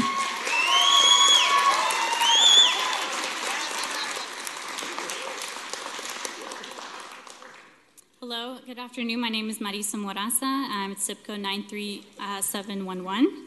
I'm a coordinator in a youth program at Fresno Barrios Unidos, and I'm also a resident of District 2. The passage of this ordinance would overwhelmingly impact low-income and housing insecure folks in the city who are already a vulnerable population. nor does it address any core issues as to why people are experiencing homelessness or on the brink of homelessness. This ordinance only continues the pattern the city of Fresno has developed of penalizing and criminalizing homelessness and poverty, when instead you should really be providing more programs and services to develop a system that better supports your constituents. Similar to the passage of the no camping ordinance, this would be another tool to penalize people without alternative solutions in place. There are other, more effective, humane solutions with a focus on healing to address this byproduct of poverty. This is a public health issue and should be addressed as such, with a focus on preventative and substantive care.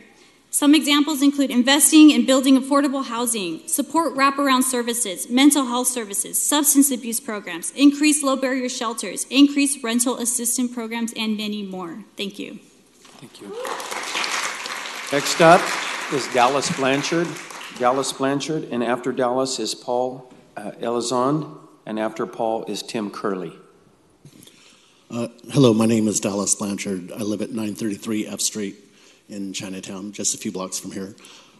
This is being portrayed as a public safety issue, but it seems like some members of the council have personal vendettas against the homeless, whether it be the camping ban ordinance, the recycling ban, or this one now. It's like, Brando, you're just a bully. All right.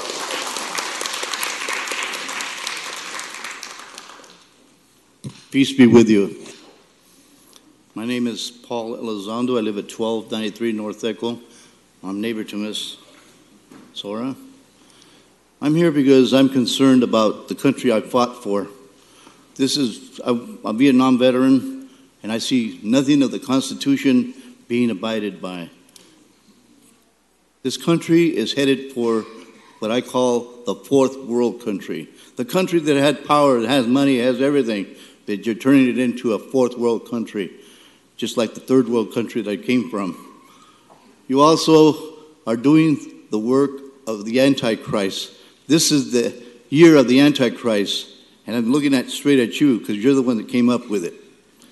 You will pay just like the poor people are paying.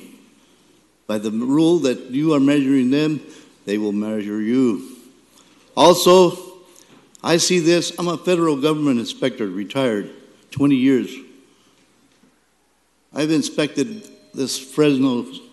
They say they want to change the name. You need to change your attitude, not the name. Another thing, too, is I see this as a genociding way. Who's behind the poor? Mostly blacks, Mexicans, Asians, a little bit of Asians. You're genociding legally, systematically. That's what you're doing. Maybe you were born with a silver spoon in your mouth, but these poor people are also victimized by the police department. They take away their vehicle for the Fifth Amendment says double jeopardy, okay? Double jeopardy means, all right, they pull you over, they give you a ticket, then they take away your license, then they fine you, then they take away your car. They're taking away your livelihood. That's why they're homeless, part of them. They're not all drug addicts and all that. The drug addicts are you people that are drugged out on money, like these people say. You're drugged out of money. The buck stops here, right? The buck stops here. Quit lining your pockets, all right?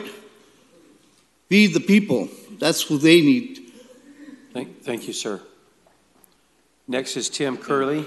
After Tim is Nancy Greiser. After Nancy is Daniel O'Connell.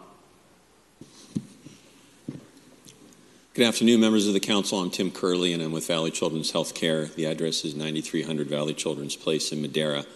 And I'm here to address this issue in the context of Kids Day, and it's come up a couple of times. I just want to start by saying thank you to this council for your proclamation in February, and for those of you that were there to sell some papers. And I want to thank everybody here who has supported Kids Day in the past. The dollars raised play a real important role in helping our organization take care of very sick kids. Most of the kids we see are low income. Most are covered by Medi-Cal. So the dollars raised through Kids Day is really important. And I know this is not intended in any way to adversely impact Kids Day. And so I appreciate that. I've talked to your staff, and they've reassured me of that as well. But what we would love to get in writing is clarification or confirmation that this would not adversely impact Kids Day. As we read through the code or the ordinance, it specifically references the permitting process through Chapter 14, Article 25. But that just specifically, as far as I can tell, addresses collections from median islands. So there's nothing in there that specifically permits activity on curbside. So we'd love to see that confirmation in writing. We'd appreciate that. That's it. Thank you. Thank you, Tim.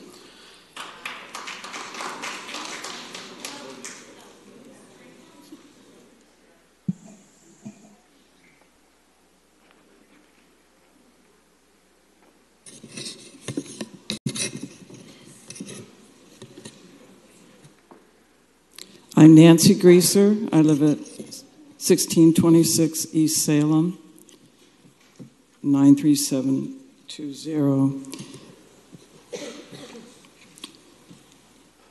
I'm here to speak against another poorly thought lipstick on a pig proposal.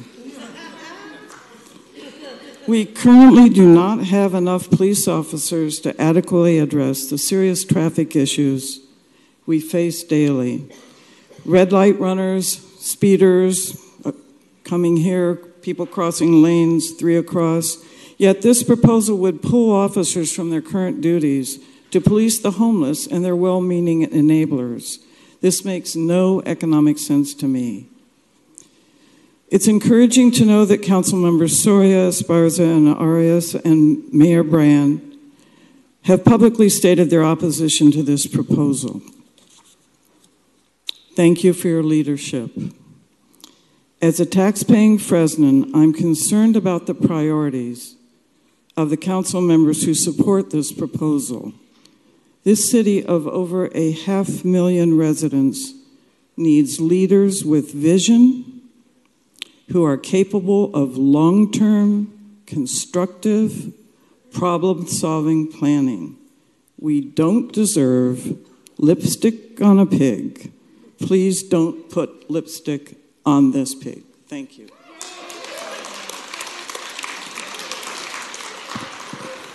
Daniel O'Connell, 3260 East Kirkhoff. I want to just start by saying that this is offensive and immoral. As on my drive over here, I thought this is the white solution.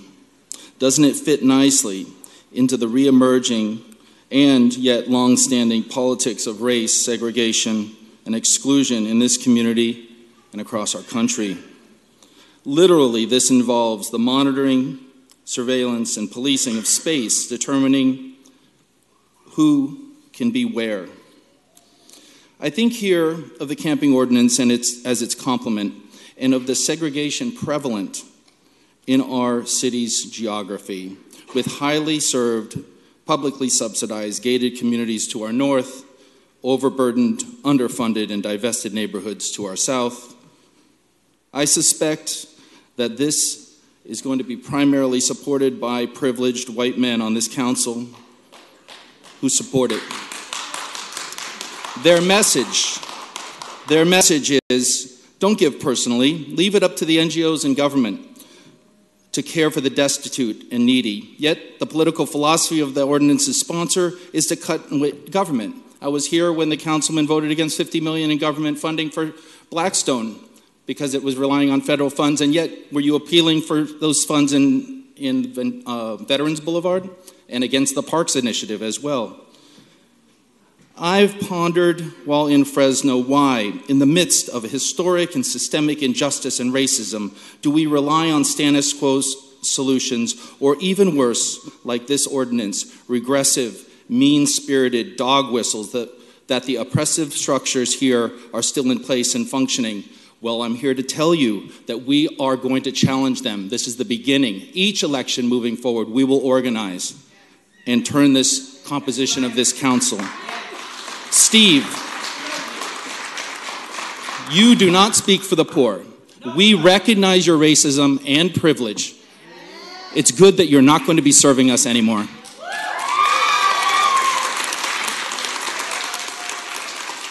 Right. Next, Brandy News Villegas, I think, and Alex Rosario, and Myra Coble.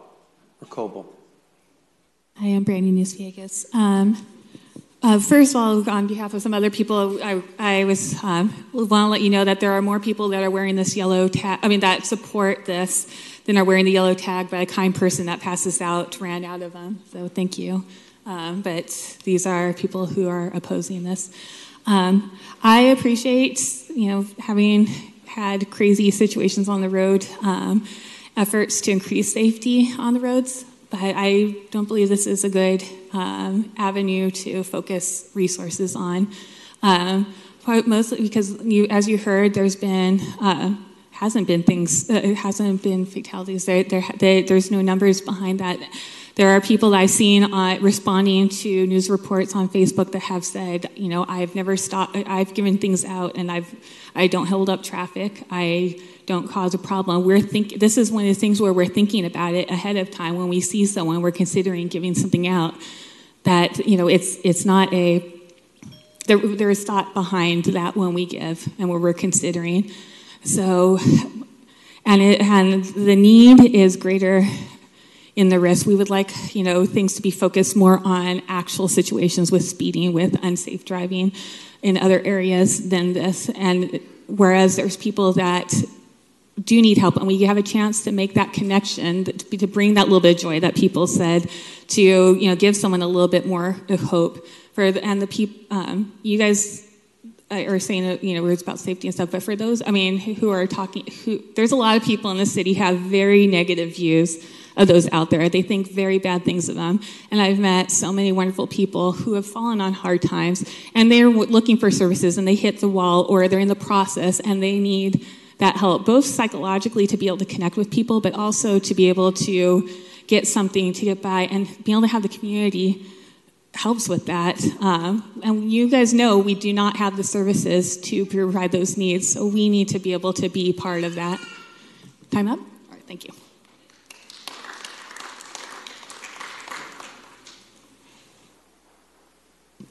Hello, my name is Alex Orozco. I know it's an ethnic last name, so for the pronunciation issues. So I'm here today to tell you that I do not support the ordinance. I actually think it's rather reprehensible that anyone would support this. You three of you have co-sponsored this bill. It's criminalizing people for being poor. That's essentially what it is. You can use euphemisms. You can, try to play it as though it's not. That's the fact of the matter, is that that's what it's doing. You are saying that, or some of you have stated that really, you can still donate to individuals. However, you need to do it away from an intersection. The whole point of individuals standing in an intersection or in the median of an intersection is because it's a high traffic area and people stop there, so they're more likely to receive funds. You're discouraging people from donating because it's less likely for them to go 200 yards away from an intersection to give to someone. And these are an abundance of individuals from a variety of different backgrounds. You have homeless veterans, you have individuals who have fallen on hard times that you're really discouraging from benefiting from these donations.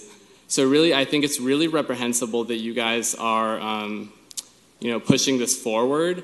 I think people should be allowed to do whatever they care with their funds, with their own resources, especially in the summer when it gets very hot. You're discouraging people from even giving a bottle of water to a homeless person.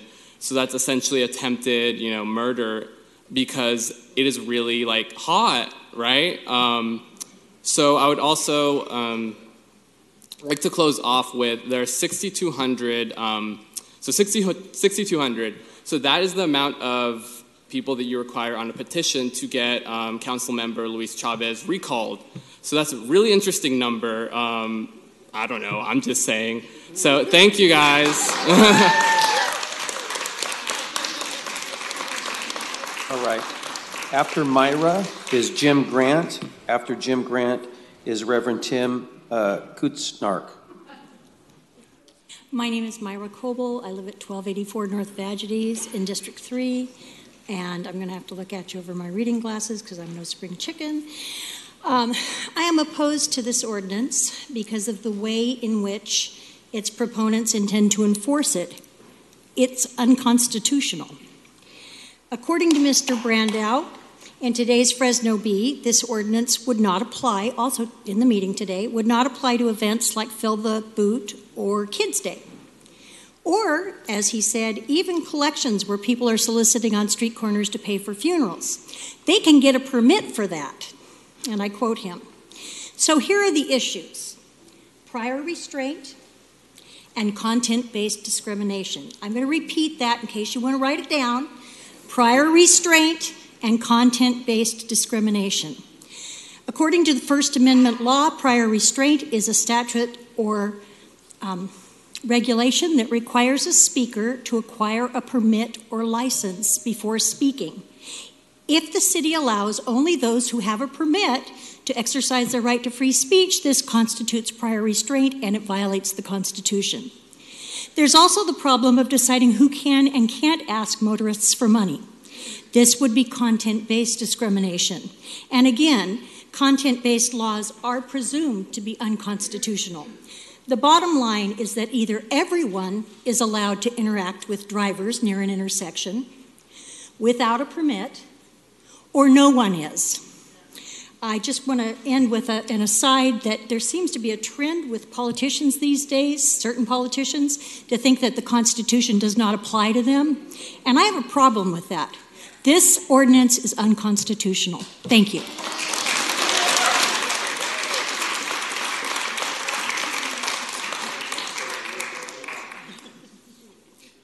Good afternoon. My name is Jim Grant. I live at 4098 West Harvard Avenue in Fresno, 93722, and I direct social justice ministry for the Diocese of Fresno.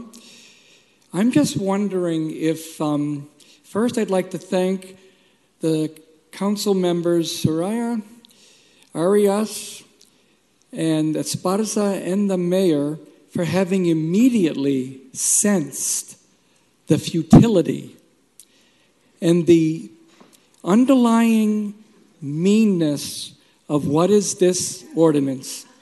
And I would wonder if the others who are right now leading a support to it or leaving us wondering where they're going, to wonder when you decided to put up In God We Trust, if you knew the implications for that on every single vote.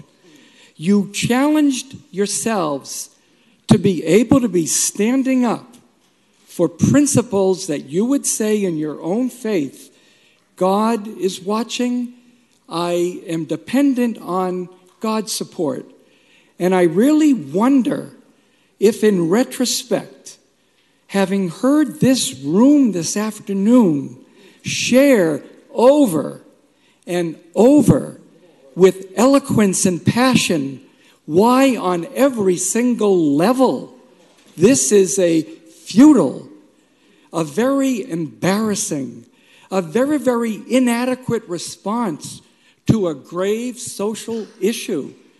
The idea of saying we have those millions of dollars, we're going to take care of those people. You won't if you are pettily working on issues like an ordinance like this one. We need to think much more deeply about every vote we cast, and I hope especially that Gary Bredefeld has heard things today to move him to do the right thing. Thank you very much.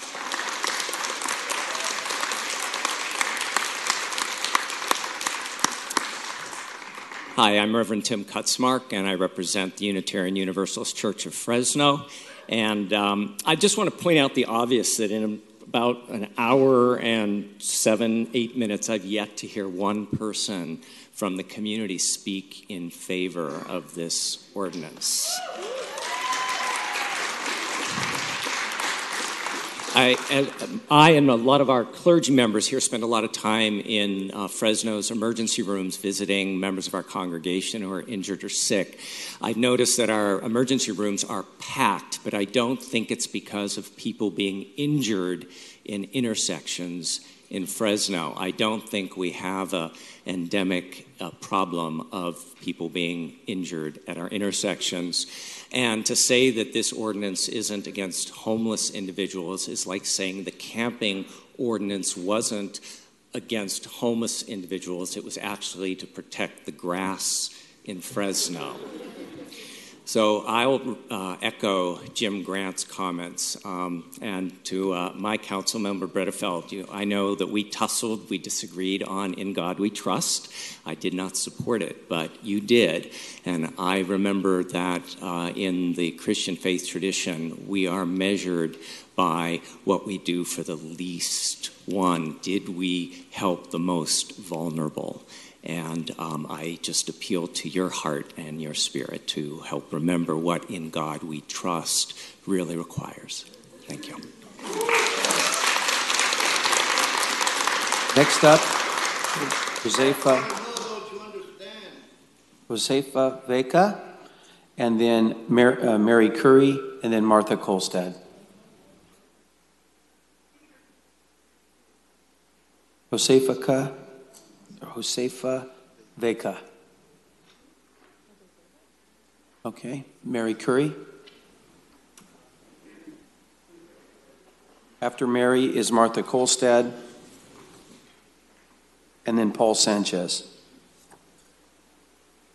Good afternoon, President Brandau and members. My name is Mary Curry. I reside at 312 West Valencia Avenue, Fresno 93706. I have lived in West Fresno for 60 plus years, raised all 5 of my children from that specific address. So I'm here today because I really am in opposition to what you're proposing. I prepared something to say, but I'm going to have to really speak from my heart because this is really rough.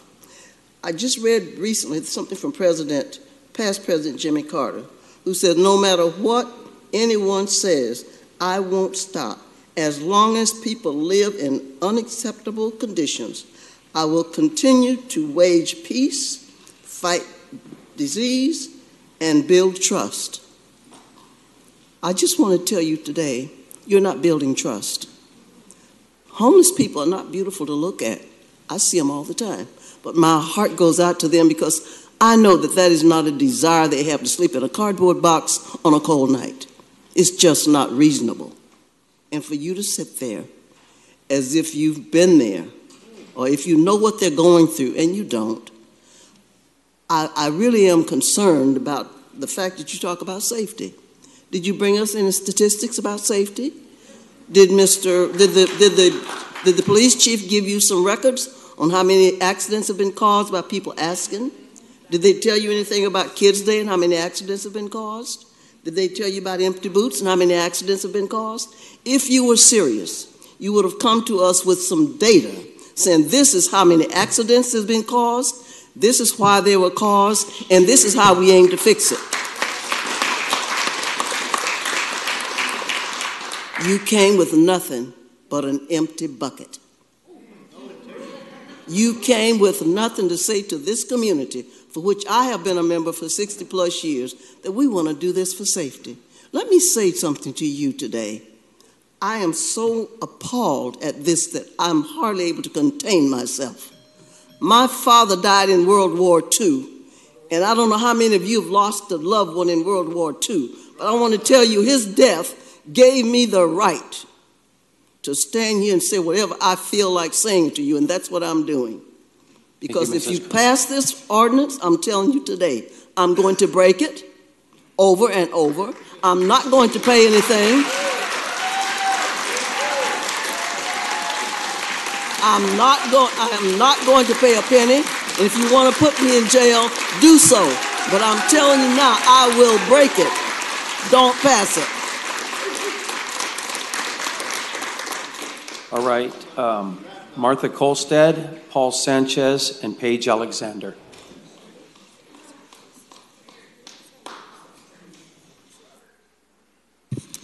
Good afternoon, Council. Boy, that's a hard one to follow.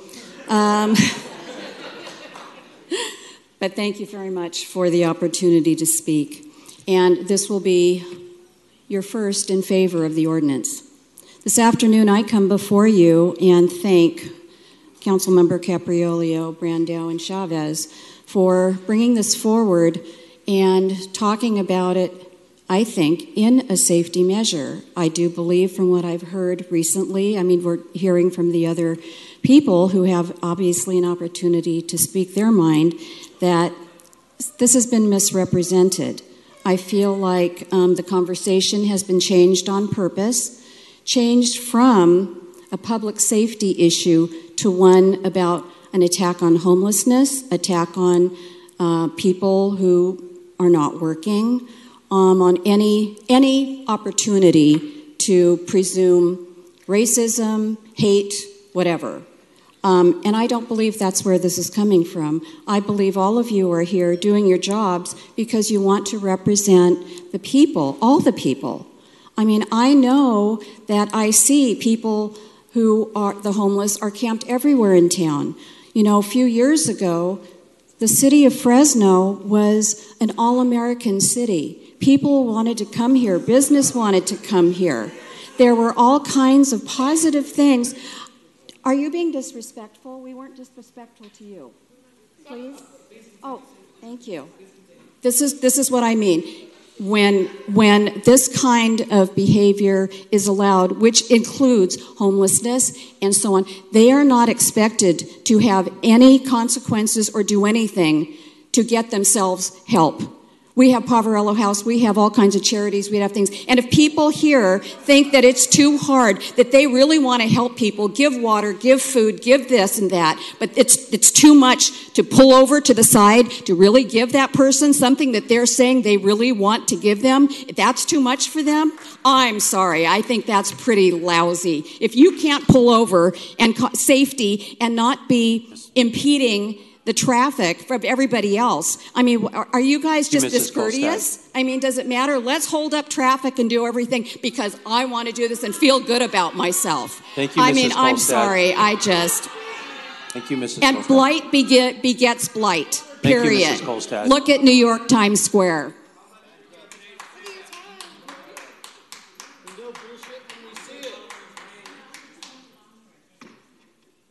I think we're going to have to switch over to the other mode, which is the no clapping, no cat calls kind of mode now. So everybody's had the right to make their comments, but all that kind of does is really delays the afternoon. So Mr. Sanchez, please go forward. And from now on, please don't clap or do cat calls. Thank you. Good afternoon, councilmen and councilwomen. My name is Paul Sanchez. Ask the homeless. I'm homeless. I live out here on the streets. How I got there is not of importance right now. What is of importance is this bill or this new law, whatever you want to call it, however you want to put it. That's one more obstacle for me. I have enough obstacles. I'm trying to get out, believe it or not. By doing this, you say it's not directed to the homeless. Well, it is. I take it very personally. And as far as Mr. Paul, I think it was you, forgive me if I'm wrong, made that comment, beg for food. I do not beg, sir. I work for mine. Ask any... You've got the wrong council member, sir. Pardon me? You have the wrong council member, sir. Okay, that's why I said I apologize. I'm very upset right now of what's going on. You know, this nation is supposed to be under God. One nation under God. Well, you know what? We're blowing it. We're blowing it. This is not going to help anyone. This is going to hurt us, especially people trying to get out. That's one more obstacle. Let's put up some more. Let's make it real easy for everyone. Thank you, sir. Ma'am. All right, up now. No, we kind of blew our whole clapping scene. So up next is Paige, and after Paige is Carmen Zamora. After Carmen is Ann Petrovich. Hi, my name is Paige Alexander, and I live at 1420 East Glen Lake Lane in Fresno, California. And I'm honestly appalled at this law. I feel like it is very wrong that you guys are trying to fine people for giving people food or water. I've been feeding the homeless for about 3 years now, every Tuesday, and I do not stop traffic. I do pull over, but I still hand them their food and their water out of my window. And I just want you guys to keep in mind that 200 yards is 2 football fields. Like, how, what small window, like, where can I feed them then? That's just ridiculous. And I know all of you guys are familiar with Dr. Martin Luther King Jr. Well, he wrote a letter, the letter from Birmingham Jail, and in this letter, he talks a lot about unjust laws and just laws. And these are his own words. A just law is a man-made code that squares the moral law and the law of God. An unjust law is a code that is out of harmony with the moral law. And he goes on to further explain that any law that uplifts human personality is just. Any law that degrades human personality is unjust. This law that you are trying to put forth, or ordinance, whatever, it is completely unjust. And I think that most of the people in the room would agree with that, and I feel like you really need to reconsider your morals. Thank you.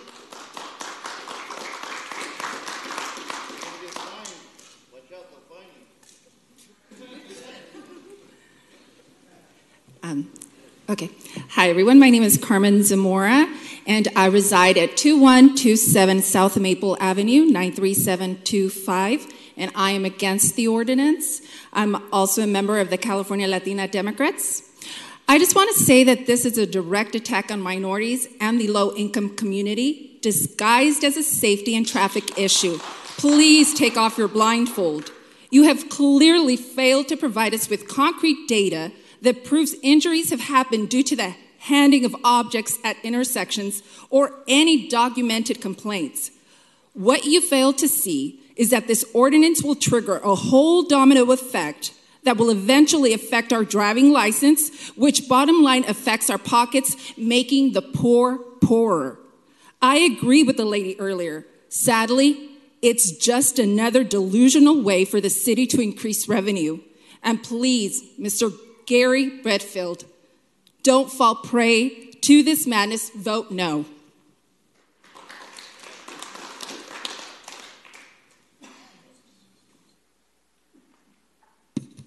My name is Ann Petrovich. I reside at 3715 West Fir Avenue, zip code 93711. And I know it's tempting to not to have to confront the homeless because they make us feel uncomfortable. They make us feel guilty.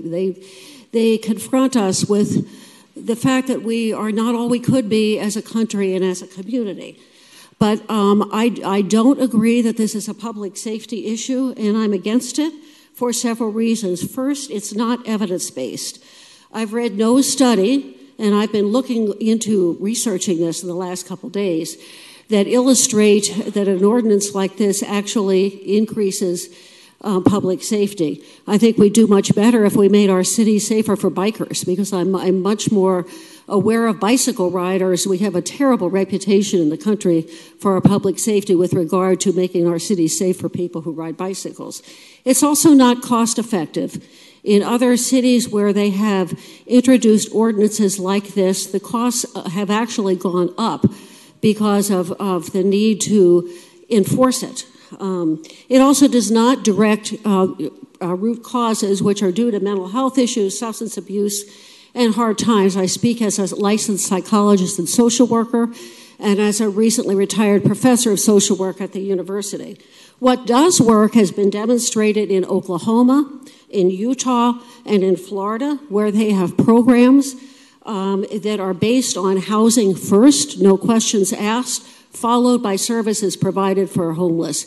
This is much more effective in terms of public safety and addressing, and I would encourage the City Council to research effective programs and to research the lack of effectiveness of punitive efforts. There is research available across the country. Let's look at this before we jump to a solution that just tries to make the homeless invisible.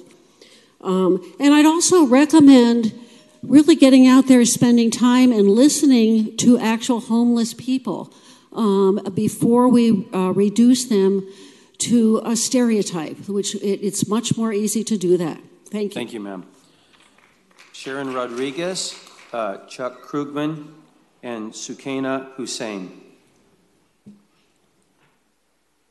Hi, my name's Sharon Rodriguez, and I'm at 3128 North Angus, and I support the ordinance. Everybody's acting like the council isn't trying. I know that you're getting funded to try to help the homeless, and I have a daughter-in-law out on the streets right now, and she doesn't want to be helped. They've have their own little community of drug, meth addicts.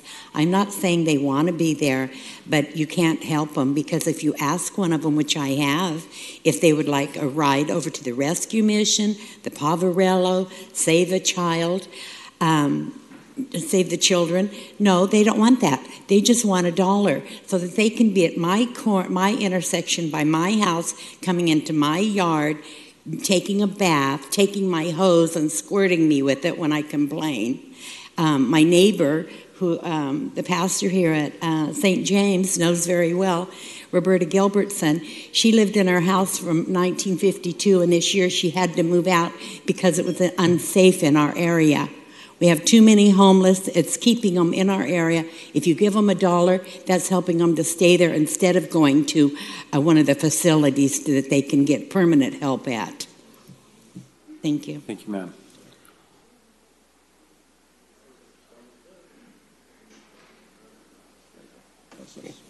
Okay.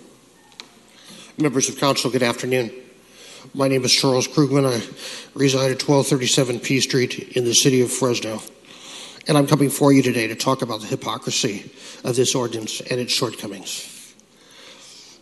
In the past, I was an outreach worker for the homeless in other cities, and I know that sometimes giving a person a small cash contribution can be a way of establishing contact and motivating a person to get some help and make a connection to where they can move forward to get themselves out of the situation.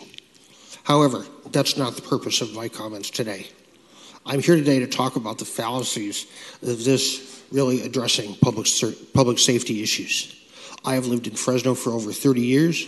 I am aware of the conditions at intersections when you have Kids Day and the Fill the Boot competition, where people are jumping out into traffic, causing many accidents.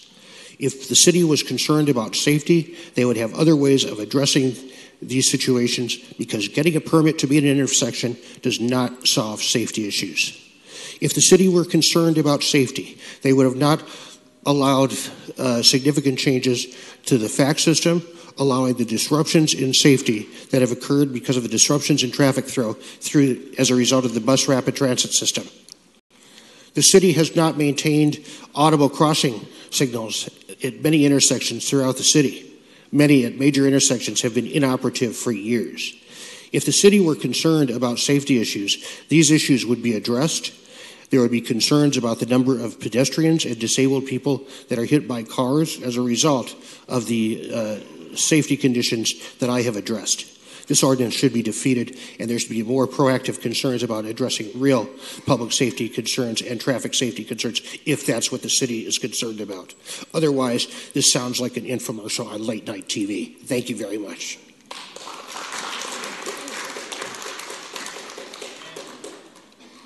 Excuse me. Now we have Ansar, and Ansar, you didn't put your last name, so please let us know that when you come forward. After Ansar is Pamela Martinez. After Pamela is Morris Martinez. All right. Good afternoon, City Council members. My name is Sukaina Hussein. I'm here as the Central California Outreach Director for CARE, which is the Council on American Islamic Relations. We're at 2600 Ventura Street. We're an organization focused on protecting civil rights and advocating for just policy. So similar to most others who have spoken today, CARE is adamantly opposed to this proposal. As elected leaders of our city, we entrust you to invest in our most vulnerable communities, not punish them.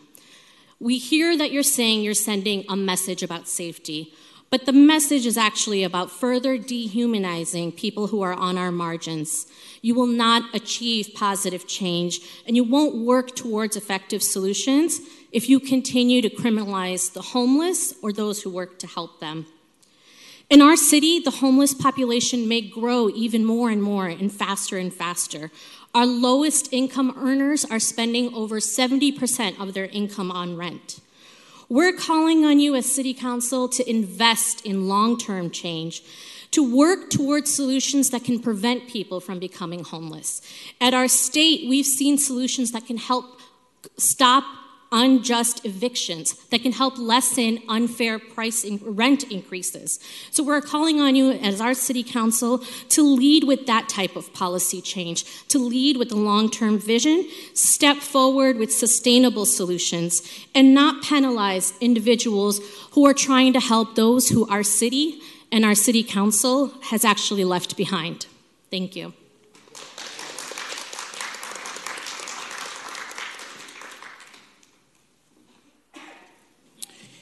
In the name of Allah, the Beneficent, the Merciful, I bear witness of the true and living God. And we thank him for Moses in the Torah.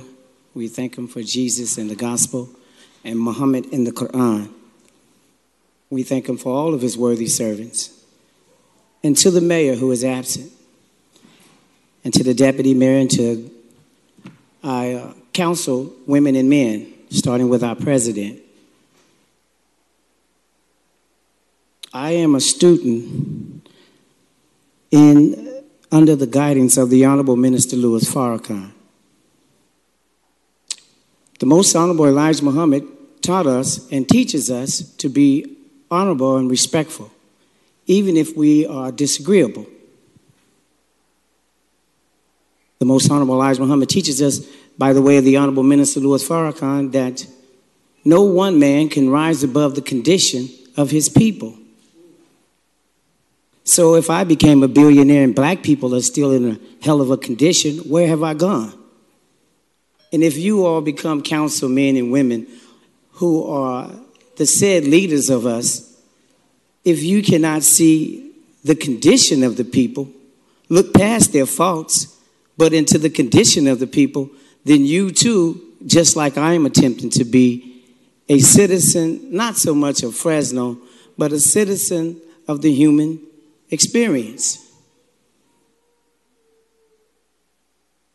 Somebody said something about the president may be a racist or white supremacist or whatever that is. All people come from black people. So to believe that somehow whites are better because they're white, that's ignorant. And I don't think that you fall in that line. At least I would hope not. Real quick, because I know my time is up. My sister was raped by my stepfather. And my stepfather wanted me to have sexual relationships with my sister. And he promised to beat both of us. And this drove her out of her mind. And so now my sister, of course I didn't have sex with my sister. Sure, your but time's let me just conclude with this. Make it quick, sir. And so my sister got into using drugs. And she got into prostitution. And she lost her mind. And she's somewhere in the streets of Fresno. And so I can't find her. So I go out to the homeless. And I do what is in my heart to do. Some of us have the spirit. Can you get your name and address for the record, please? My name is Ansar El Muhammad, and my address is 196,940,000 square miles, which is planet Earth. Thank you, Ansar. Thank you, Ansar. Next, we have Pamela Martinez. After Pamela is Morris Martinez. After Morris is Stacy Williams. Excuse me. I think you said my name earlier. You didn't say it right, but okay. I didn't get my chance, so I don't know if I should. Did I call your name? Yeah, Akifa Frost. Yes, please go. Okay. My name is Akifa Frost. I am actually also a part of the homeless community. To be honest with you, I'm not the type of person to really care what anybody think about me or what I gotta say, but I hear a lot of people saying, oh, go to the Poverello house, go here, go there. First of all, we've tried. I've gone down there multiple times. I'm a mother. I'm 21 years old. I got another child on the way in 2 weeks. You think I want to be out here on the street? You guys are tired of seeing homeless people? Guess what? We tired of being homeless. But I'm going to tell you right now, you guys are talking about, oh, you know, this whole job thing. Okay, but just like for anyone else to get a job, they need a social security card. They need an ID. They need stuff like that, right? So my whole thing is when the police come out here at 7 o'clock, 8 o'clock in the morning and waking up the homeless people, hey, get your stuff. And if we don't do it in their timely manner, they want to take our stuff and throw it in the trash. And I'm talking about birth certificates, things like that. I'm not from Fresno. I wasn't born here. I was born in San Diego, California. So I would have to go all the way back to my city just so I can get my birth certificate, just so I can come out here and try to do something for myself. At the end of the day, I want my daughter to look at me and be like, hey, you strong, you tried.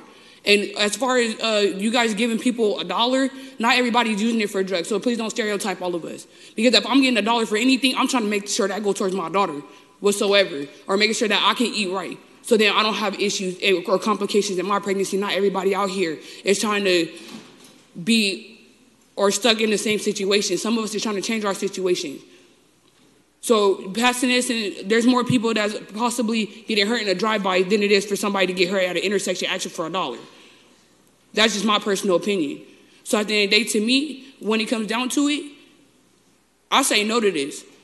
Why? Because the fact being that, like they said, this thing is like it's all about money. Y'all can sit there and get the police the props all y'all want to. Because at the end of the day, they making it just as hard for us, just as like they said we making it hard for them. Thank you. All right, Pamela Martinez, Morris Martinez, and then Stacy Williams.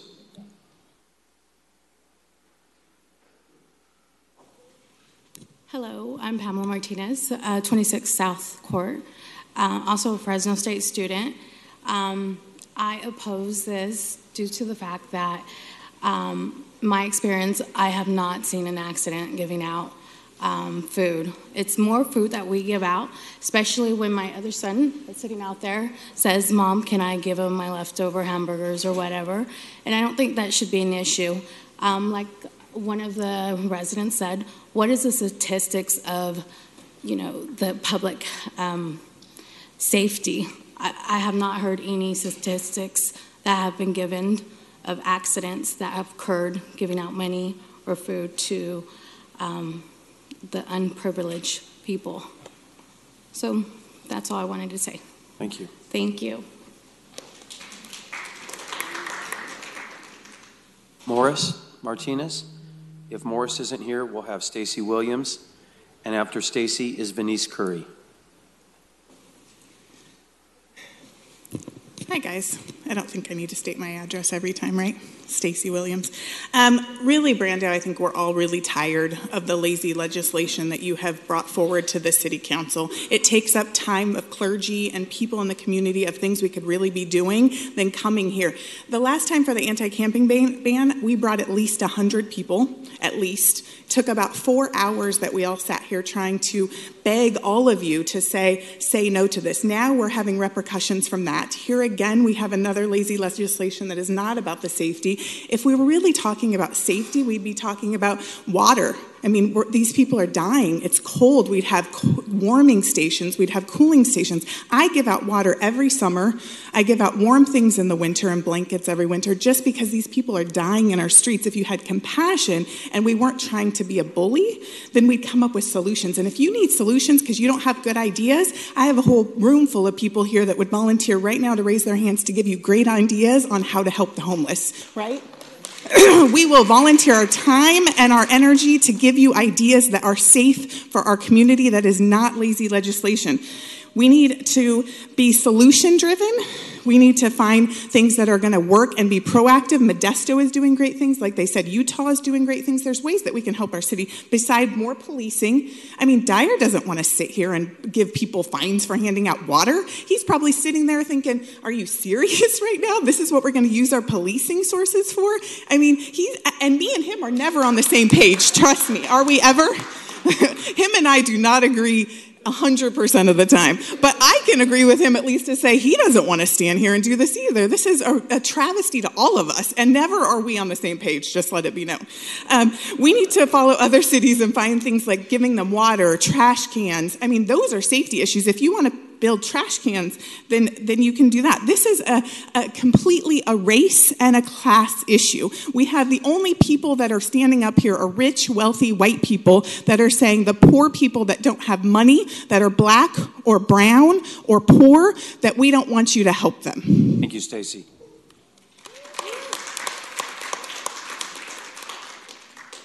After Mrs. Curry is Rabbi Rick. After Rabbi Rick is Reza Nukametnish. Good afternoon, Council. My name is Venice Curry. My address is 312 West Valencia, Fresno, California, 93706. I am in opposition to the ordinance. You've heard so much about how it criminalizes poor people and the homeless.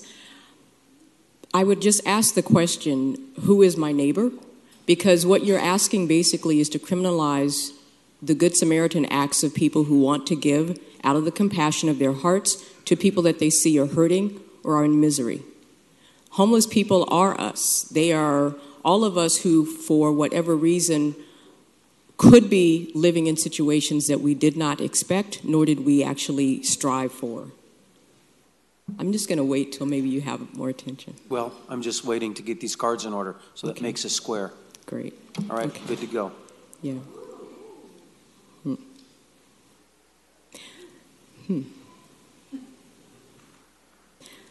I think your willingness to carve out these spaces where Kids Week is not impacted is maybe the best evidence of who the target audience is for this ordinance. The fact that that particular charity and others are exempt really doesn't speak to safety at all. I don't see how having kids stand in medians and on street corners and ask for money is not considered much more of a safety hazard than a person who is struggling to make it from day to day and is being handed $1 or a bottle of water. So I don't think that the evidence is there. I don't think that the heart is in it. And I find it really laughable that as we sit here and are reminded of how there was a battle for putting up these words, "In God we trust," that there is very little in the hearts about being a good Samaritan.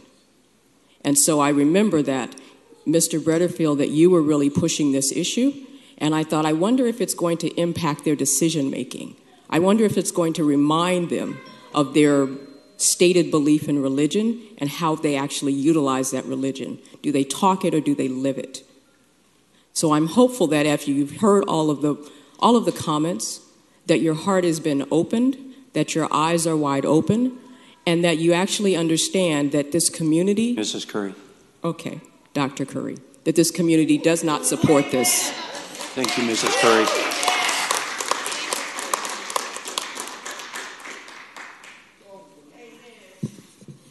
Rabbi Rick Weiner, Temple Beth Israel, 6622 North Murrow Avenue, as well as Faith in the Valley. I want to just for a moment reflect on what Dr. Curry said. The one day a year that I feel danger in the street is Kids Day, and I would never suggest that we change that, but that's the one day I feel danger. I want to go back to In God We Trust, which some of us are not necessarily in favor of it being on this council chamber for various reasons. But if we're looking at religious imperative, today is a festival in the Hebrew calendar. It's the festival of Purim. For thousands of years, we have reflected on the people who tried to destroy us. And one of the ways that we celebrate this is to give gifts of charity to the poor on this day. It is a religious commandment. Every day of the year, giving to the poor is a religious commandment in my tradition, and I know I am not alone. I believe some of my brothers and sisters in religion also find this a religious commandment. The way you have written this ill-thought-out ordinance makes it illegal for people to follow their religion. And that is not right. There is nothing you can say to convince us this isn't about criminalizing homelessness. You can say the words, there's just no way we're going to believe this. But you have criminalized our ability to follow our own sacred commandments that you chose to put on this wall. Please do what is right. Do not waste any more of our time. Remove this from the agenda and don't even have a vote.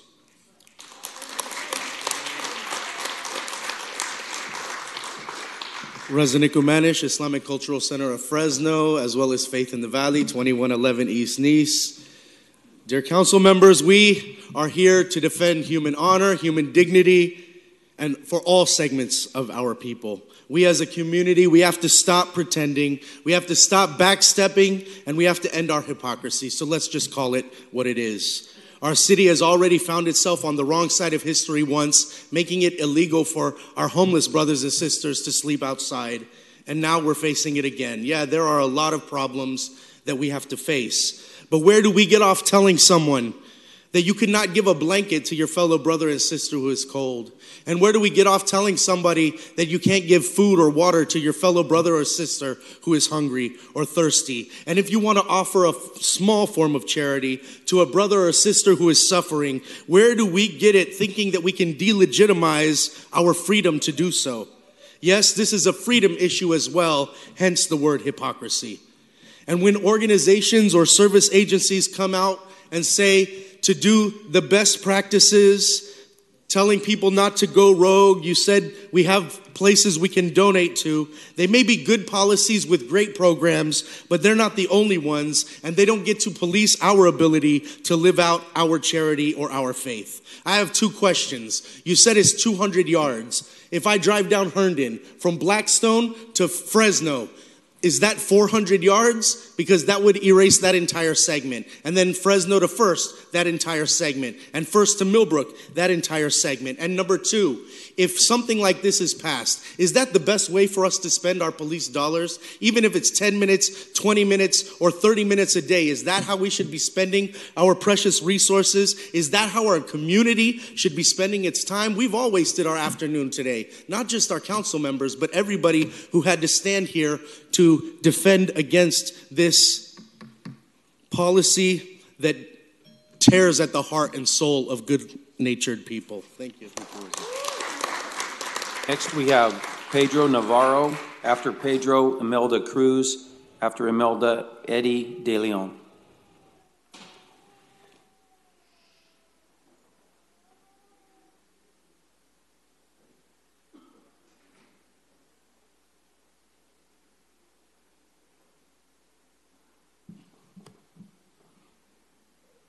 Good afternoon. Pedro Navarro Cruz. I live on 2055 East Lewis Avenue, 93701.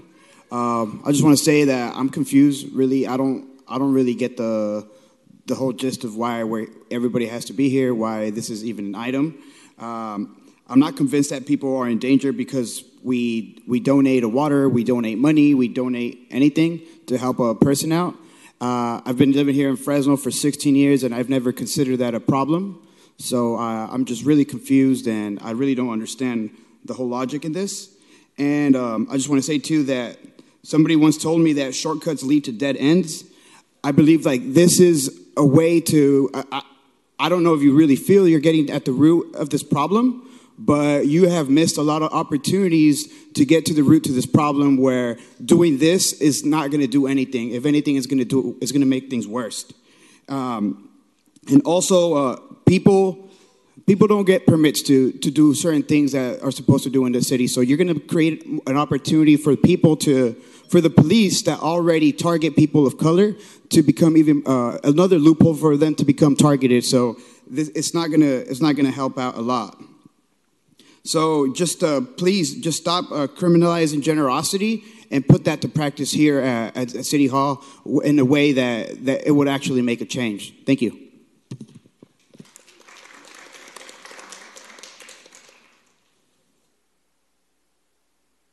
Good afternoon. My name is Imelda Cruz. My address 3145 West Roberts, 93711. I'm in your district, State Brown. I'm not speak too much English. I try to do my best. I start to don't scare about the white people. In 2008, I lose my house. I live in a fruit in Barstow because my only big problem is I'm a Latina, and I work for the fields with my own business.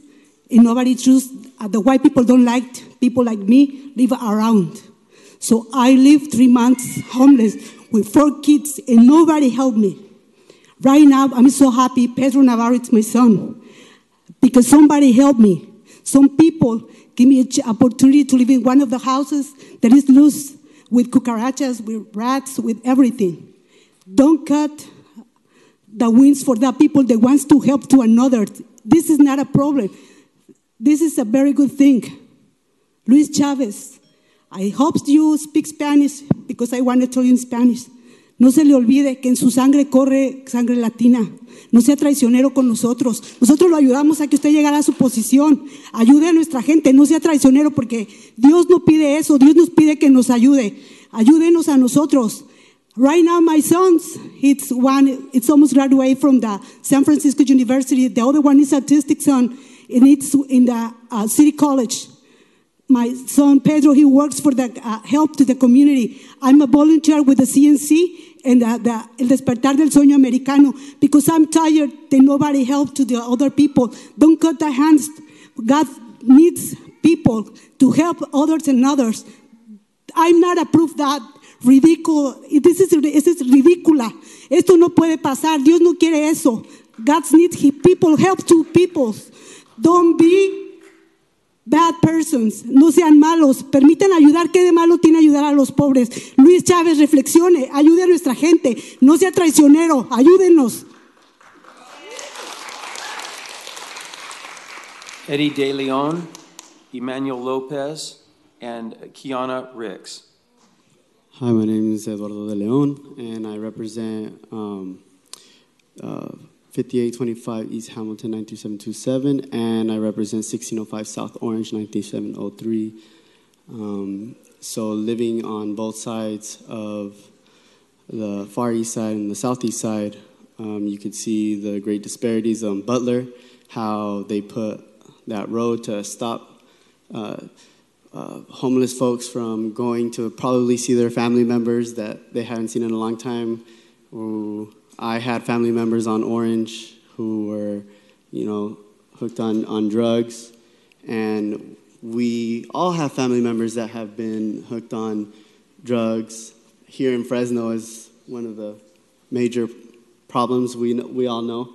And as Reza was saying, when these folks are hurting and suffering, we shouldn't look past our shoulders. We shouldn't look past them or look down on them. We should offer them food, healthy food, and offer them a place, a home, offer them whatever you have, whether it be just change in your pocket, $1, and pray for them, and that's all we can do. Yes, that's all I have to say.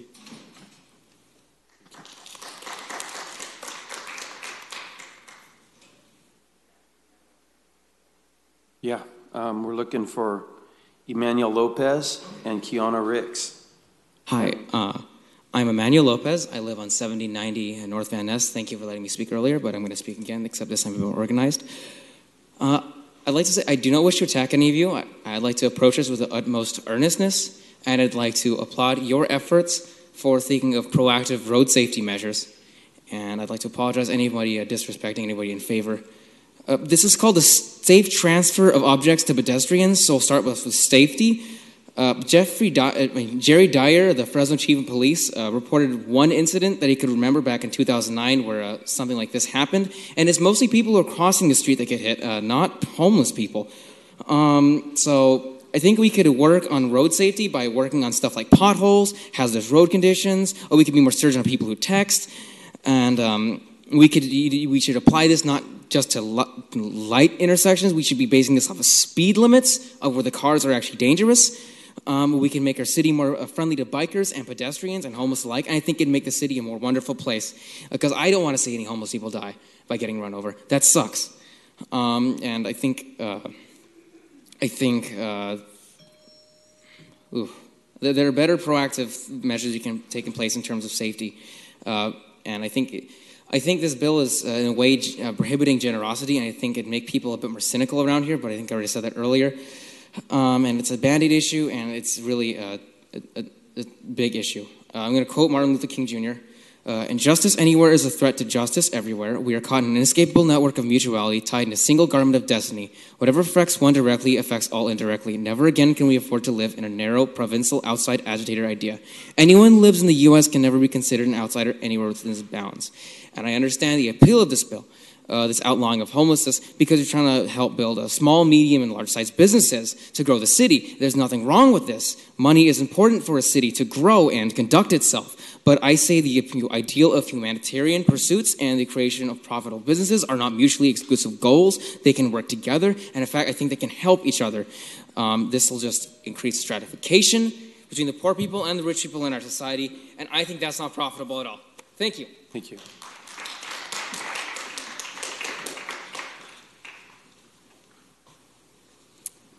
Hello, I'm Kiana Ricks. I'm currently homeless.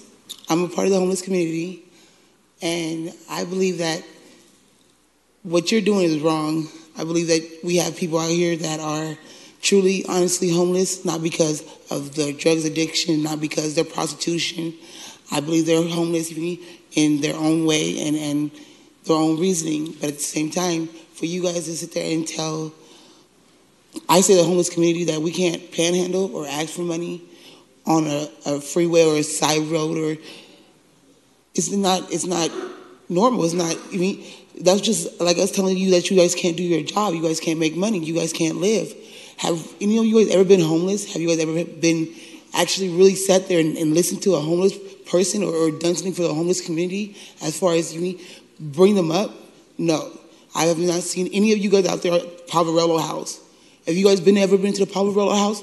You guys have police officers that wake us up at 7 o'clock in the morning, 6 o'clock in the morning. Who does that? Then you guys take our stuff and store it or throw it away. Now we have nothing. And then you guys want to sit there and tell us what we can and cannot do or what we should or should not do. We're homeless. We have nowhere to go. You guys are limiting. You guys have raised all this money for all this resources and all this jobs, but where is it at? Where are we going to get from it? What are we going to gain? We're not getting nothing. We're not doing nothing because you guys aren't helping us. You guys are sitting there telling us what we can't do or we won't do, and people sitting over there hating us because we're homeless. Well, put us in one of your houses. Where can we go stay with you guys? You guys want us to sit there and be on what? At the POV? They have a bigger, a bigger reach for their stuff that they're donated. Their donation center is bigger than what you guys have for us. You guys don't have anything for us. Our housing. You guys have everything for what our jobs is. Thank you, ma'am. Hey. Akifa Frost, Kiki Wells, and Mark Felton.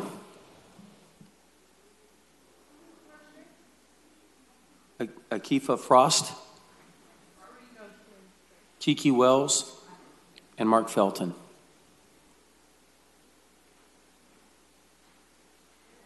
Ma'am, are you one of those? I'm the second name. What's that? I'm the second name, Kiki Wells. Why don't you come forward then and we'll see if, yeah. My name is Kiki Wells. I live at 5651 North Nantucket in Fresno. I'm a 67-year-old woman who's a clinical psychologist. And people have spoken eloquently today, so I'm not going to approach this on how unconstitutional it is or how the issue of traffic safety is bullshit. Excuse me, but that's for the privileges of being 67. I'll call bullshit when I see it, okay? The only thing I really want to address is more of a psychological issue, which is this is so clearly meanness, plain meanness. And it's bullying. I know what a bully is. And this is bullying. And every one of you, 3, should be ashamed of yourself. Just ashamed of yourself. Despicable.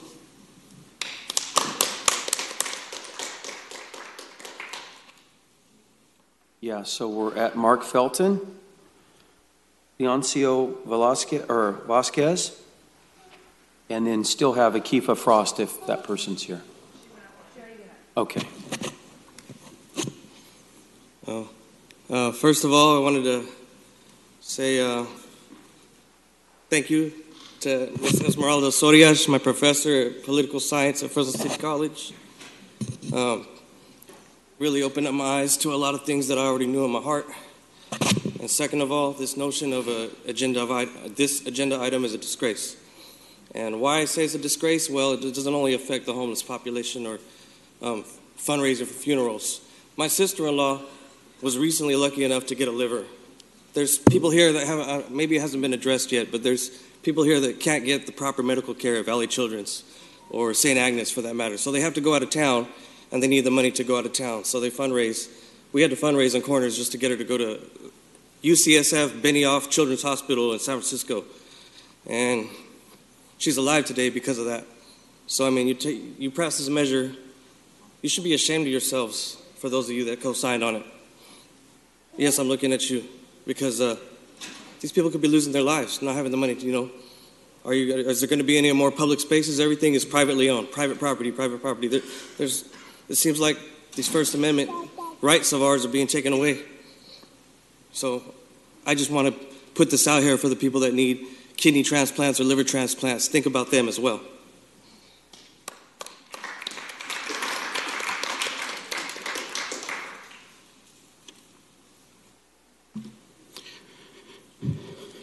Good evening, City Council members. I was here not long ago when the city recognized Mike Rhodes because he sued the city on this same issue. City Council member Luis Chavez was there standing proudly recognizing Mike Rhodes. It is so ironic now to see that you are pushing, along with other city members, city council members, to suppress the most vulnerable people in our population.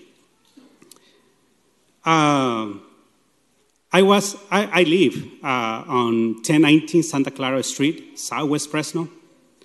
So often I see policemen stopping people, citing. On my way over here, a policeman was blocking the street, citing a homeless.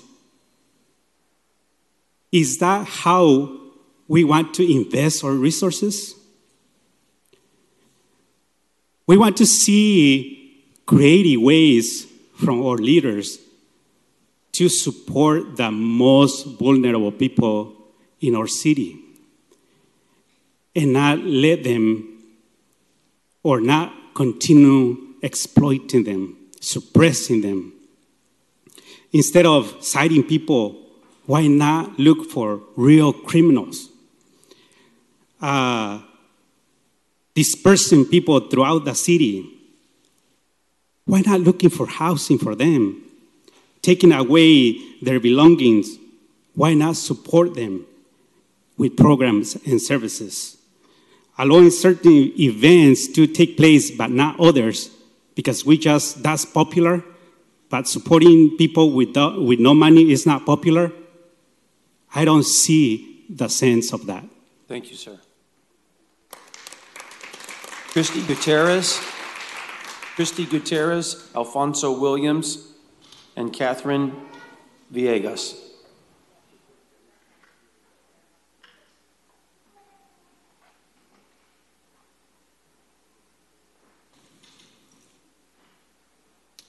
Hello, my name is Christy Brambilla Gutierrez.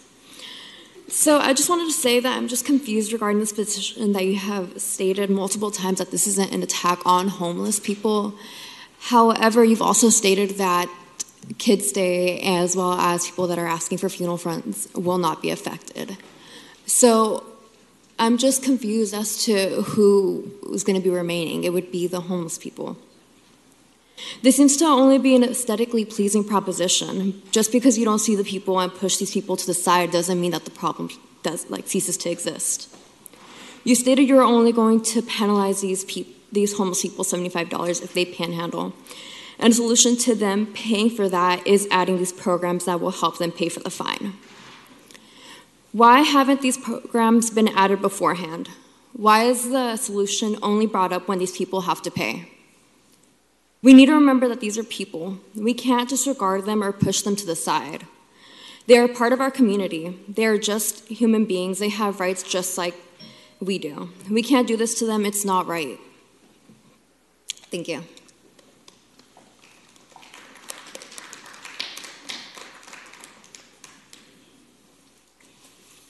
Good afternoon. I'm Alfonso Williams. I'm a Vietnam veteran.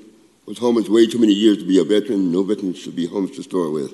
Second of all, people out there standing on the corner asking for money ain't out, all of them out there for drugs or alcohol. I took care of me and my wife off the money that people donated to me for a long time. I'm not homeless no more, but I haven't forgot. Seems like y'all forgot. Y'all gave Mike Rhodes this big award about how good he done. Then y'all turn around and defeat me, trying to defeat him. Hopefully y'all won't let that happen. Hopefully y'all got a soul, a heart, or good sense. Y'all act like y'all gods or something. He can't give this, he can't give that, but we can get everything. Y'all can't have everything your way. There's a lot of good people out there better than y'all because y'all haven't did too much for the homeless people. Y'all got a lot of money, millions. 2007, I was with Philip Magano. At that time, $30 million for homeless issues. Where'd it go? Police department? For y'all parties? Y'all didn't get one rescue mission, not one shelter, not one bed was giving out of this money. I went to the Powerella house, got shot down. Wife had bad teeth. They wouldn't do a damn thing for her. Anyway, thank you. Y'all should not do this. We do the right thing.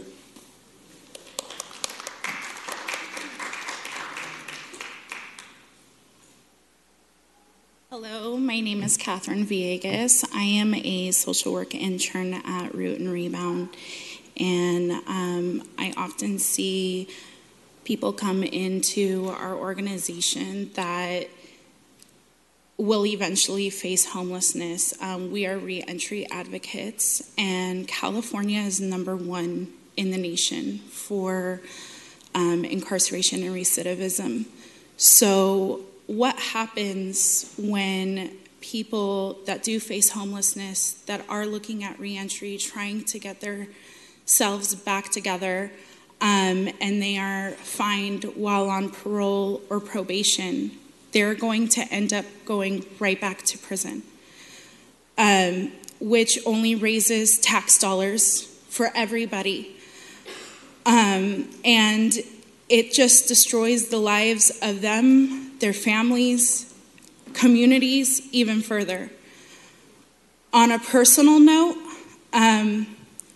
my mom was homeless for a while, and she suffered psychosis as a reaction to the multiple drugs that were given to her from a doctor for so many years. I grew up praying that somebody would take care of my mom on the street because I wasn't able to. So for all of you that have supported people on the street asking for a bottle of water in the heat, thank you. Because once my mom was able to become sober and somewhat healthy mind-wise, I was able to spend a few more years with her until she eventually passed away. So you don't know what that bottle of water could be doing to not just the homeless person, but to their child. I would not have known my mom if it wasn't for that. So thank you. Thank you. Angela Martin, and after Angela, Monica Harrison.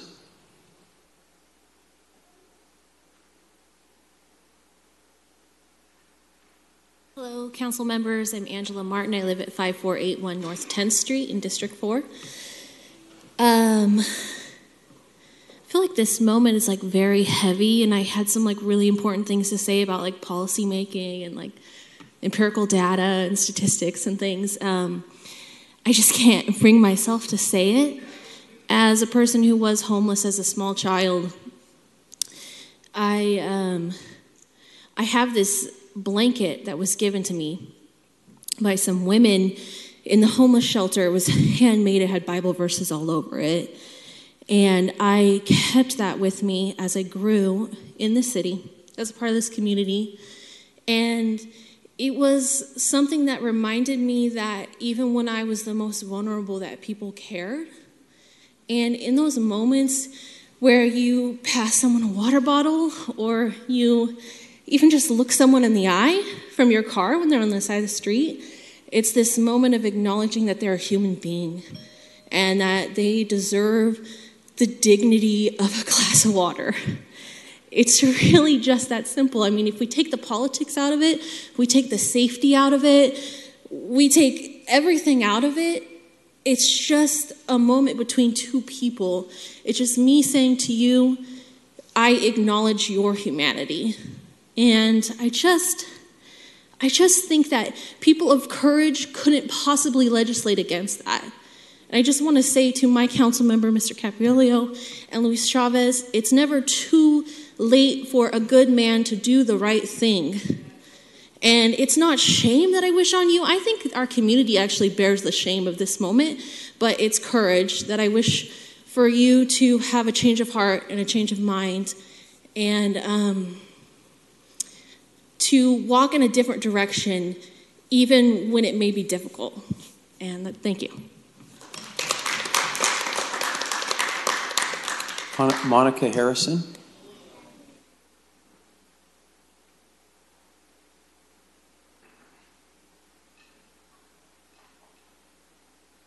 I want to make a correction. My name is Monica Harrison Snowden. And Miguel, I'm so proud of you, and I want to be real fast. Everyone doesn't understand how people end up homeless.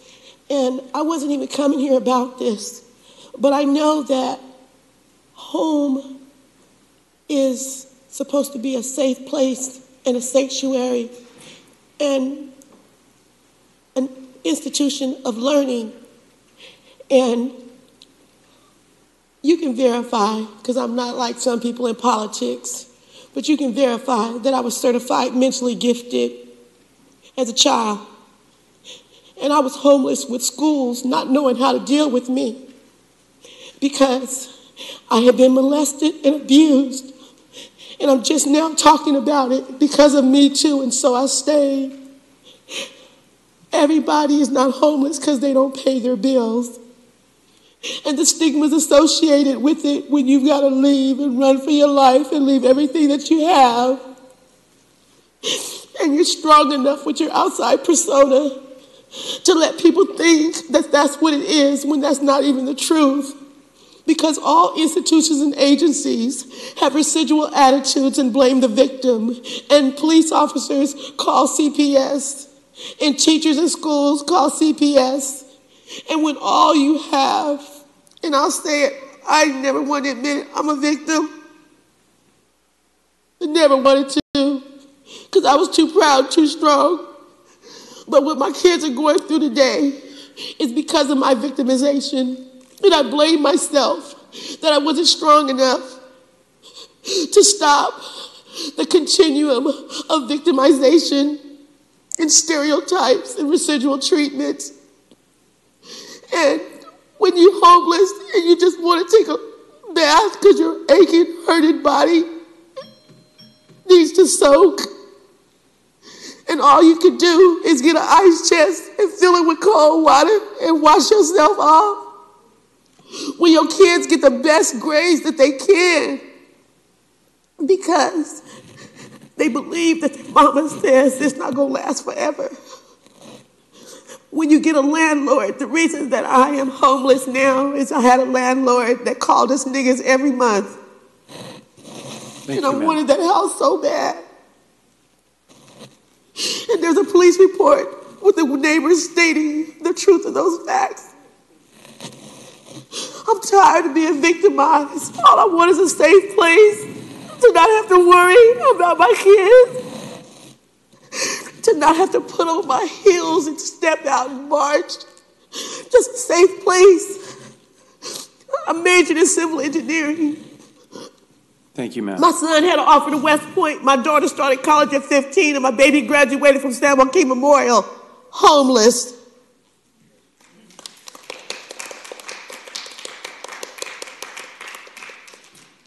All right. I want to thank all the public for coming out today and speaking. Councilmember Soria. Is there anyone else in the public that didn't turn in?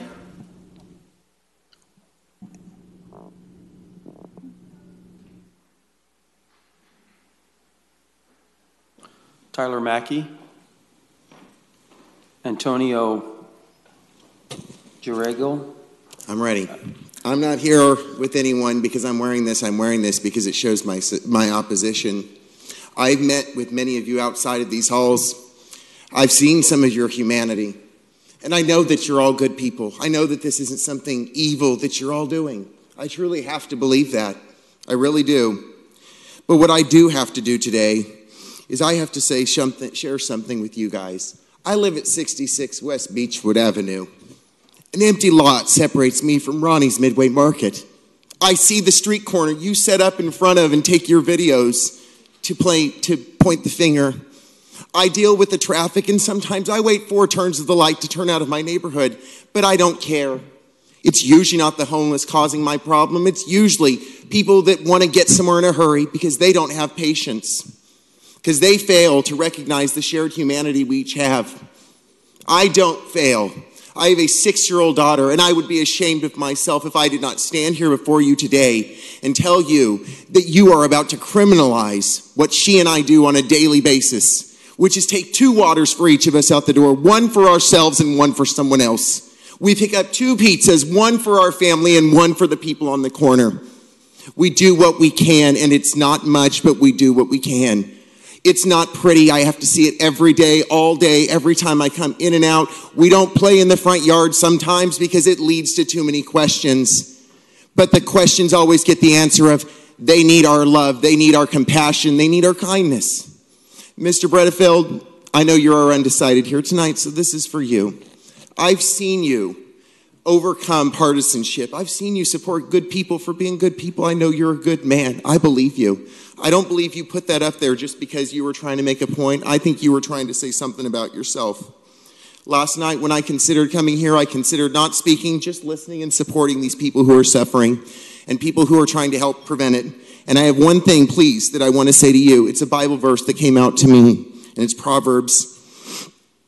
It is Proverbs 14:31.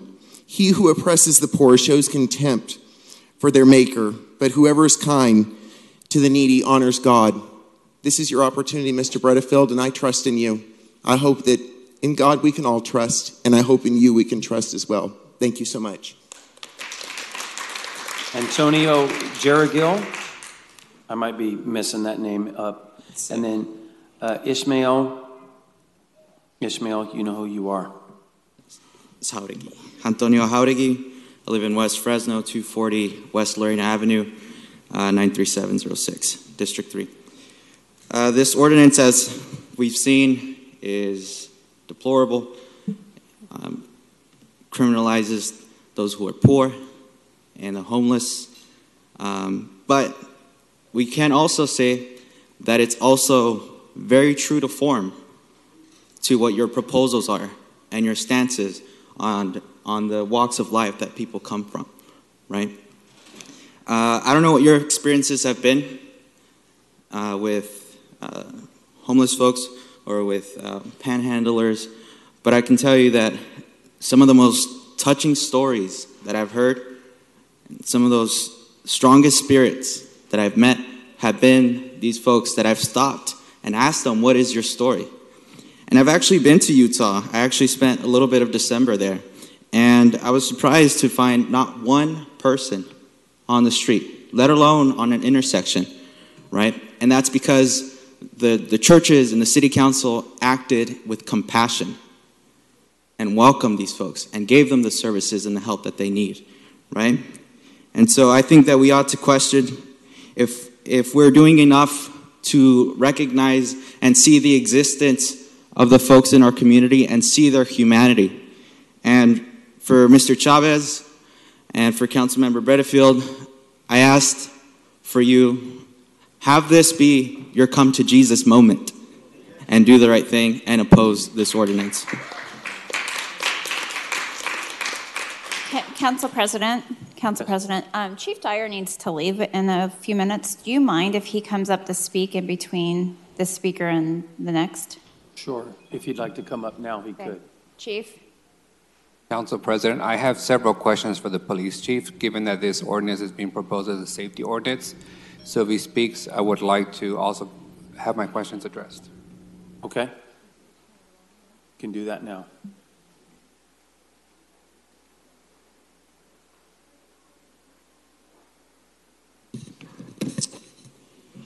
I don't know if you wanted to ask questions, but I did want to offer my perspective because, as you know, all of you know, this ordinance, should it pass, would put a requirement on us and the police department be the individuals enforcing it. So I think it is important that I do offer that perspective.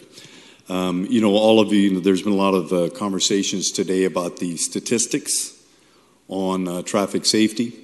And, you know, we do in the city of Fresno have a significant problem with pedestrian deaths involved in traffic collisions. However, we don't track the reasons behind those pedestrian deaths in terms of whether or not individuals soliciting monies just prior to that happening.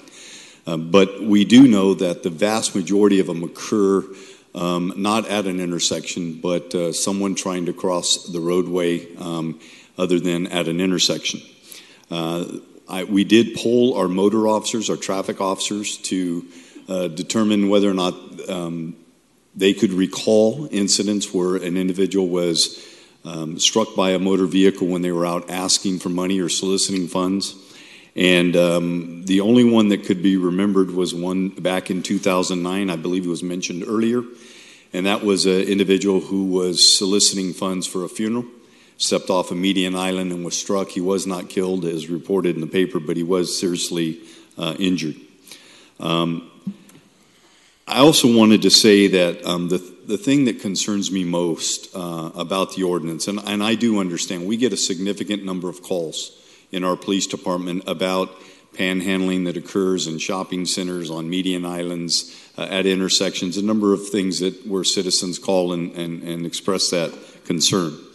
The thing that concerns me most, should this ordinance pass, is the fact that it's going to put an unrealistic expectation in the eyes of the citizens that this is going to be a priority and that we're going to respond. And when we don't respond timely, that it's going to put us in a negative light with those individuals who want us to respond. The truth is, last year we had 20,000 increase in 20,000 calls for service. We have fewer officers today, in fact, about 20 fewer officers than we did back in 2009. So 10 years ago, we're still below the officers, and I know, you know, the calls continue to grow. The other thing that it causes a concern for me is we're having a challenging time in law enforcement across the nation in maintaining the support and trust of our community. And I'm concerned or fearful that us being called into a position where our officers are going to be citing motorists who are giving items of water, food, or money out of that vehicle. We're going to be citing those individuals who simply feel that they're doing a good deed, something out of generosity. And it could cause us to lose additional support of our citizenry and trust and confidence. So those are the concerns I do have. And I certainly don't want to put our police officers in a position where they're having those negative encounters when they don't need to.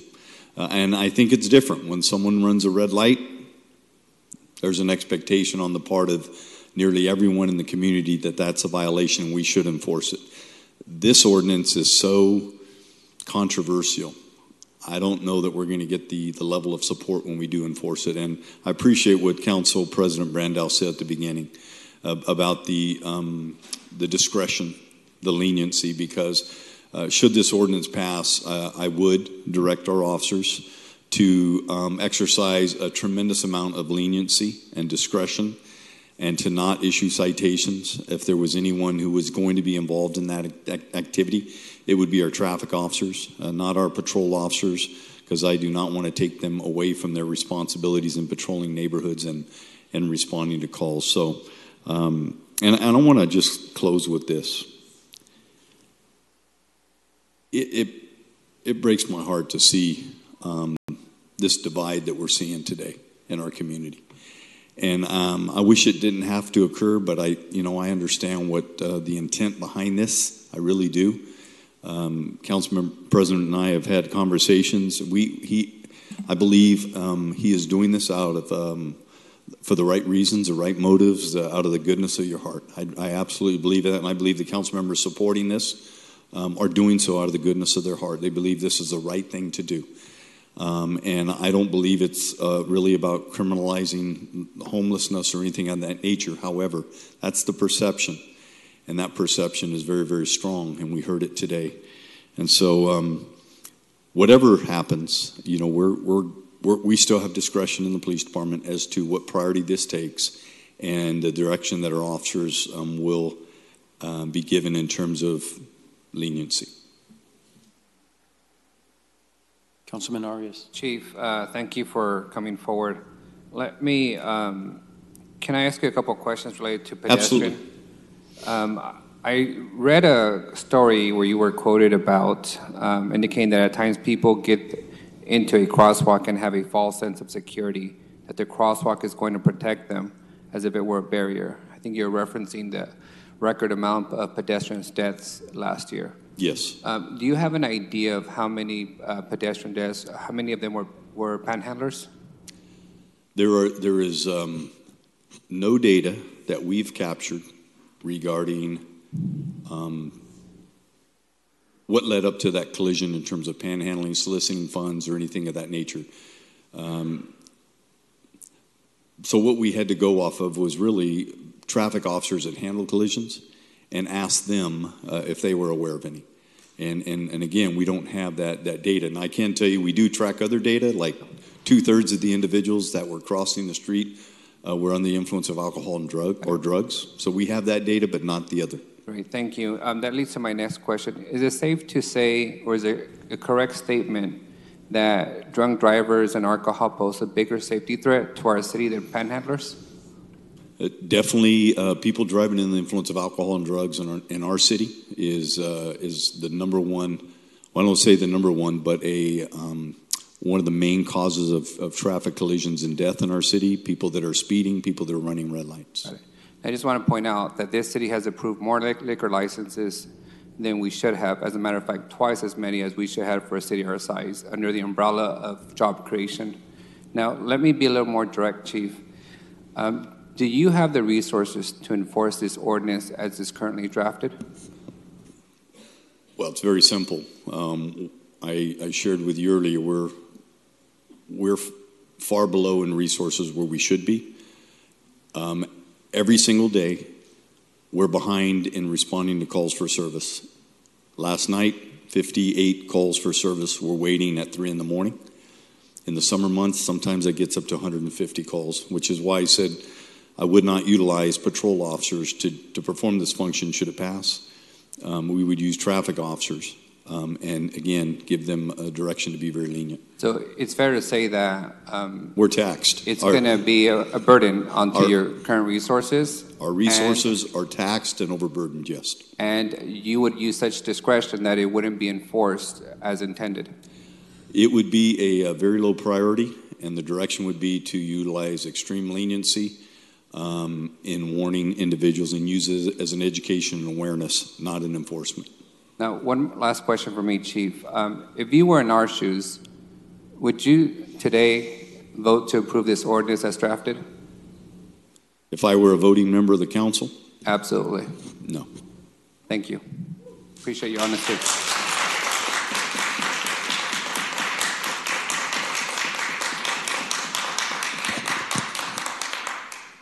Are you done, Councilmember? Yes, Councilmember Soria. Did we have anyone else that was? Oh, yeah, we have 3 more. Well, I wanted to just ask the chief if he's heading out. Can I ask you a question, Chief, before you head on out of here? Gary, by the way, he said that if he would be us, he would be voting no. For the record, if you didn't hear that. I did not hear that. Can you remind him of your answer, Chief? Well, You know, the question was asked of me if I were a council member, knowing what I know as a police chief and our resources that we have that are limited, and the potential position that could put our officers in should we be called to enforce this. Would I be voting for this? And the answer would be no, because I know what the outcome would be of that for us. But I'm not a council member. That's a decision you guys make. I'm just saying what my position would be because of that. Okay. So, Chief, are you saying then, in essence, if this council had passed this, you're not really willing to enforce it, able to enforce it? I mean, obviously, we got bigger priorities than this. Yeah, no, and that's a fair question, Gary. I think what I would tell our officers is to use this as an opportunity to educate the public. And that means if they're going to detain or make a traffic stop regarding this, that we would let them know that it's against the law, to let them know that they could be subject to a citation, but not issue that citation.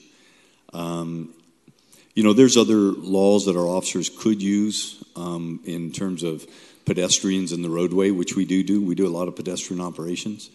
There, we can issue a citation to a motorist for impeding traffic, but quite frankly, that wouldn't be a good citation because, as you know, when you've seen individuals, they pull up to a red light, the exchange happens very quickly. They're not impeding traffic because they're stopped at a red light. So that would be a difficult one for us to use.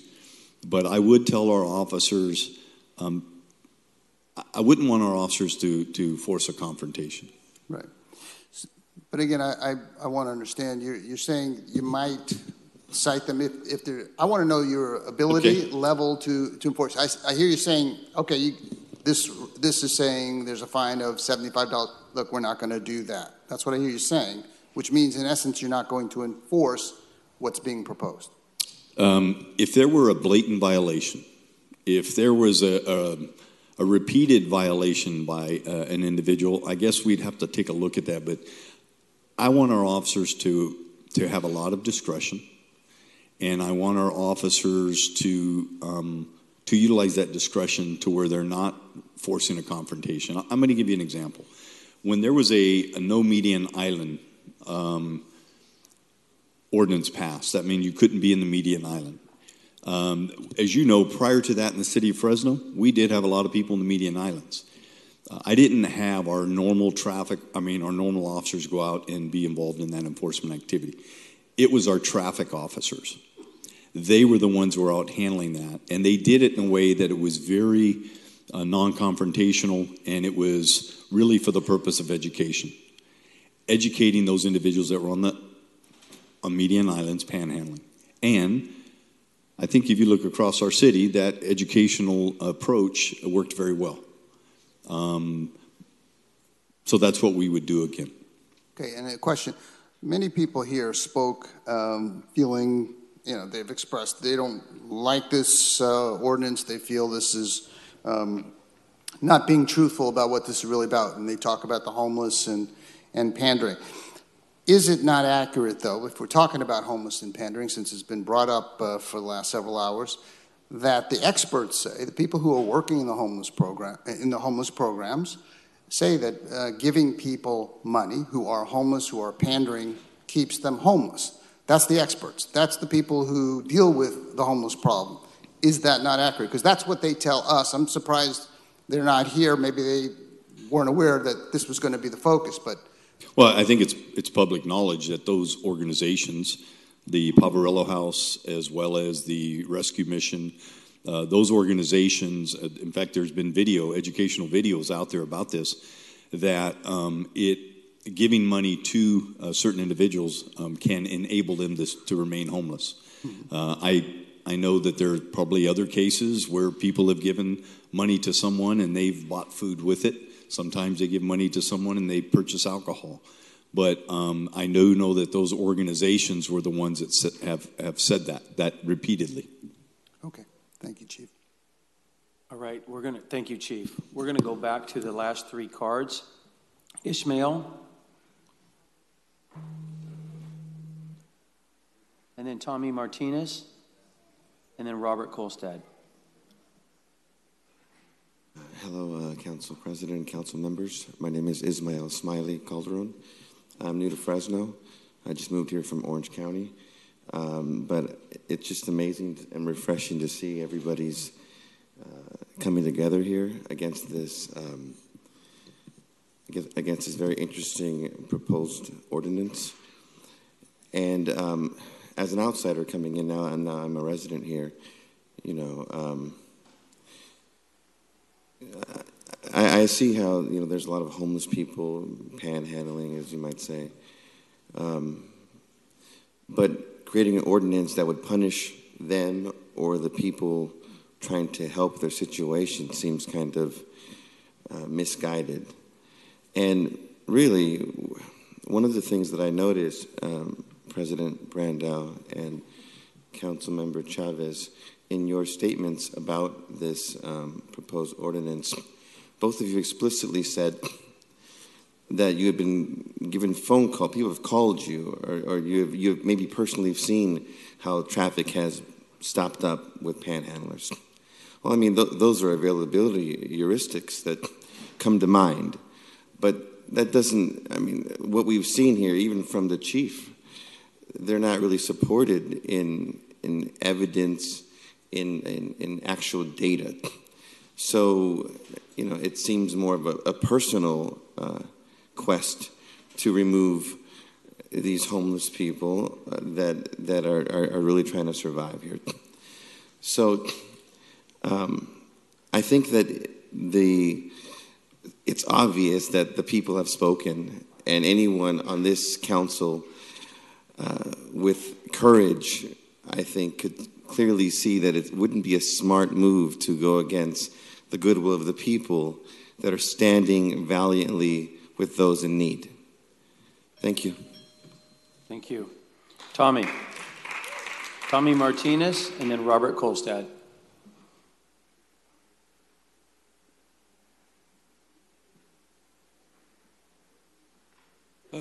Hello, my name is Tommy Martinez.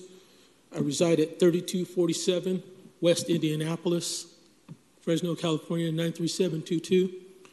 I'd like to commend you, Mr. Brandau, for hearing our pleads. I'm part of the West Shaw Avenue Neighborhood Association. We are over 1,400 people strong. We've been documenting this via Facebook. We're actually very glad to be this has come up. We are behind this initiative. We want to see it pushed forward. We want results. I'm not a godless, soulless person. I've given money. I've bought food for people that are homeless behind me in restaurants that have asked me for food, specifically for food. I will do that. I will not hand out cash. I don't want people standing in front of me, blocking my kids, my wife, my mother from getting into a store and doing their business. I just want to thank everybody. Mr. Bredfield, thank you for the consideration. Esmeralda, please, I know you do a lot of stuff for, I want to say, the Tower District. I'm on the edge of Shaw Avenue. We need your attention as well. I really do appreciate it. You came to my house and asked for support. We talked about it in my driveway. This is one of the things we've talked about. Please consider. Thank you.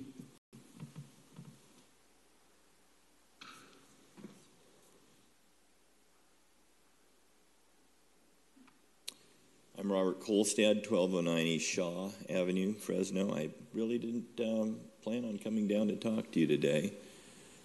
But this is a topic that has absolutely been hijacked. I've been sitting here for the last several hours listening to it, and I want to bring this back to what it really is. It's blight on Fresno. And I'd start out by telling you I wasn't planning on coming down today, but this is a picture of the rocks in front of my office. I don't know if you can see that. Huge turds sitting on front of the rocks. This is blight, people. Paul, thank you. Steve, thank you. Louis, thank you. Gary. This is what you're voting for today. This is helping clean this stuff up. The fellow before me is right. Both Fresno Rescue Mission and Poverello Management will tell you that there's plenty of food in Fresno. We just need to get people into programs to help them. This is going to help them. We're not talking about arrest. The police chief told you he has no intention of doing this. This is public awareness and getting people to do the right thing, and those that need help, getting them the help. Please vote for this. Thank you. Thank you. All right, we've worked our way through all the cards, even the second and third round. Council President, I really need 10-minute break. My bladder's going to burst and other items, so I need some time for restroom. So I cannot take a break because my Women of the Year event that I have every year is happening. Actually, it started at 5:30. I would like to at least be given the respect to make my comments. And if we want to call for the vote, I'd rather call for the vote, and let's just move on with it. Because we're wasting people's time. I don't think... Councilman Chavez still has questions, so he'd like to let you speak, and then... Questions to who? To the public? I think the council member just chose to go to the restroom like the rest of us. So we can keep on going. Yeah, I think that we should be able to keep going. I don't understand why we need a 10-minute break for questions. If this was a policy that has been already vetted. So I want to first thank everyone that showed up and that packed this room and that have stuck through this long session. I'm going to try to keep my remarks brief because I've already said where I stand on this proposal. In the last 5 years, I've repeatedly have seen how some of the actions of some of my council colleagues have led to the criminalization of some of our most vulnerable citizens. And I will say that I proudly stood last year as the only no vote on the anti-camping ordinance.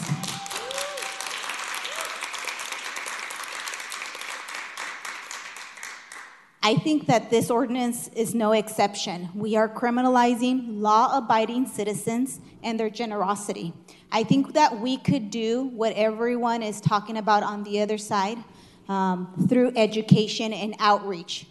We could do PSAs, we can do that. The chief just said even if this passes, he's not really going to enforce it. So what does this body really want? Do we want to make a political statement so that it could be used in a political mailer, just like, with all due respect, my colleague right here used the anti-camping ordinance as a political mailer, and guess what, guys? It's not being enforced because it's unconstitutional, yet in the political mailer, it said that it's working. Well, it's not working because it's unconstitutional to enforce. So similarly, we've gotten a letter from ACLU, so it's no secret that we're on the radar. And guess what? We're gonna be legally challenged. So what does that mean? We're gonna expend taxpayer money that many of us up here always proudly say that we need to spend it wisely and make sure that we're investing in the best way. Well, guess what? By voting for this today, you're voting for a lawsuit. And so if you vote today, you know that you're voting to make sure that we spend dollars to defend this absurd ordinance. It doesn't make sense. This item is not about public safety. If we look at the comments that some of my colleagues have made to the media, they talked about panhandlers. And many of these panhandlers are homeless. So if we're trying to mischaracterize and change what we're talking about, I think that we just have to be real.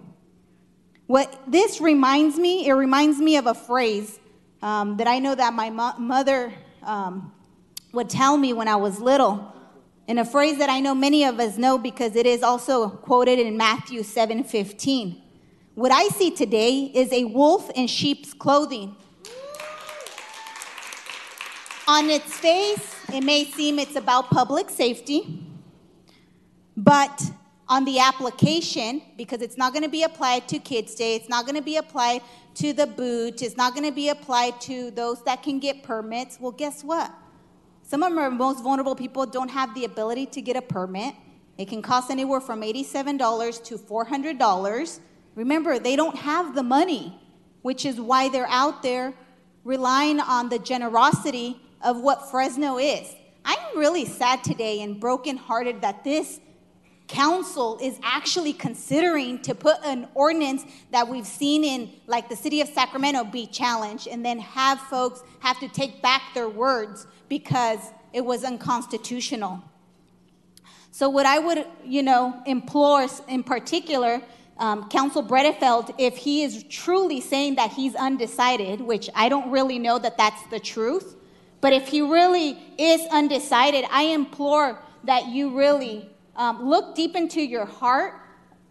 And if you want to be a policymaker that addresses the real solutions, this is not a real solution, and you know that.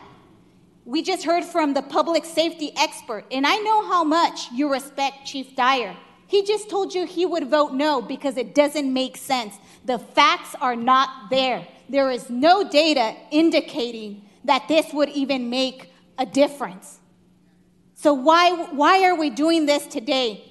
I think it's a political statement, and so that folks can go back to their districts and say, guess what? We're going to make sure that panhandlers are not in your neighborhood. That where are they supposed to be when they don't have any shelter? Why hasn't this council been thoughtful and said, you know what? Let's make sure that the $3 million that we have invested in the homeless community, and that hasn't just happened. We still need to build the shelters, right?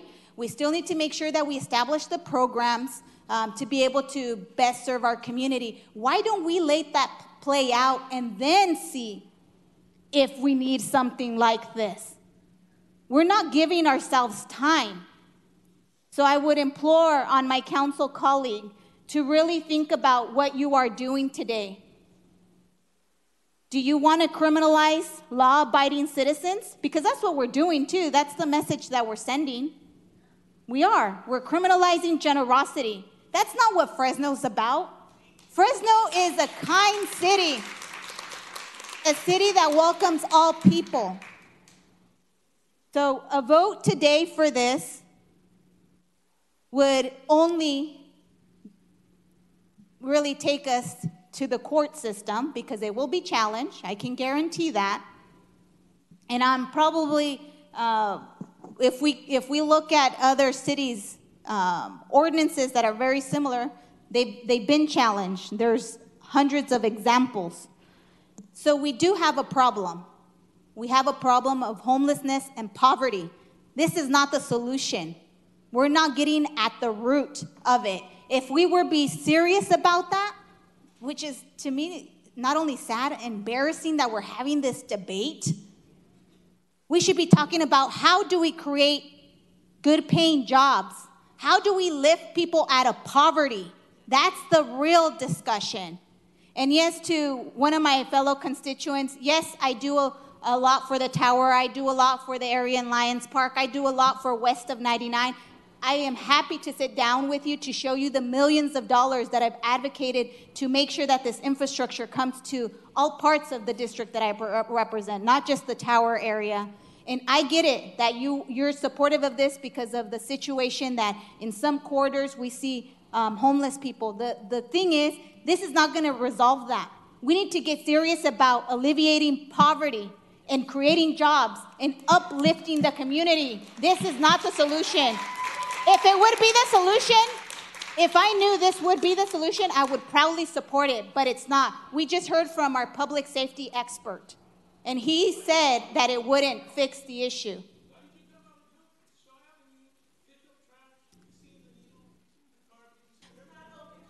So all I want to say is that, as I said yesterday, I'm opposed to this.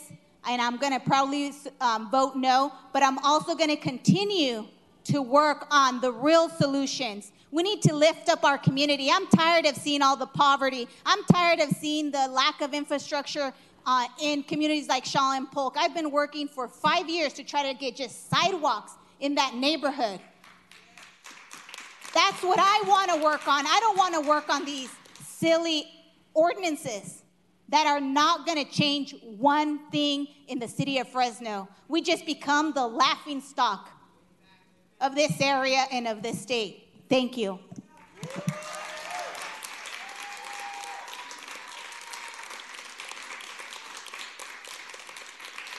All right, my colleagues, My colleagues have expressed to me that they want to take a 10-minute recess, so we're going to be back in 10 minutes.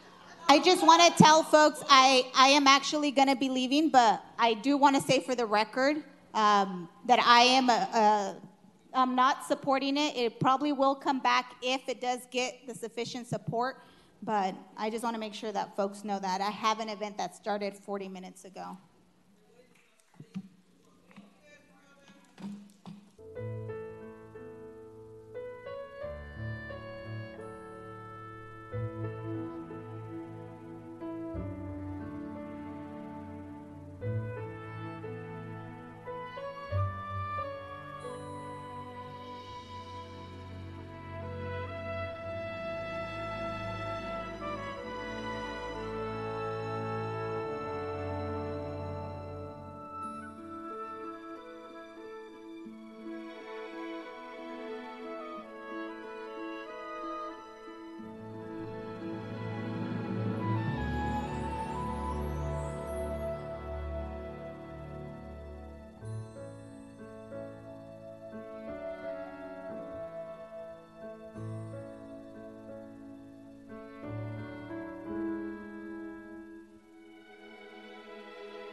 Okay. All right.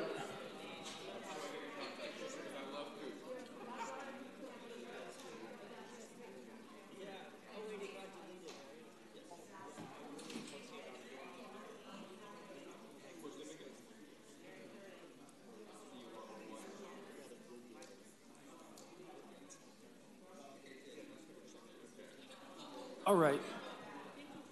We're back from that break. Miguel, did you punch in again? All right. Yes.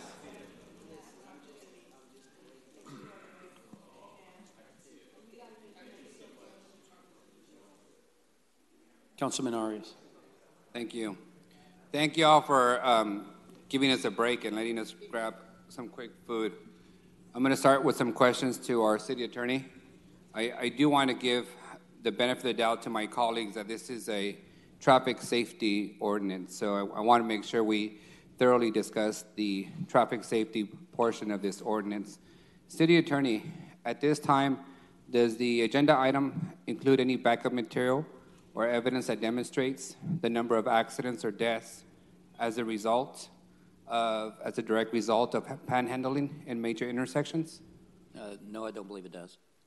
What about any data related to the pedestrian accidents or deaths in any major intersections in the city? No. Now, I know there's been some questions related to the this ordinance would direct some of the nominal funds raised to improve our roads. Just as background, with the passage of the gas tax in November, our city will be getting about $10 million of new money every year for the near future to fix our roads. And the estimates is that it costs several $1 million just to fix and construct a mile of road. So I don't think we're going to be able to find our way in any meaningful way to better roads through this ordinance.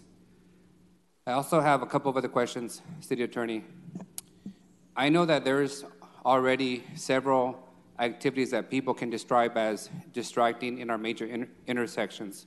For example, there is some billboard-sized campaign signs on the corners. There's also, folks in costumes advertising insurance companies. There's folks with signs advertising furniture discounts and sales. What are the rules about allowing them to operate and utilize those distracting strategies in our major intersections?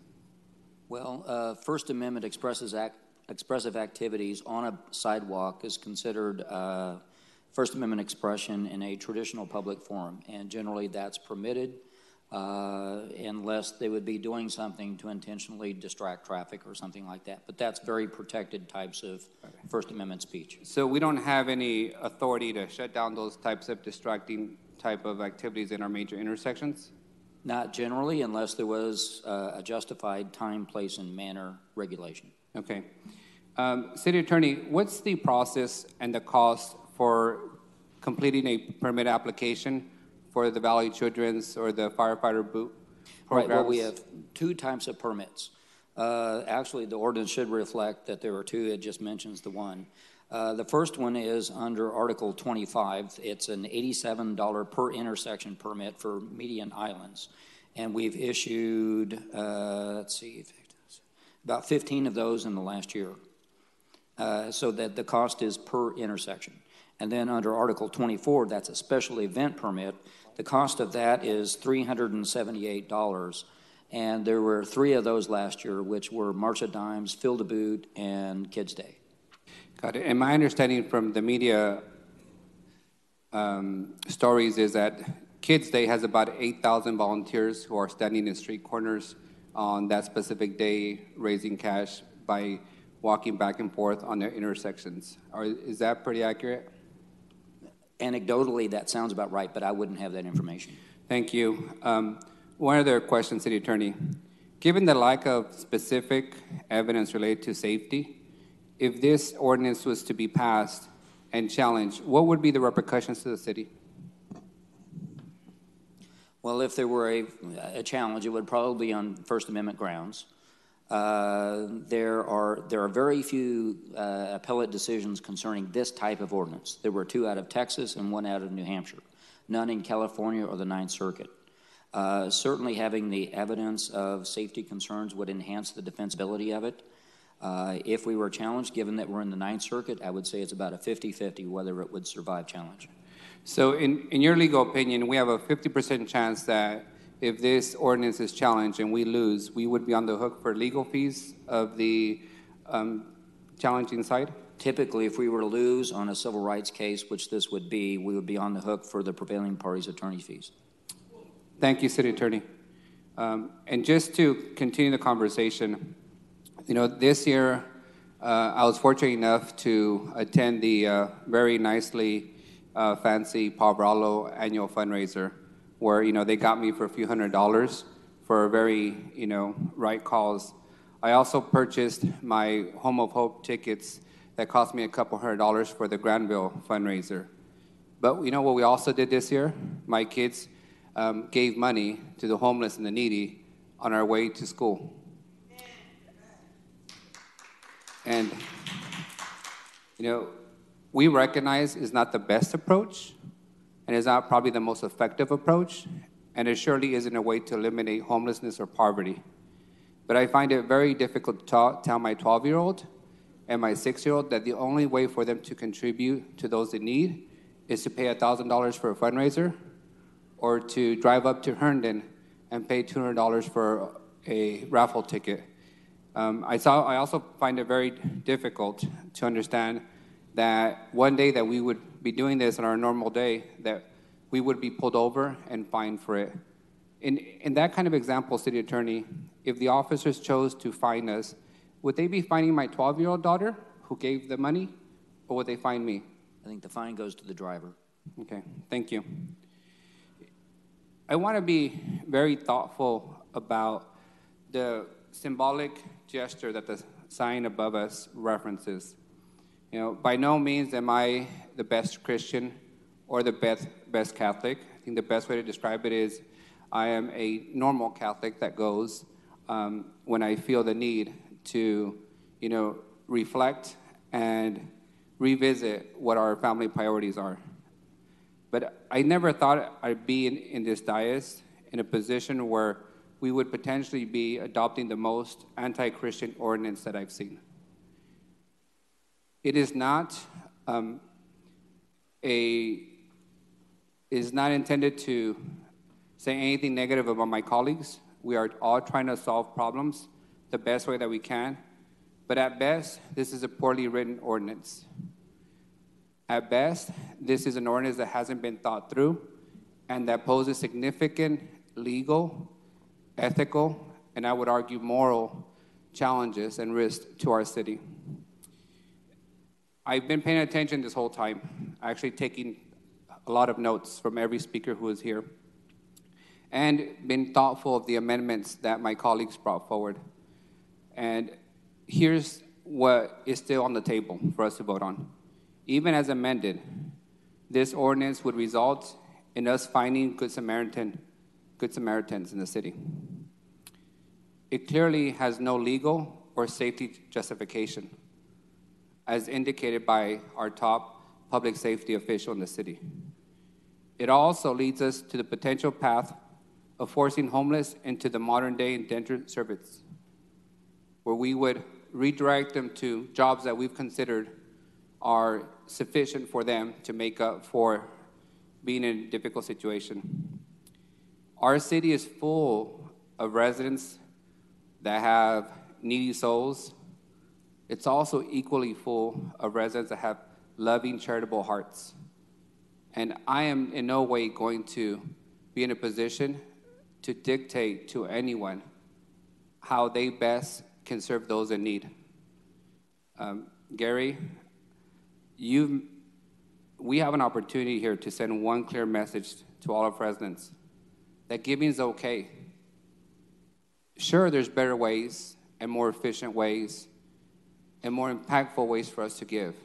But every year, thousands of our residents and our kids hit the street corners for Valley Children's. Every year, our firefighters hit the street corners for Firefighters Foundation. We've been in those street corners. We've been causing a traffic safety problem for our city.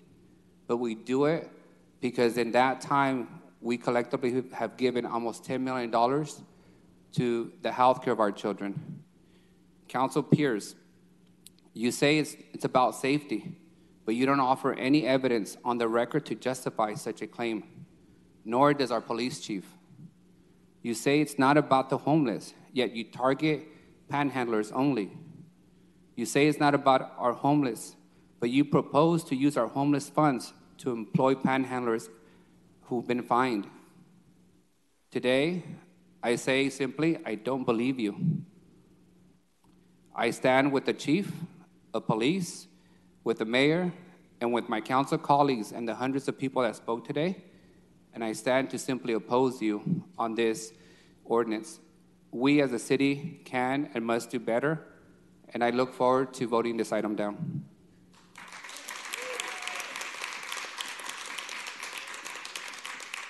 Councilmember Chavez.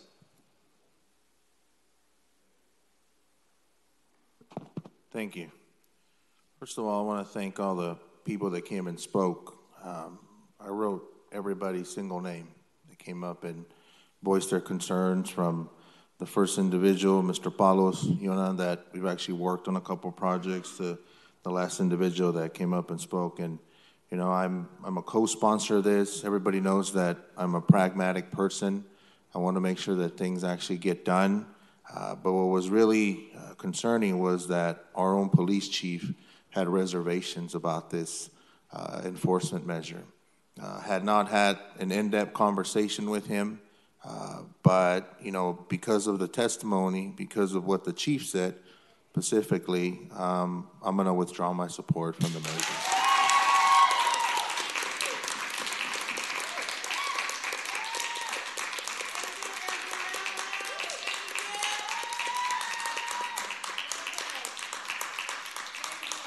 Now, if my colleagues are open to pulling the item and discussing and maybe seeing if there's any other way to get to some kind of an agreement, I'm open to that as well.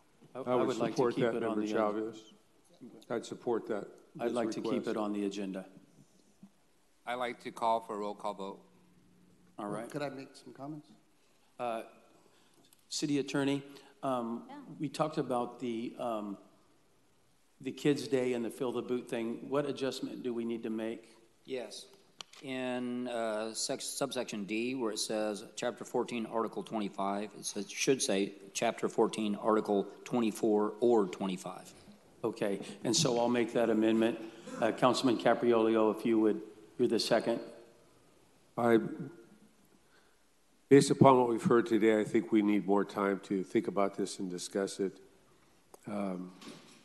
So I would like to have the time to do that and review it and come up with a practical solution that all of us could support. So I'd support pulling it and reviewing it and bringing it back at a later date. So do you want to withdraw your second of the motion? It was Member Chavez's second. Okay.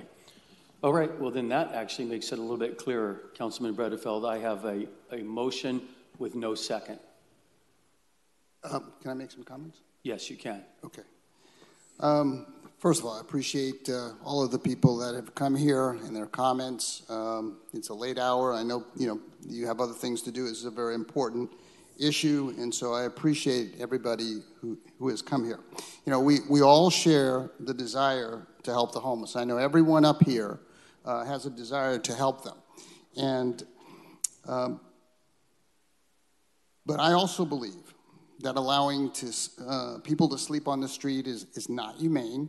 Allowing people to defecate on the street is not a humane thing. Allowing them to shoot up needles and throw the needles in the street is not a humane thing. Allowing people with mental illness to remain in the streets is not a humane thing. We see what is happening in other cities, San Francisco, LA, San Diego. I've visited them all. I've been around there. These homeless encampments where there's huge amounts of people. It's not humane for this to continue. And we have to find ways. We have to find solutions to deal with this problem. We have gotten state funding, $3.1 million. We are putting money towards triage centers and outreach, homeless employment programs. We are doing what we can on the side of providing some housing outreach. We're obviously limited with the resources that we get, but we're doing that. Councilmember Brandow brought forward a no camping ordinance. Frankly, I think it was an excellent tool. It is an excellent tool. People can differ with it, but I don't think that allowing people to sleep out on the street and camp out on the street is humane. And that's why that no camping ordinance, people call it criminalizing the homeless. The fact is we reach out to them and provide an opportunity for them to get help. And there are plenty of places for them to get help. We all know about the Poverello House and the Rescue Mission and Map Point, the Fresno Housing Authority, Continuum of Care, Marjorie Mason, the Fresno VA Homeless Program. There are plenty of places to get help. The fact is that research has shown that when you give homeless people money, whether it's money, food, clothing, whatever, you help keep them homeless. Now, I'm not the homeless expert. I'm not the expert. There are plenty of homeless experts. Excuse me, I didn't interrupt you. There are plenty of places for people to get help. There are all plenty of places for people to get help. And the fact is, when we had Captain Burke Fair, head of the Homeless Task Force, talk to us about the people he had encountered from the Homeless Task Force. He had encountered over 3,000 people, reached out to them, and less than 1% had reached out and sought the help that he was able to provide them. Now, that's a fact. There are many people that no matter how much you try to reach out, are not accepting the help. And all of us here represent 75,000 people. We represent over 500,000 people. And we have 1,800 homeless people. Now, there's 1,800 too many homeless people. One is too many. One is too many. But the fact is, we have other responsibilities to make sure that this is a clean, safe environment for everybody. And I take that role very seriously. I know my colleagues do as well. So we're going to continue our efforts at trying to help with the homeless. But people who live here also have rights not to be in dangerous places, their businesses not to be broken into, their homes not to be broken into. And so I'm going to make sure that as long as I'm here, we continue to come up with policies that do that. I think the no camping ordinance was one of them. And I think also providing $3 million for other triage centers and outreach programs are also part of that. Now, this came forward in an effort to try to get the right-of-ways where we clearly see that there are a lot of issues with these right-of-ways. Some of them are unsafe, but clearly people are also pandering, and the homeless are. And my concern is that we're giving people money that helps keep them homeless. And that's an issue. That's an ongoing issue. I wish people who work with the homeless, I wish the Poverello House and Fresno Rescue Mission and those experts were here, because that's a fact. Now, Chief Dyer said that it's going to be difficult for his officers to enforce this, and that's a concern for me. He also said, and I hope you all heard him when he said, it isn't good to give the homeless money because it helps keep them homeless. And he knows that as well. His officers are working with the homeless every day. There's a homeless task force, and that reinforces it. And we don't want to continue to keep people homeless. We want to get them off the street, because it is not humane to live on the street. There's nothing humane about it. And I understand about First Amendment rights to panhandle and all of that. But we want to solve the problem. We don't want to keep it going. So as far as this today, Councilmember Brandow, you had made a motion for what? I made a motion with the amendments that were discussed earlier that I laid out, and then I just added, for clarification's sake, that Fill the Boot Day, funerals, any permitted item is still been adjusted. I adjusted the motion for that. Okay, but the problem for me is that your co-sponsors have discussed pulling the item. And so I think if they want to pull the item, I'm not prepared to move forward with that. I think either we look at it a different way, come back with something different, but if your co-sponsors do not want to support moving forward, I'm not prepared to support that as well. Okay. So I wouldn't second the motion. So we have Councilman Arias called for the question, but the truth is, the reality is there's no second, okay? And so the item dies for lack of a second? The item can die for a lack of a second at this point. Or I'll just make the motion, and then if there's no second, then we move on. So I'll make that motion with all those amendments, and if I don't have a second, we just move on. Council President, I'd like to second the motion so that we actually get a recorded vote and get this over with. Okay. Thank you, Councilman. All right. All right. I don't think anybody else really needs to speak, do we? Can we? No. Can we call for the question? Yeah, we're going to call for the question. Well, let's wait till Councilman Chavez consults Councilman Capriolio. Let's do an electronic vote. Yes. Are you okay with that? All right.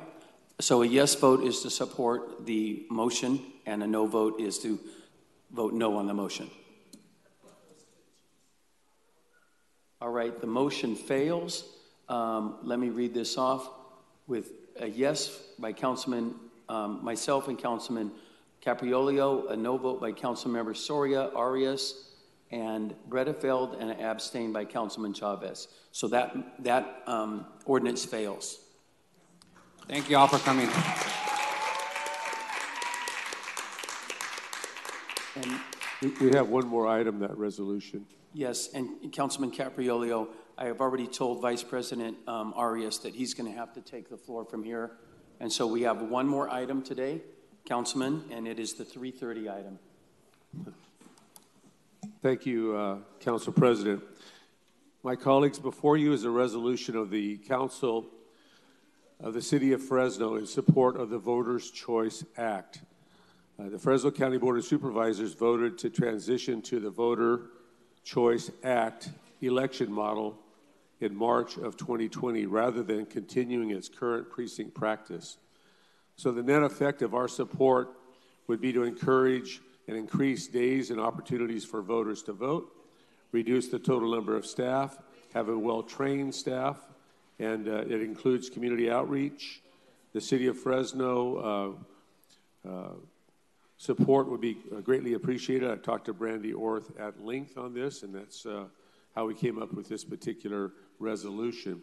I did want to amend paragraph 4, and I can give a copy to the clerk for clarity. And we were to delete the language, anyone showing a ballot can receive a free city bus transportation to and from voting assistant city. And what that means that we would, as allowed within the federal and state grant requirements, city staff will work with the county clerk to provide free or reduced price rides using city buses. So it's in essence the same thing. It just gives us an opportunity to comply with the statutes. So I'm open to any questions. I would appreciate your support in this. And Brandy Orth, the county clerk, as well. Capriolio, I'll entertain a motion if you'd like to make one. Thank you. I so move. I'll second. Okay, with the first and a second. Is there any questions from the public on this item? Take together. Oh, sorry, Mayor, I didn't see you walk in, but you have the floor. I just want to voice my support for Paul's motion. Thank you. Do we have any members of the public? Please come forward, state your name for the record, and you have 2 minutes. Brandy News Villegas, 713 East Andrews Avenue. I just wanted to voice my support of that as well. Thank you very much for doing more to be able to help in this area. Thank you. Okay. Just from my perspective, Councilmember Capriolio, I appreciate you and the mayor being supportive of this. I would ask that the mayor and his staff consider, as we develop our budget priorities for this upcoming year, that we find some resources to help with the outreach and education component of transition to a new voting system, so that we have a good saturation of well-informed voters as we transition from essentially 289 precinct polling locations to 50 in a county our size. Vice President Arias, actually this resolution addresses that.